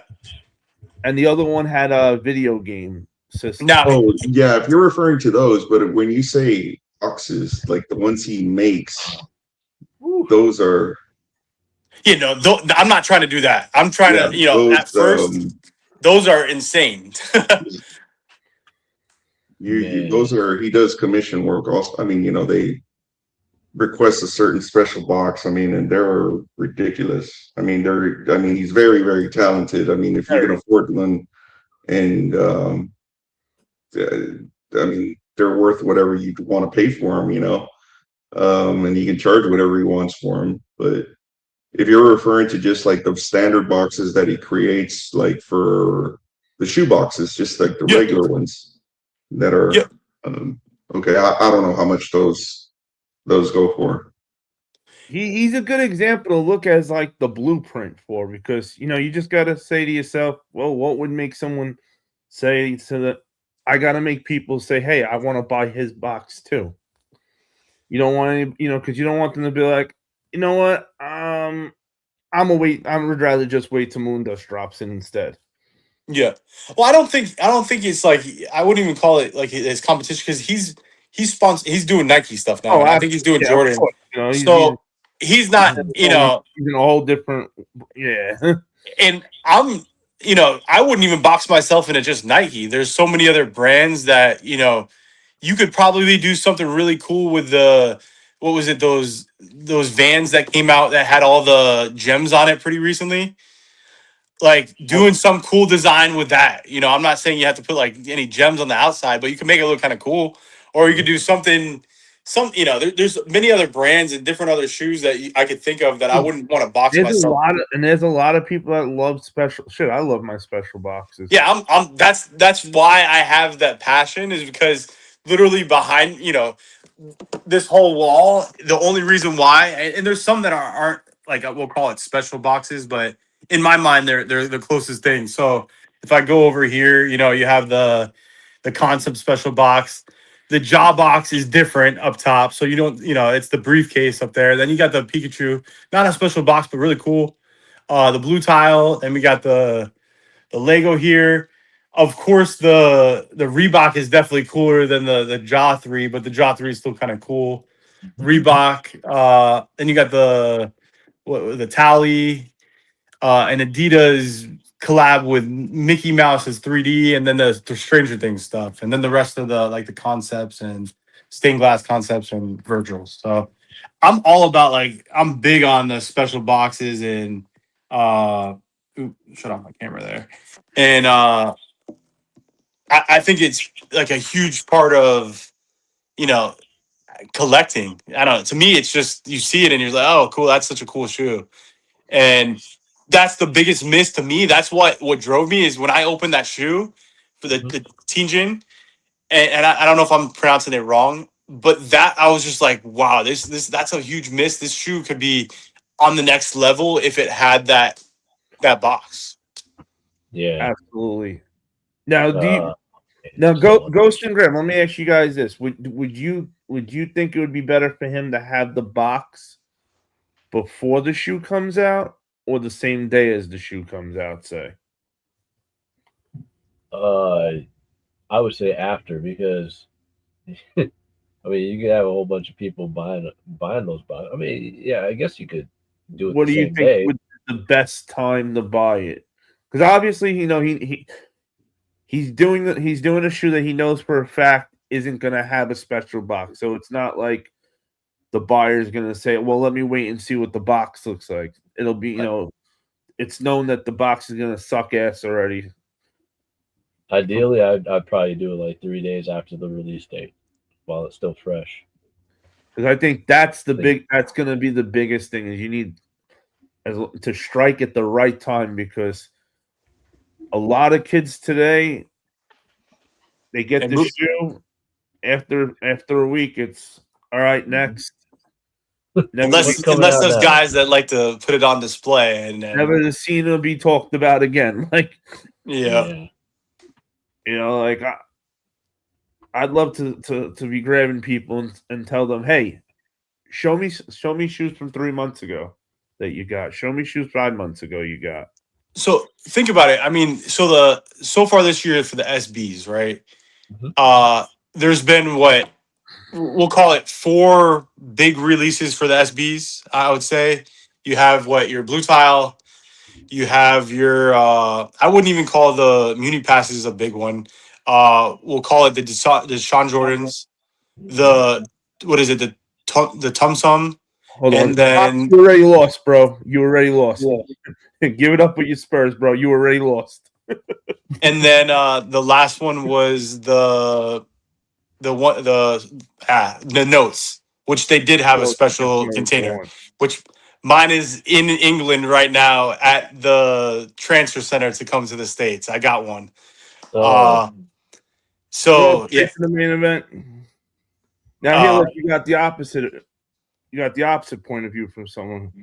He said that's the exact opposite. I could care less about a box, just another thing collecting dust, but I do get it, which is why I think the timing is your best bet. You got to hit them when it's. I don't know. And with me, it's as long as the box isn't crushed. It's something about the box. If it's tore up, it kind of pisses me off. I want the box to be fine. But as far as special boxes, I could care less for a special box. They're harder to freaking. I mean, the space constraints and everything. But I mean, for those that want to collect the boxes and have something, yeah, it's a cool idea. But personally for me, you know, I have my box. It's easier for me to stack my shoe boxes when they're regular boxes, as opposed to putting having these huge boxes all over the place. But you know, again, different people collect different things and like different things. Yeah, and that's like exactly that's why. just my opinion. Yeah, that's exactly why gauging, interest to me is huge, because it's 3 months later after the note came out, and I was hunting that box for the longest time to get that tin. And I finally got it, and it took, me months to get. So yeah, there's going to be more people like me out there, but the majority are probably not doing that months later. I know at least one other person. I know Bulldog was there with me, because he literally, me and him together are trying to hunt that thing down. So. Oh, he hunted down 2 of them, didn't he? Oh yeah, so one of them arrived damaged. Yeah. So, and the one that long story short is he was supposed to get one with his shipment today, and they didn't include it in the box for some reason. So I don't want mine is, like I said, mine is still over there. I'm gonna see if they'll send and can throw it in my box, and we'll share it together, or we'll send it together if they have it left. So, because they were running a promo where if you bought a shirt or a hoodie, that they gave it to you for free. And that box, not that I'm going to sell it, is like a $400 box if you buy it in the States for the I had tin. a feeling it had value if Bulldog bought it. Yeah, so it's like a $400 tin if you were to sell it. So essentially, with shipping and like the fees over there, it's all in. It's probably going to cost me like $140 with the hoodie. So I get a hoodie and then the tin. And the tin. Yeah. So screw it. It's something you want. Why not? Yeah. No, man. If I were to do a special box, I'd have a whole bunch of people like group and actually do a collaboration with, like a Dubray, right? Or like I would probably do something with like Fully Laced to see. But it's one of those things where you have to get the shoe first and see what laces actually go with it.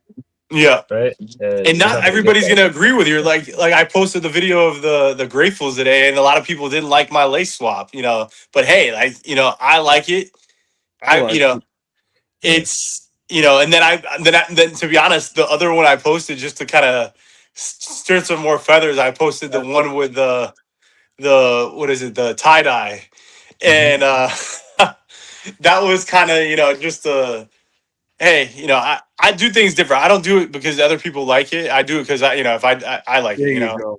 That Now, when it Yeah. comes to the box, obviously other people would have to like it too for them to be interested in it. So it has to Which be a, sucks. maybe your group Which sucks, collaboration you would can't be just huge. say what you just like only.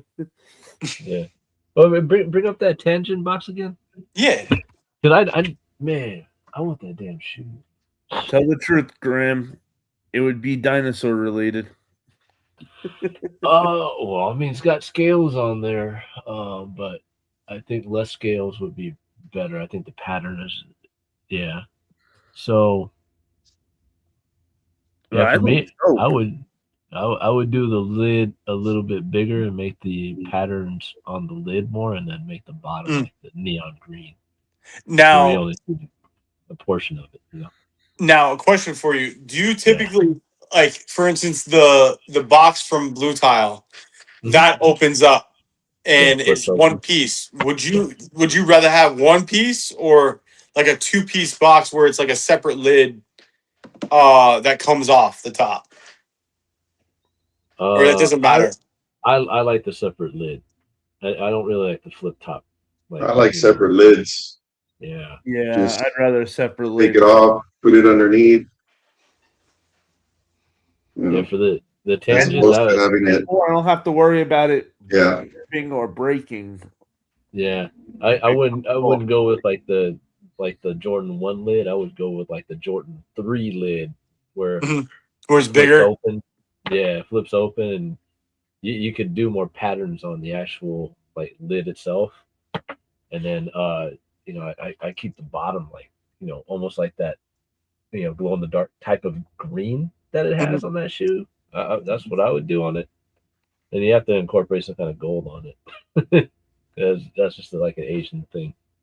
I mean, it's hard to tell that it does have the gold in the and the fish scales composite boxes. Yeah, but and then I have my lettering, like my Average Joe Shoes name on the bottom. It was in. I did it in gold. It's hard to, but it's kind of hard to tell from, you know, the picture on there. And this was just me messing around with. At first, it was like a couple pictures that I did, and I actually did a drawing, sent it in to the an AI tool, and you know, this was like probably 10 iterations in to get it to where it's at. But the part where I'd have to get into, and I used to be able to is I'll have to put it in like a program to actually lay it out, and that's probably the hardest part to do. Yeah, and take the most time. Because that's got a lot of unique patterns on it too. Yeah, you have to make it flow. Yeah, not break it up. Do you have a logo actually instead of like writing out the whole Average Joe Shoes on there? Yeah, I mean, I had something that I did a couple months back, but I haven't done anything with it. That was just, you know, just I said, you know, hey, put my name in the bottom, and it kind of did that. But yeah, I did have something. It was like AVJ, I think, you know, AJS. Okay. Yeah, and it was. Let me see if I can find that. Yeah, because I'm with you, Graham. I think like a logo would be better than the name. Yeah, or even just like a pictograph type of logo where you know it's either a caricature or something like that. Yeah, because it would do a lot better than spelling out. Are you all ready for the pack boxes coming in 2027? What the hell is that? I was gonna say I was hoping you guys knew. I'm not sure what the pack boxes are. OG, what are the pack boxes? See, I got 1 foot out the shoe door, so I hope for you guys to tell me what I need to know. I was just about to say that, dude. Laser. Man. Okay. Oh yeah. Oh, ready for the pack. Oh, okay. Oh, he's talking about the 2 shoe pack. Oh, the Laser 4s? Yeah. I do want those Laser 4s, I ain't gonna lie. Oh, you want those? Oh. Yeah, I you know, I like them. They're not bad. Yeah. Will I end up getting them at the end of the day? That's a whole nother story, but we'll see. I do like. What's the other shoe that's going to be in the pack? There's gonna be another laser, I believe. Two lasers? Different version. Well, I'll tell you It's that. I think it's That would be the only lasers I get because I don't need too many like laser shoes, obviously. it's the fire red white, predominantly white, and then you have the all black pair with the gray Jordan back tab with the red chrome Jumpman. Remember that? That's the black laser and the fire red laser. I remember that. Yeah. I wouldn't mind having two laser 4s in the collection if it. Yeah, nobody likes those lasers from like 2015, 2016, like the one with the clear bottom, all white. I thought those looked clean. It's just the shape of the force. I remember them. I liking them. Yeah, the ones were even pretty good too. They just didn't do very well. I don't know. I think it's pretty cool. I'm just worried about them coming out with the packs and having the money to buy the pack at the time. Hopefully, it's a slow movie month. Shoot, what was the last Jordan pack? It was the champion pack with the 14 and the 13, I believe, right? That was like $500. You could bet that these things are probably going to be around pretty much close to 600. Yeah, see that's the thing. Like, at this point, maybe by the time, I don't know in 2027 how I'm gonna feel, but the way I feel right now, it's like, I got so many shoes that I'm not trying to spend that kind of cash anymore. Oh, the Converse pack. Which one was the Converse pack?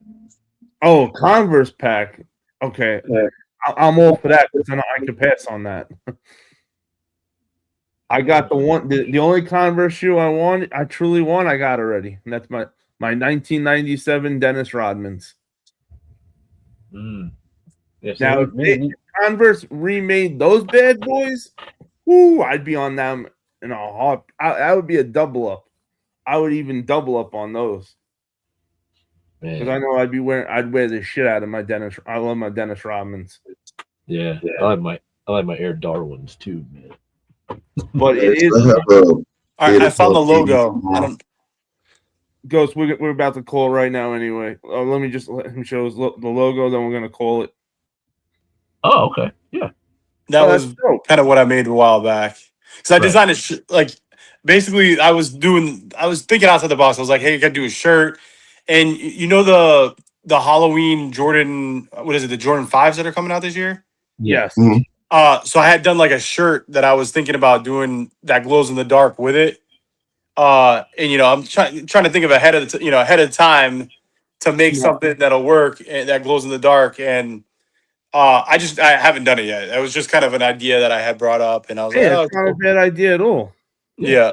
So, and a shirt that you could not only wear just at Halloween. So you gotta, you're not gonna truly know until you try it. Yeah. Right. That's the best. I would for the next few, for a month, next month, I would just keep talking. See which, watch with these kids. I would come by areas on Saturday nights. We got a lot of shoe people, man. See which ones you could see these guys that are really into special boxes and stuff. I'm just afraid, like I try, like there's a lot of people you could share it with one person and then they take your idea and I know that all too well. Yeah, so that's the one for you guys are. You know what? You're right in that case. You're definitely right, but that's and at that point you now said it on a live, so now you got to assume. But I just got to do it better at that point. So listen, that's the one thing they can never do, though. They can steal an idea, but they can't out-create you. Because people that need to steal ideas, they got no effing creativity. That's why they need to steal ideas. And the ones out there, you know who I'm talking to. But it's 1:17 in the morning. We're gonna wrap it up. Thank you, everybody, for coming through tonight. We will be live again towards the end of the week. Next Tuesday though, we won't be live next Tuesday. I'll be out of town. So we're off next Tuesday. Other than that, then we'll be back the following Tuesday after. But just want to let everybody know next Tuesday I will not be here. I will be out of town, unfortunately. So therefore, I'm making sure I come back live this week towards the end of the week. And I already got 2 popcorn buckets to show you. And they glow in the dark. That's all I'm going to say is that they glow in the dark, 2 of them so far. And I will also try to get those Toy Story buckets this week to show you on the live this week also. So make sure everybody tap in. We'll be live again either Thursday or Friday, depending on what day I go to the movies, honestly. Because I want to go see, I'm going to see this week Toy Story and Death of Robin Hood. Death of Robin Hood. Okay. I'm so hyped for that, and I just found out about it literally a day ago. I'm like, yo, I want to see this, especially now that I'm starting to learn about that. You can go to that the movies that don't have popcorn buckets may have special stuff that you don't know that you're going to get, that you can only get if you go to the movie to see it. Like the Furious, they didn't have any buckets, but they had cards. And you only got that if you went to the movie and seen it. And at this point, shit, we're more of a movie toy channel. So I feel it's my job to go to the movies. But thank you, everybody. Make sure you like, subscribe, do all that shit I don't tell you to do throughout the whole live that I'm supposed to tell you to do. So do all that stuff so I don't have to be one of those kids on YouTube that tell you 15,000 times, please. I don't ever want to be that kid. But thank you. We'll catch everybody on the next one, because when you hunt with the pack, you never hunt alone. And as always, everybody, stay hunting.